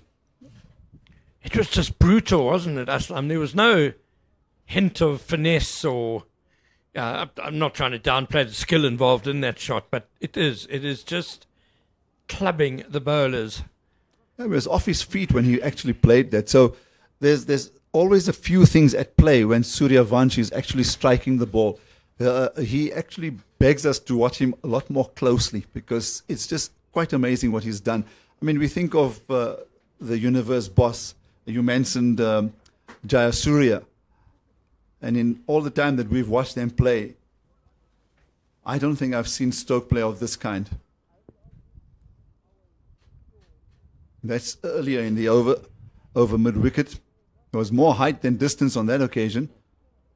But this is just sensational. He swings at it almost like a tennis player would be looking to put the straight hit down the line. When you watch the face of the bat and you see the angle and then you see the result. He left one, did Suryavanshi. Good delivery from Basson, climbing outside off stump. Yeah, look, the one thing you don't need to go is into the bowler doesn't need to do is to go into his shell. Certainly there are plans that they discussed. He needs to make sure that he's looking to execute them. So without a doubt, he needs to keep his chin up, and I'm sure his fielders and his captain will be looking to do exactly that with him, is to encourage him to keep going, because often the bowler has the last laugh in these type of situations. Perhaps a bit of pace off there from Basson, and Suryavanshi mistiming the shot. He does always go hard at the ball as well, Suryavanshi, so that could provide opportunities. Well, he was very disappointed. I don't know if you heard that shout of anguish. He was looking for another 6 somewhere over the offside region. Anywhere in that arc between third man and all the way through to deep extra cover. And they've taken away the third man because, well, it was pointless. The ball kept sailing over his head. And Basson has tried to be a lot straighter in this over. More of a leg side field, and he ends the over well. 58 without loss after 5 overs. India under 19 got to their 50 off just 26 balls. Yeah, it's entertaining but also concerning. And I'm not just concerned for the South Africans in their green and gold. It's for the rest of the teams that are going to be assembling for the tournament in the not too distant future. In fact, in just over a week, Namibia and Zimbabwe hosting the Under-19 World Cup. purely from an entertainment point of view, I'm sure that there'll be a lot more tuning in from around the world. And I'm quite certain that right now on Pitch Vision, there's a huge viewership and enjoying this. It's almost a murderous type of the attack against the bowling. 37 of 13. Basson, your key bowler in the lineup, has gone for 38 in his 3 overs. And that's where it stands right now. South Africa were able to get 245 all out in their 50 overs or almost. And it was highlighted by a great innings from Jason Rowles, 114 of 113. His maiden youth 100. And then Bosman was an able supporter, so was Adnan Nagadin at the top of the order. But 4 for 46 from Kishan Kumar and great support from the other bowlers made certain that South Africa didn't get anywhere near the perceived 270 runs. And in reply, well, do I need to say more? 5 overs, 58 without loss. He is such a jewel card, is Vaibhav Suryavanshi. Just 14 years old. It's a junior schooler playing against a senior pupil at the moment. Basson being 17 and 3-year age gap doesn't mean anything in your 20s and 30s. But, when you're under 19, it's a big difference. And Suryavanshi is just bossing the show. At 14 years of age only, he truly is a freak. He is, and you can't, you can't even ignore the fact that he is 14. About bounce from Majola, good delivery off the splice, and Aaron George just did enough to evade being caught there. Yeah, from a pace point of view, Bayanda Majola has been the most impressive. He's got the ball to really skip up for length, and that was a ball that you feel deserved a catch. There was one catch dropped off his bowling in the early part of his spell.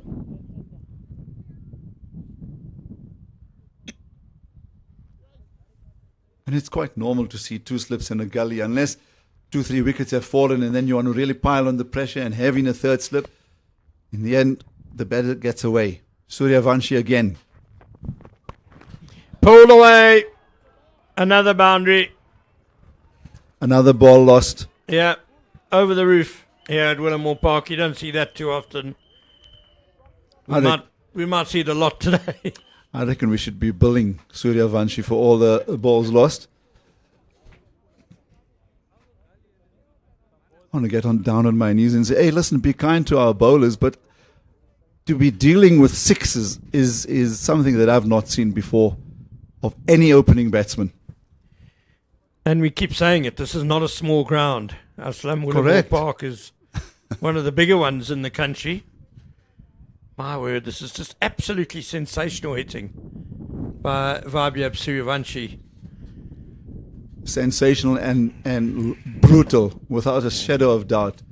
None of them have been these gentle little lofted drives that go for 6 or helping it over the square leg boundary for 6. These have all been hit with brute force.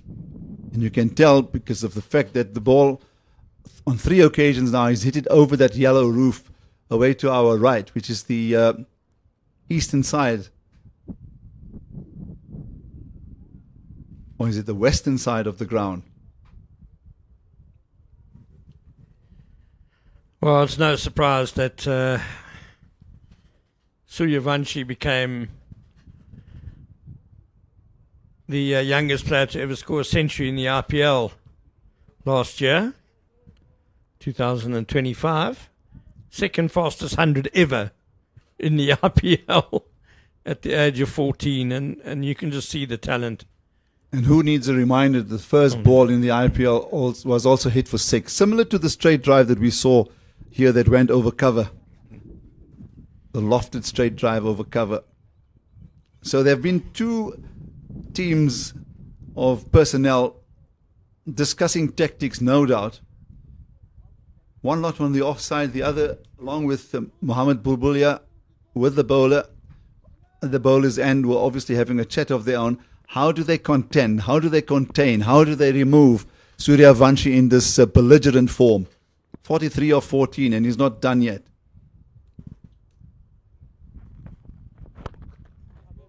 Well bowled. I think the important thing when a batter is blazing like this for the bowling side is that you don't go away from what you planned as a good ball before the innings started.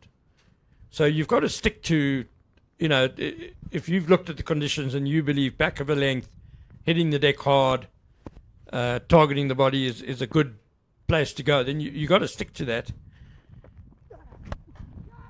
It's skewed off the outside edge, but it's going to go safely over the covers and plug for a couple of runs.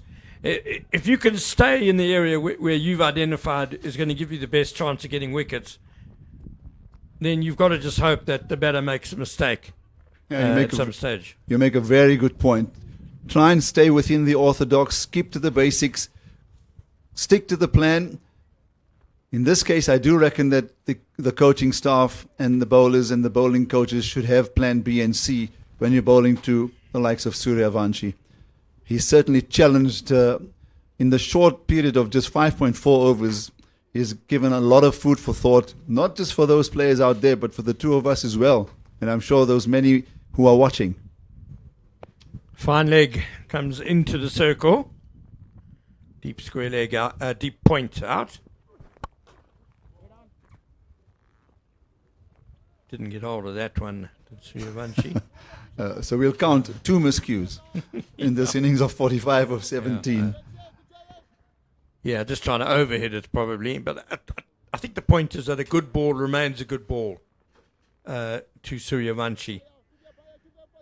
And sure, he might hit a couple for 6, but chances are the third will bring some joy for the bowlers.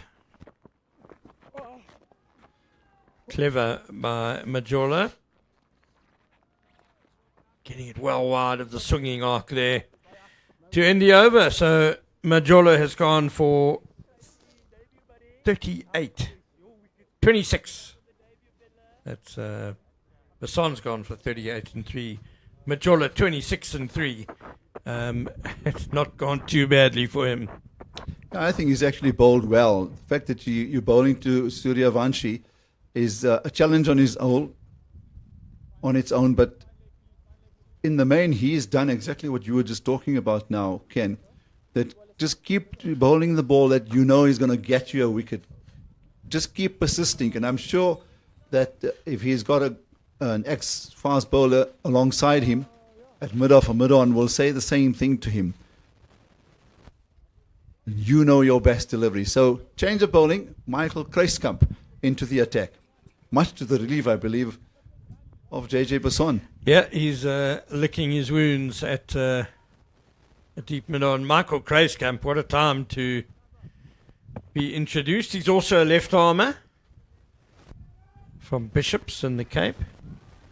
Was Western Province's under-16 cricketer of the year last season. But a daunting task. Fortunately for him, he's got Aaron George on strike first. Not that George is going badly. He's on 20 off 18 balls. But, yeah, he'll be glad he's not bowling to Suryavanshi first up.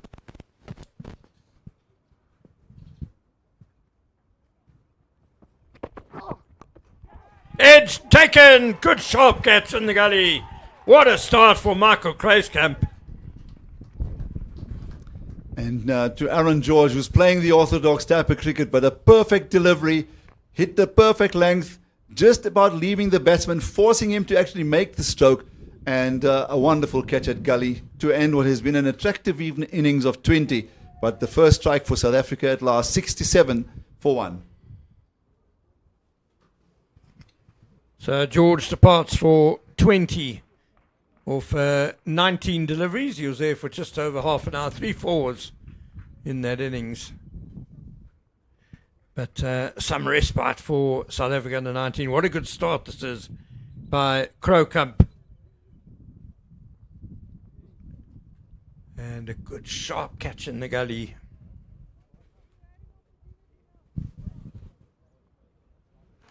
Yeah, what I liked about that, if I'm not mistaken, this is his maiden youth ODI that he's playing. Really, even the height of that, with that delivery, it was just above waist height in that uncomfortable area. And here's another look. The catcher is in the picture. Yeah, for the first ball, it really is a good one. It's a good back of a length delivery, angling across the right hander, and as you say, that awkward height, getting it up above the height of the stumps. And George, things going so well for India, it's not surprising that he went for quite a ambitious punch shot. Struck on the pads now. They are pleading with umpire Sherzi. I think you'll find this might have pitched outside leg stump. Vedant Trivedi, the new batter. Oh, it was right up there from Kreiskamp. Great start by the Bishop's lad. Well, he produced a fantastic first delivery, and then to the new batsman, Vedant Trivedi, he produces a Yorker length delivery. Was that perhaps missing off stump? I'm not too sure, but it was very much in line. And I can tell you this, that if the umpire gave him out, I don't think any one of us would have been dissatisfied with that decision. So hard luck for Kreiskamp. It was full, and it really looked like it was going to hit at least the off stump. I can understand why this hasn't been given out, to be honest. I think with the angle, it's hit him probably in line with off stump. And, yeah, I can see why the umpire's going not out for that one. I also hear you, and obviously through the umpire's eyes, that makes sense. But it was very full. Kokam followed up with a good delivery. This one just a little bit fuller and wider and nicely steered away. Oh, unlucky for the fielder. I think he's hit his head on that pipe, I'm afraid to say. Diving. Oh, yeah, that's nasty. You see that pipe sticking out of the wall. He kind of dived head first into it. Oh, my God. Which is not a good sign at all. It's rather just leave him lying there. Don't move him too much. Okay, he's trying to get up a bit. Looks like it might be van Skalkwyk, is it? He's a tough lad from Bella Bella. I reckon the physio will definitely do the concussion test with him. Definitely required, but a nice shot by Trivedi to get his innings going. Yeah, attractive player. Short innings in the first youth international, but he showed glimpses of his style.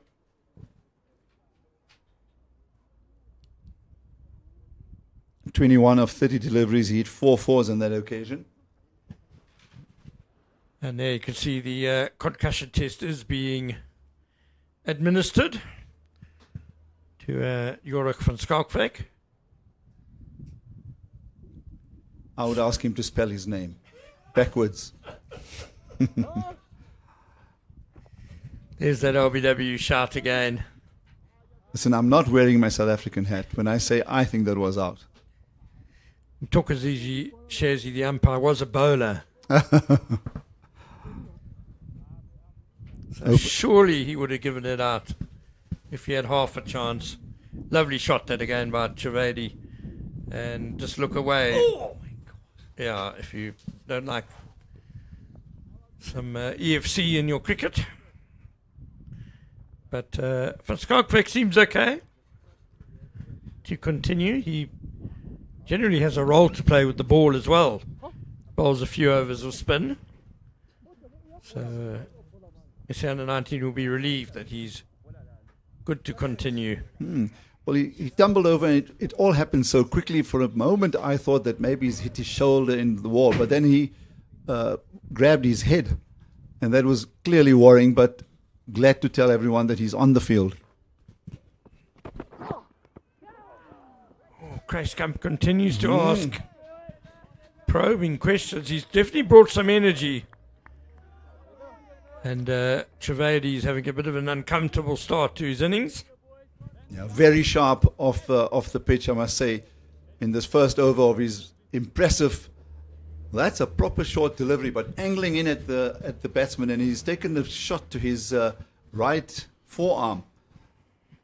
So you talk about his energy, and I think that first ball wicket clearly has given him a lot more inspiration, maybe oomph, and he's using the surface. And let's just remind ourselves as well that at the change of innings, they asked for the heavy roller. So if there's going to be any assistance, it's going to be with a new ball. White called. So a ball remains before the end of the over.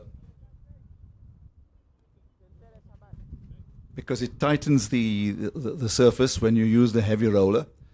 And then slowly, it just sort of seems to open up, breathes a bit. And that's when it becomes easier to bat on, more difficult to bowl on specifically. That's well handled by Trivedi to eventually end what has been the best over of the South African bowling performance. 7 overs gone, 72 for 1. The only one to include a wicket so far. This last delivery was similar to the one that got Aaron George out there. Well, that is Aaron George getting out to the first ball of the over. And then the difference between him and Trivedi, Trivedi just defended his one. Not going on it at it hard like Aaron George did. But, Suryavanshi back on strike. And Bayanda Majola will continue to do battle against this dashing left-hander. Down the ground, over mid-off. 6 more into the side screen. I reckon we should change his bat. Maybe I must go and search my old cupboards and get him the old grey nickels. Short handle, as thin as a toothpick.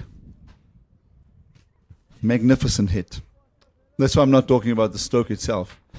Because the quality of this, again, the hand and eye coordination, that instant instinct is what's so outstanding. 19 ball half century for Suryavanshi with 8 sixes, and that is going to be a 9th 6. It, if you know Willowmoore Park, it hit the top of the gazebos next to the side screen at the back of that stand there, and out onto the B field. So 57 now, just 20 balls for Vaisab Suryavanshi with 9 sixes.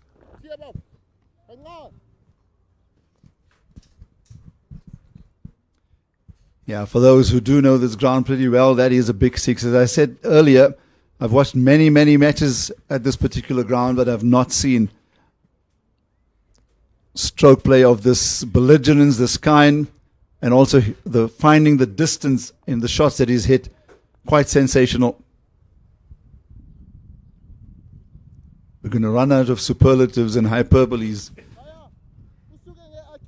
That's why I prefer to talk about my toothpick and the grey nickels at home.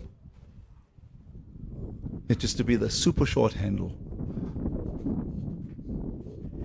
Yeah, you mentioned Barry Richards earlier. He always brings up, he's got a picture, or he's still got the bat that he scored 356 with in Australia, I think against Western Australia. And he compares the width of it to the sort of modern bats. And it does look like it's, a third the size. Way less meat involved. But the way Suryavanshi's wielding his bat, one fancies it doesn't matter what he's got in his hands. This guy can club the ball. Quite remarkable. 2 great shots this over mid-off. But Jola just over-pitching. He's been at his most effective when he's found that back of a length with energy and getting a bit of awkward bounce. Well, he's been hit for 2 sixes. Are we going to see something quite out of the ordinary here now? Could be. That's going to be 3, isn't it? Same place. Yes. Not quite as well struck as the second 6, but similar to the first one. Yeah, Majola, I'm not sure why he's bowling it quite so full at the moment. It's not working. 6, 6, 6. 63 of 21, Suryavanshi. So coming over the wicket has just given him the room to open up, maybe even just shift his right foot out of the way so that he has enough space for his backswing. I wonder if we shouldn't look to see at least just try something different coming around the wicket, maybe not be afraid of actually bowling that short of a length ball in at the chest to force the error. Because if he's doing this, you're going to need to find a better plan around it. And whilst we waxing lyrical about this stroke play, there has to be a focus on how do you remove this gentleman, because they are now scoring at 12 runs and over, and if it continues in this fashion, it'll be over long before the rain comes over Benoni. Well, it's raining sixes at the moment. Indeed it is. 3 in a row in this over. What's that? 10 now. 10 in his innings. 10 sixes off 21 balls. Suryavanshi. So he's practically hitting every second ball he faces for 6. Absolutely remarkable and incredible onslaught. India under-19 scored 67 in the first 6 overs, which is that's a very good power play score in a T20 game. We 10 overs power plays, of course, in 50 over cricket. Not that having fielders on the boundary really matters, because Suryavanshi keeps clearing them. Yeah, lots of pressure. Just 2 fielders out, one at deep point and one at deep backward point. Moving the deep backward point now to a third man position. Majola stays over the wicket. Hit over mid-off this time. Suryavanshi, I think he figured that the ball was going to be wide outside off stumps, so he shuffled across his stumps a bit and found it was nice and full again and clubbed over mid-off for his first 4. Well, at least he's broken the sequence. I thought we were going to see 6 sixes in a row and maybe tempt Suryavanshi to do the same the following over and continue in this unbelievable vein of form. So 2 balls remain in this over. 22 runs already off it. Full toss slashed away to the fielder at deep point and just a single. Suryavanshi slowing down, hasn't he? He's gone 6-4-1. The storm is over, Aslam. Not. I doubt it. Yeah, I think there'll be a few more lightning strikes with this fella out in the middle. Suryavanshi. What a privilege to be here covering it for Pitch Vision. Watching this world sensation. Showing exactly what he's made up of. And the beauty of those 10 sixes that you talk about is all of them have cleared the ground by a long way. So on any field, in any part of the world, that would clear all boundaries.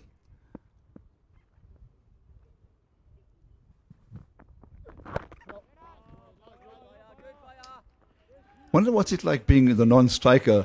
Maybe we can pose that to Dominic when he comes in. When your opposite number is in this kind of form. 8 overs complete, 95 for 1. And for those of you who are interested, the run rate achieved is 11.9, which is quite sensational. How do you actually concentrate on your own game? Well, for one thing, it takes all the pressure off you, I think. You can just sit back and enjoy it, watching it. And I suppose the difficult thing maybe is you're not getting that much of the strike. So when you are batting, you need to switch on and make sure you're concentrating. But these are the sixes in this over from Beanda Majola. And 3 in a row, over mid-off. Wonderful strikes. Close come to Suryavanshi. Sliced up into the heavens, into the covers. Man underneath it, and taken! Oh, Michael Kruiskamp. How well he's done with his first 7 deliveries for South Africa under 19, and now he has ended the Suryavanshi show. But what entertainment it's been. 68 off 24 balls. Yeah, if there's anyone that's deserved the wicket, without a doubt, has been Michael Kruiskamp.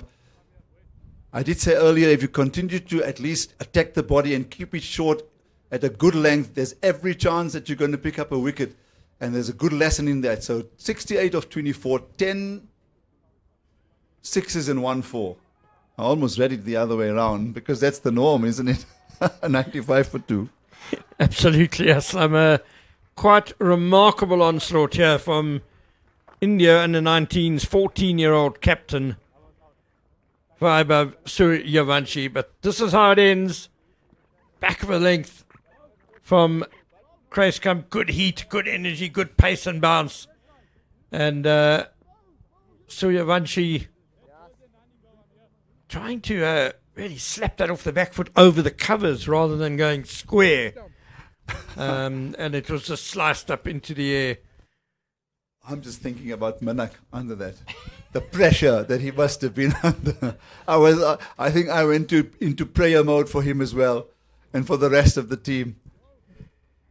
It's like the person who diffuses bombs must feel like, you know. Exactly. Please don't let me cut the wrong wire here. Please don't let me fumble this, because you know that drop this and it's going to be complete destruction to follow. So Abhigan Kundu is in to face now. The good bounce again from Kruiskamp, wraps the gloves. Kundu, the wicketkeeper batsman. Yeah, I'm going to keep a keen eye on Kruiskamp because he must have a very exaggerated arm swing. There's Kundu's. Figures 425 runs at an average of 53. 350 is no 100 yet. 87 not out is his best. The strike rate is very favorable. Exactly on 100. He's off the mark.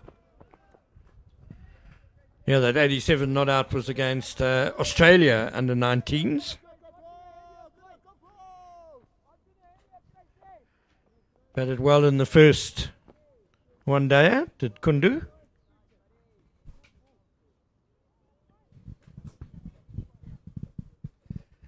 Two new batsmen at the crease have 6 balls and 2 balls, but there's no pressure in terms of the required scoring rate.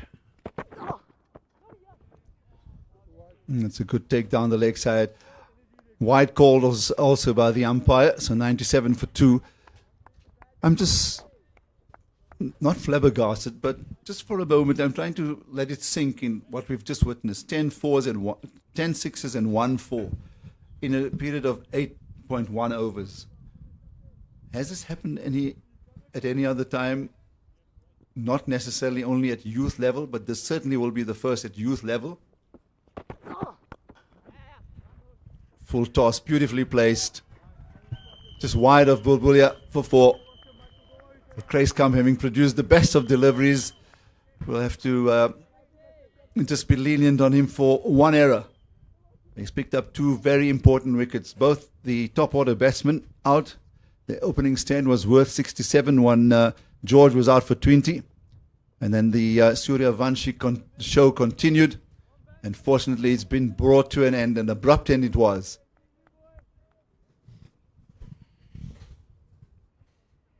Trying to think of batting onslaughts.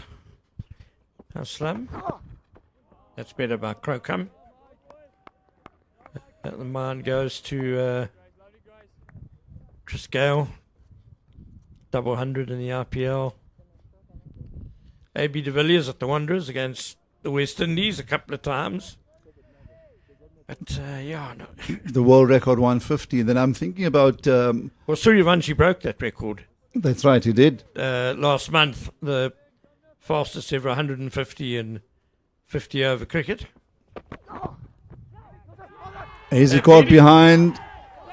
Not given out by the umpire. The batsman steps away. I thought for a moment he's decided he's going to walk, and the umpire Shazi indicates that it's come off the hip. But this has been a fantastic spell of bowling so far. Just 2 overs, but literally every one of these deliveries have troubled the batsman. So 9 overs complete. The 100's up on the board. 101 for 2.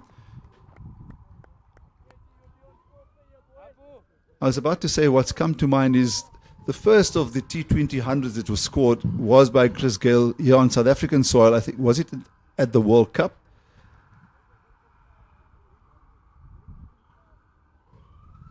Was it a T20 match? I'm just trying to think. Well, let's just watch these replay. Oh, was there? Yeah, the ball did look quite a long way from the pads. The keeper seemed very, very certain. Yeah, I did hear a faint noise in the stump mark.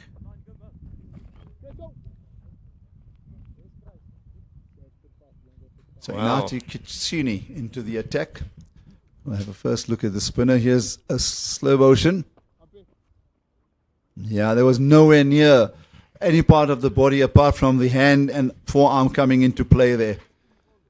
Excellent delivery. The bowler seemed absolutely sure. So did the wicket keeper. And there's even a bit of a deflection after it passes the batter.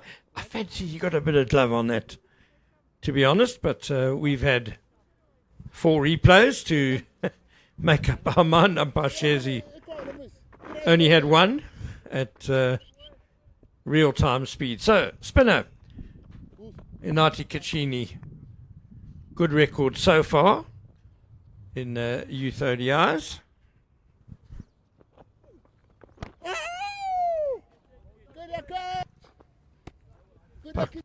Pastor Clark, the wicketkeeper, enjoyed that one. He certainly did. He's expecting something to happen here with Kachini in action. Nicely bowled again, firing it in full. And Kundu was kind of advancing on the bowler, had to get his bat down very quickly there.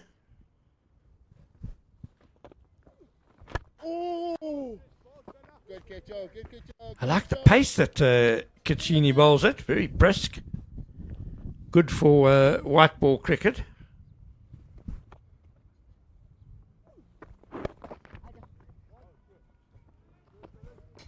Nicely pushed away by Abhigyan Kundu.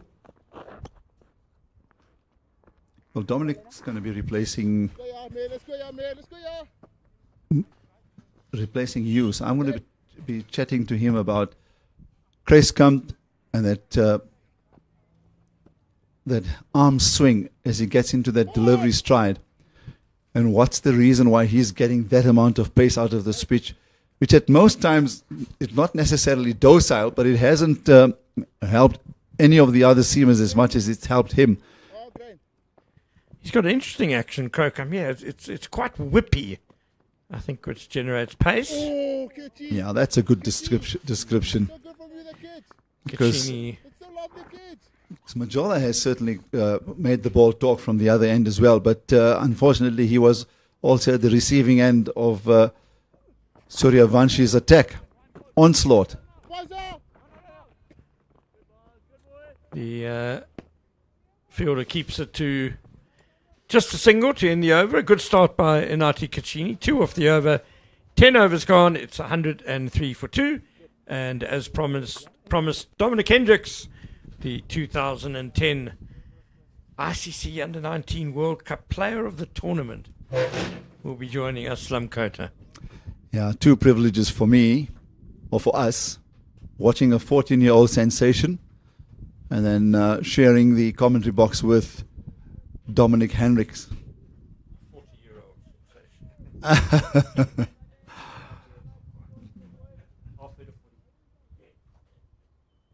So this is the power play. This was the ball that went to hand, unfortunately not taken. We're back live. And Michael Kruiskamp continues. He's into his 3rd over.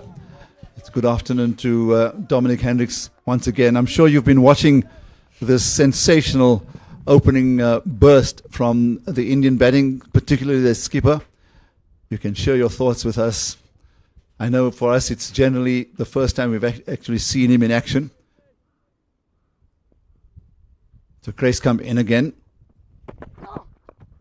Bowling to one wide slip and then a conventional gully. Yeah, it was good afternoon, Aslam, and good afternoon to all our viewers and listeners at home. Yeah, it was some incredible batting, and he sort of set the tone immediately. First ball he hit for 6 over sort of wide third man backward point, and just carried on going. So much like you guys were describing, a bit of a Chris Gale about him, just clearing the boundary with relative ease. And Michael Kruiskamp has come in with some serious energy. A couple of balls into, or halfway through his third over, and he sort of matched the energy of the skipper, but this time with the ball. And he's actually bowled very, very well. I was very impressed with him at the Kaya Majola under 19 week. Saw him on a couple of occasions over there, just proving why his selection was a good one. 2 for 11 in his 2.5 overs. Yeah, some really clean hitting from him. And as you guys mentioned on air, I haven't myself seen an innings where 10 sixes have been hit. So some really good ball striking from the young man. His wicket fell at the beginning of the 9th over. And I can assure you, I was searching my brain to say, I don't want to commit myself to a statement I make, then I'm found to be completely and totally wrong. But I did say one thing, that clearly at youth level, it's without a doubt absolutely sensation. But there's just so much of cricket going around the world in all of those leagues that are now becoming slowly official, even in T20s. I'm still just trying to think because if anything like this did happen, Dominic, then it would have made the headlines as well. I'm sure this particular innings is going to grab the headlines in India and around the world. Yeah, absolutely. And he's definitely going to be one to look out for at the World Cup that's coming up, the Under-19 World Cup, in a few weeks' time.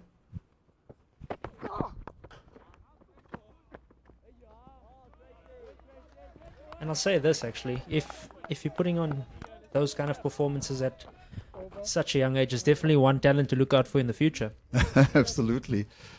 And hopefully it's going to be slow in coming as he as he turns 15 and then gets to 18 and maybe 21, 22, because there's just so much for the world to really look forward to when it comes to this talent. Now, the umpires have been given an instruction that there's lightning in the distance, and that they're going to have to actually leave the field. So at 103 for 2 after 11 overs, it's once again the lightning that is curtailed play here now. And that's just after 11 overs. But 11 of the most talked about overs, I reckon, not just today, but over the next week or two prior to that World Cup. There's still one more match between India under-19 and South Africa under-19 in 2 days' time. And all eyes will be on the Indian team and their leader.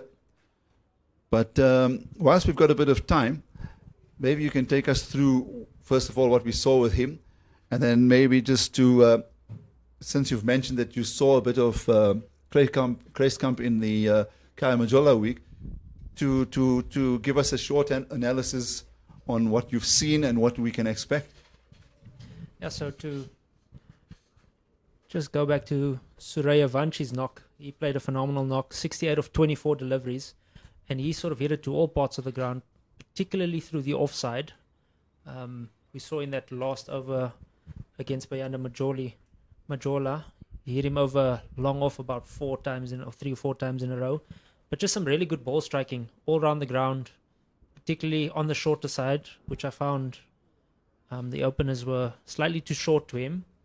And then Michael Kruiskamp just came in and just matched his energy and bowled with some really good intent, hit his lengths really nicely early on, and in particular just wasn't scared to take him on himself. Like I said, found a good length and bowled the ball with some really good energy. That's what I was most impressed about. I sort of saw that much of the same at the Kaya Majola under 19 week. Didn't really try to do too much, just hit a good area and try to make sure that he's getting the batsman to play, most importantly. Mm-hmm. Well, I made the one point earlier on that how do you actually get him out? And I did say that with Majola bowling, I thought maybe coming around the wicket and attacking the body could force that stroke. So Kruiskamp with the fact that he's getting this disconcerting sharp bounce, he was the ideal guy to bring in and picked up the wicket. Whether it was a deliberate move to bring him in as the first change bowler or not, doesn't really matter. It worked for South Africa. The other thing about his makeup, the last ball of that over where it was defended back to him and he threw the ball towards the stumps, also tells you that he gets into the zone, very much like Dale Steyn and company. And it is all concentration. He's all energized. He's all up there for it. So there's a few things that I've picked up that has really been impressive on both sides, of course. But Grace Kamda, having picked up the 2 wickets, so far has been the standout performer for South Africa with the ball. Yeah, absolutely. And yeah, you could see he was in the contest from the very first ball. I mean, he took that the first wicket of Aaron George with the first delivery that he bowled. And sort of since that first ball that he bowled, he was on it all the way. You could see he's up for the fight. And a lot of times you see young players when your team is put under as much pressure as the South African under-19s were today, you sort of take a backward step and you sort of look for a way of not to get the guy out, whereas he was still looking to strike and still looking to take him on. And I think that's the big thing. When players assert themselves on the game as much as the skipper did over here, it's vitally important that you always still look to get him out, because as soon as you go defensive, you're going to lose the battle 9 times out of 10.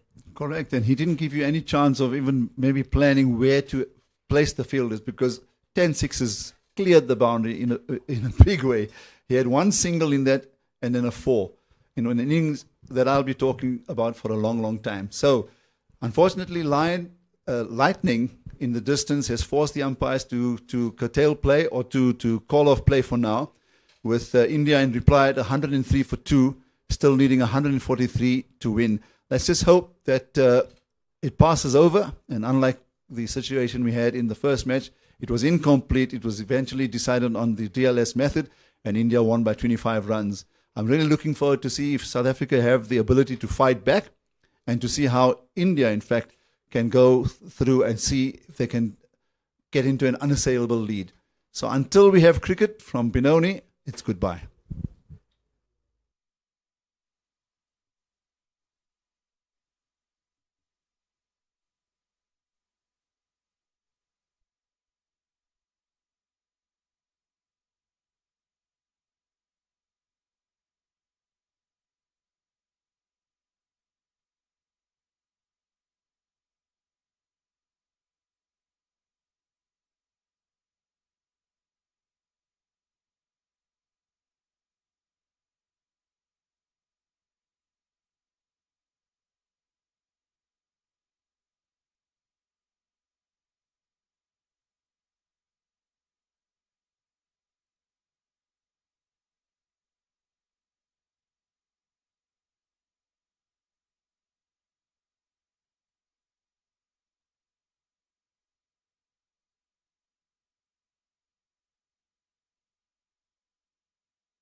Welcome back to Willowmoore Park in Benoni for this second youth ODI between SA Under-19 and India Under-19. We had a bit of a rain delay where we lost about 45 minutes worth of play, so we do have a revised game, or shortened game rather. It is now going to be a 42 over game. So India 103 for 2 after 11 before thunderstorm and rain intervened. So the revised total is 230 in 42 overs.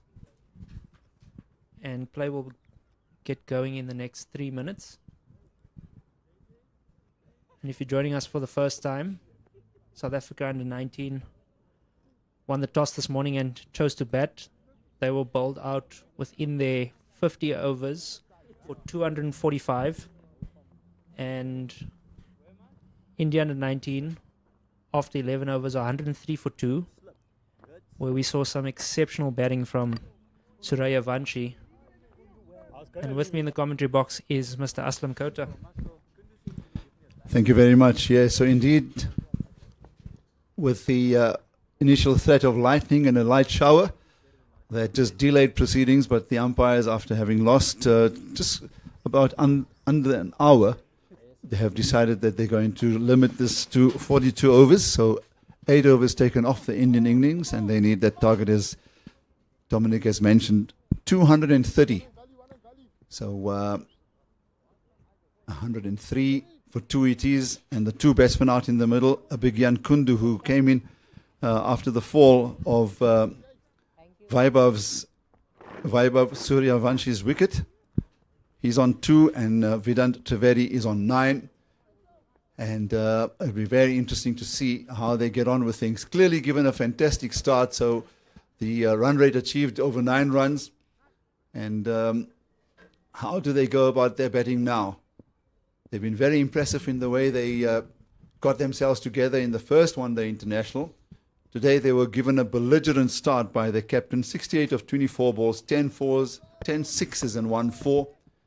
And since his departure, 2 new batsmen out in the middle.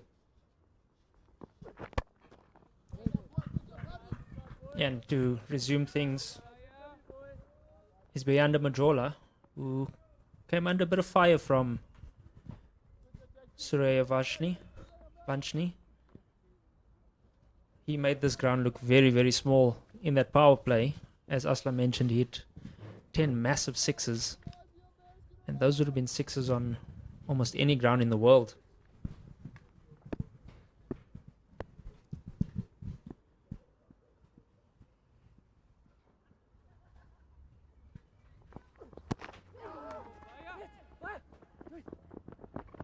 And they scamper through for a very quick single there.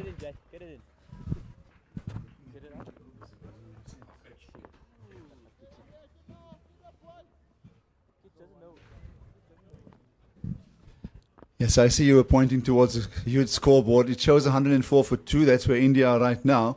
And if there is a storm that comes over and calls the game off, then they are well ahead. The DLS bar shows that India at this current stage should have been at 62. They're 104 for 2. And Bayanda Majola, who tried very manfully, he bowled a number of good deliveries, but came unstuck behind that sensational onslaught from Surya Vanshi. So he's in action again. Down the leg side, wide called. And Surya Vanshni has basically bought the team a lot of time in this game. So, as you can see here, the 2 new men, or the 2 men at the crease, have only faced 20-odd balls between the 2 of them. So, I think the big thing for them now is to just restart again after that bit of a rain break. Just find a bit of fluency again.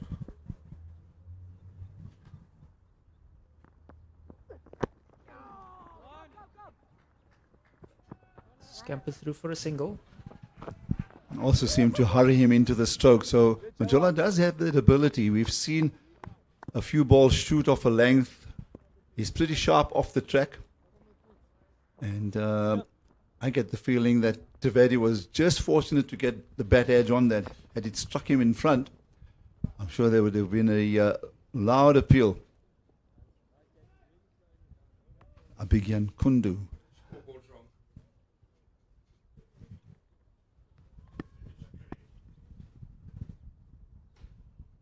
Just a slight adjustment to the field.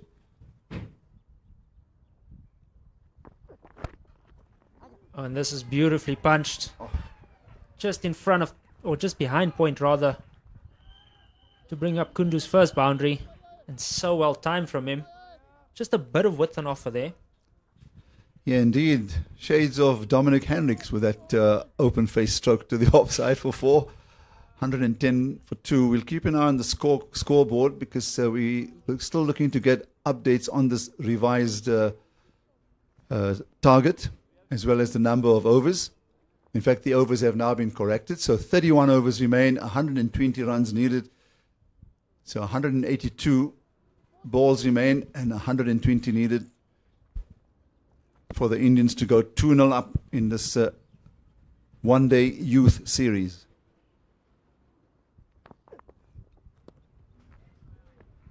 And there's good carry through. I was quite surprised that Majola did start proceedings. He did go for a fair few, and one would have thought it would be a great opportunity to introduce a new bowler into the attack.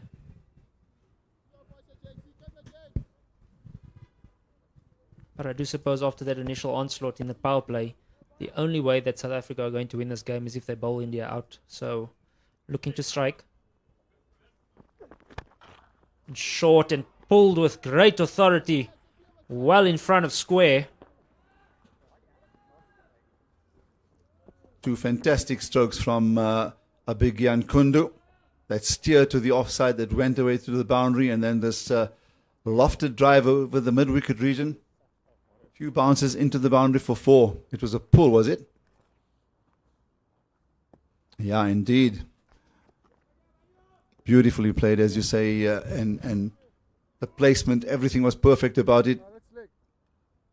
Got into such a good position. He was in complete control of that stroke. Yeah, looks like he had all the time in the world with that one. Looks like Kruiskamp is going to continue. And he was very impressive when he came into the attack. His 3 overs picking up the big scalp of Suryavanshi. So 2 for 11 in his 3 so far.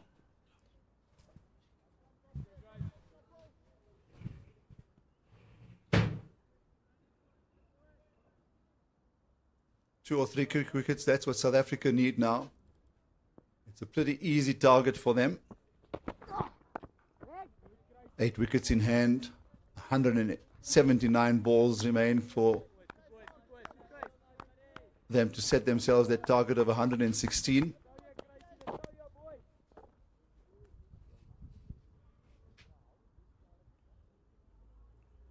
Well, earlier we saw that 68 of 24 balls, 10 sixes and 1 4 from Vaibhav Suryavanshi. And that got us talking here and wondering if there was some sort of a record at any level. Wide down the leg side. And one of our colleagues, Werner, who's pretty much on song when it comes to statistics and has a wonderful base or database that he can call on, and he actually mentioned this to me, that just for reference, there's a couple of stats for the South African under-19s that they registered in 2024 in the first youth tri-series, and after that the World Cup. He mentions Steve Stoke, and he certainly got after the bowling. And he got 46 of 26 in that particular match. They got to 93 in just 9 overs. So that was the one scorecard. And then the other one was even more interesting. 99 in just 7 overs. Stoke on that occasion getting 76 of 27 deliveries. So there's the answer for most of our curious viewers and listeners. that as sensational as we saw Viva's performance, there was a South African that actually was one better 2 years ago. Thank you to Werner for that information. It certainly helps, because we sat here agog with in witnessing what is an unbelievable innings, some of the most cleanest hitting that we saw, and this from a youngster who's not yet 15.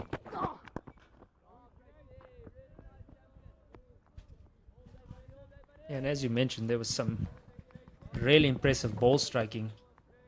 And a lot of those boundaries were hitting the roof, some of them even going over the stand. So very, very clean hitting. And the most impressive thing was that he hit his first ball for 6.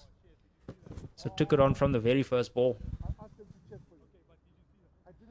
Yeah, and it was a runaway train, to be quite honest. Anyone got in his way, they were in trouble. But it's this very same Michael Kruiskamp who delivered the absolutely telling delivery in his opening over when he picked up the wicket of Suryavanshi. Short ball in at the body. He kept playing the pull shot all the time. He certainly did clear the boundary, as Sir Dominic has mentioned. But then it was one too many, top edge, and Alman Manak under that at mid-wicket picked up the catch. Or was he at mid-off when he picked up the catch? And that was it at cover? And that ended the innings. But what a privilege it was to watch. So the umpires again have got a signal from the third official that there's lightning about. And they've once again summoned the players off the field. Hi guys, welcome back to my YouTube channel.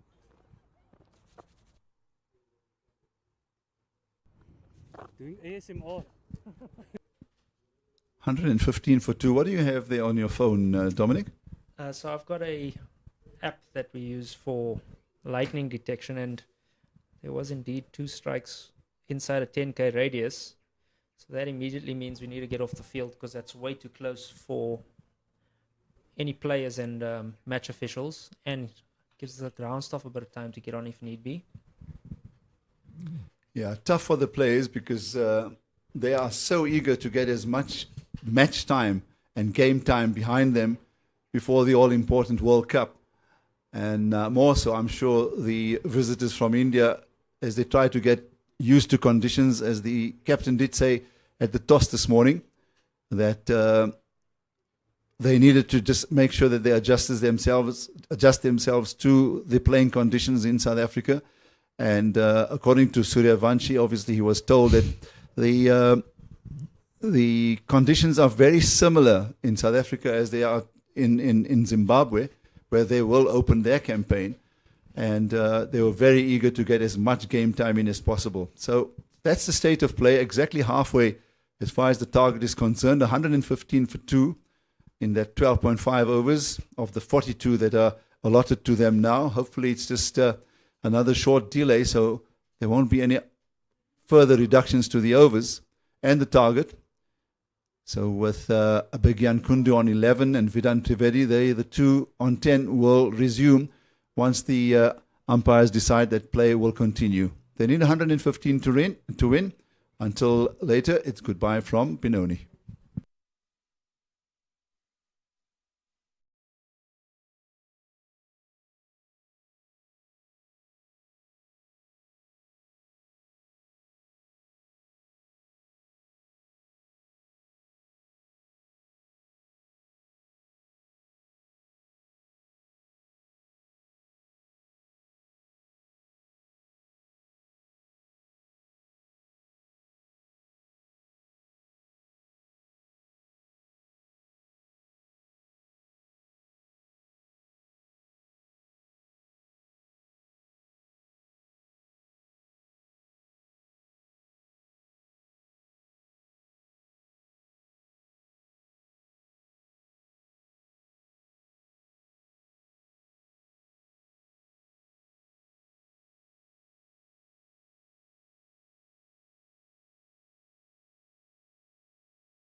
Welcome back to Benoni, where after the threat of lightning, play finally about to get underway. And once again, the target and the number of overs have been reduced. So 27 overs in total will be faced by the Indian lineup. And the target is now reset to 174.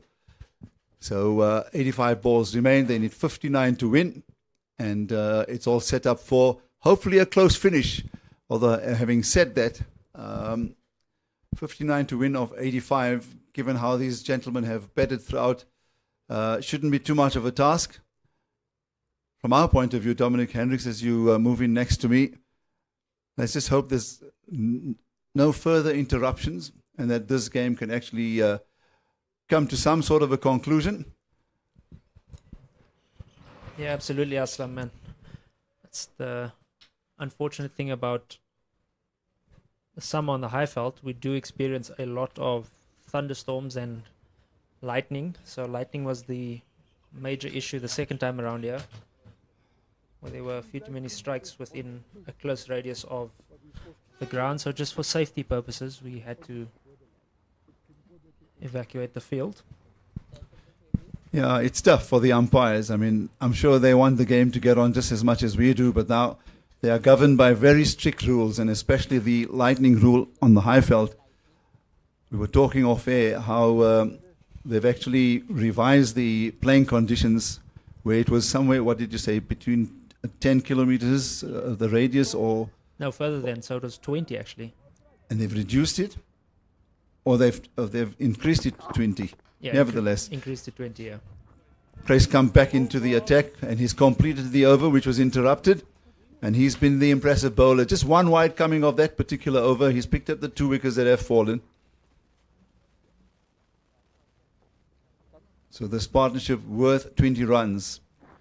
We were certainly entertained with a very engrossing first innings. The South Africans got to 245 all out with 3 balls remaining in their 50 overs, highlighted by a superb century, a maiden 100 in youth ODIs for Jason Rowles, who showed his complete and total repertoire of stroke play.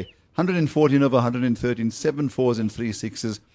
There wasn't too many others who contributed in a big way, but there was an important contribution from Daniel Bosman, who occupied the crease for a long time for his 31 of 63 deliveries, but was involved in that partnership with Rowles to take South Africa to a semblance of respectability. And then they lost 5 wickets for just over 30 runs to see them eventually dismissed for 245. At one stage, it looked like 280 was on the cards.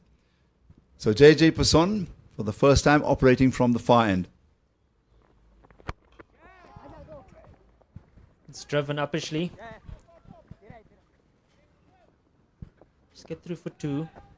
Not particularly well timed, but Kundu showing his intentions very, very clear here after the short break that we had. Yeah, perhaps just mistiming it a bit, but you're right. The intentions are pretty clear. They're not looking at that scoreboard too much. 83 balls remaining. They need just 57. They can really coast this one and then score a second victory through the DLS method.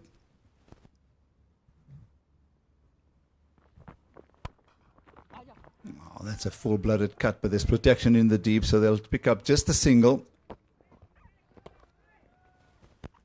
One of the better fielders out in the deep, Jason Rowles, the Centurion. So far, the only Centurion in the 2 matches that have been played.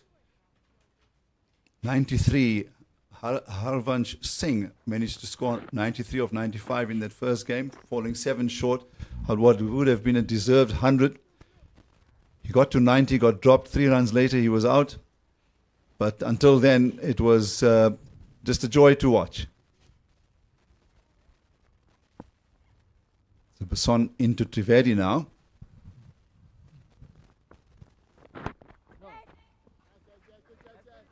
Good tight line. It's a lock-up line. The batsman is unable to free his hands to play in any direction, not even perhaps the little glide to the leg side. And that's a perfect delivery if you're not picking up a wicket and you're keeping it down to a dot ball.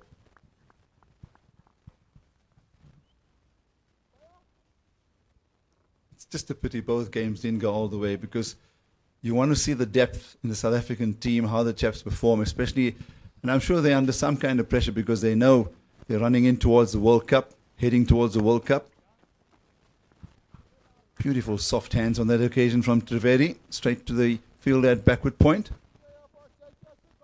Yeah, not only that, you want to get some sort of feel of playing 50 overs.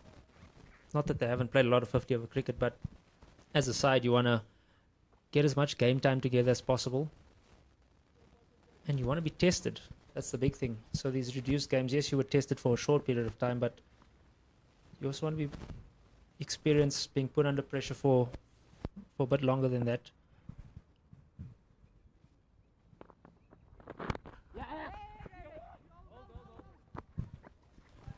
Not necessary, those cheeky singles. Fielders quickly converge around that ball. So you're absolutely right. I mean,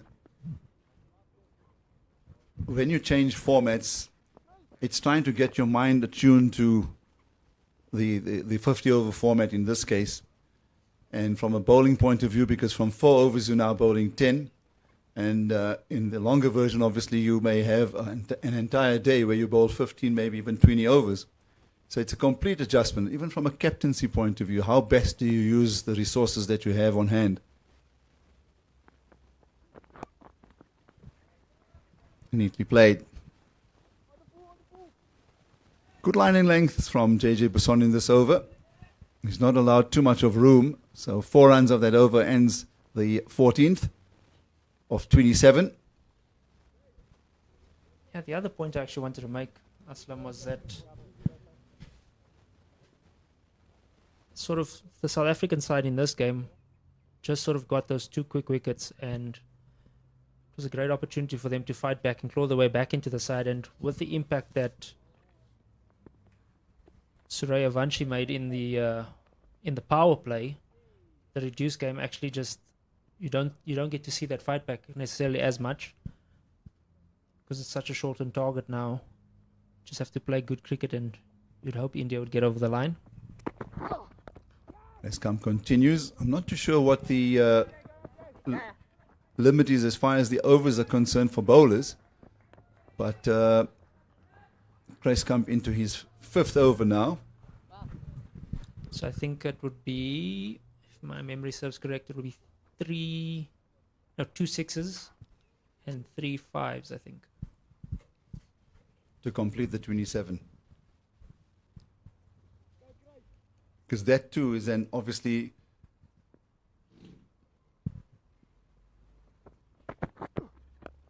a point that will concern the captain, how best to use those resources, as I'm saying. And obviously you've done it for a long time now, captaincy, and these things really do matter. When the game goes its distance, you begin to understand more, you understand your players more. The newer ball, do you use the bowler primarily during the middle overs, because that's where he would be good, he'd be able to keep things quiet. And then when the charge is on, who do you in fact entrust that responsibility to? So from a captaincy point of view, if these games don't reach its full climax or the full overs, then that too becomes a bit of a challenge from a captaincy point of view. Yeah, and obviously I think the big thing would be when the game starts, you've got some sort of idea of how you want guys to bowl them. Mm-hmm. Whereas now you're sort of forced to change your strategy here, because for one, as an example, Michael Kraiskap has bowled beautifully today, but he could possibly only bowl another 1.5 overs in this fixture, whereas you'd ideally want him to carry on going, because he's been the main wicket taker in this inning so far. That's right. He was the first change bowler, so using a new ball, hard ball, and he got it to work off the surface. Got the ball to really bounce and trouble the players, and was the key protagonist in getting the wicket of the Indian captain.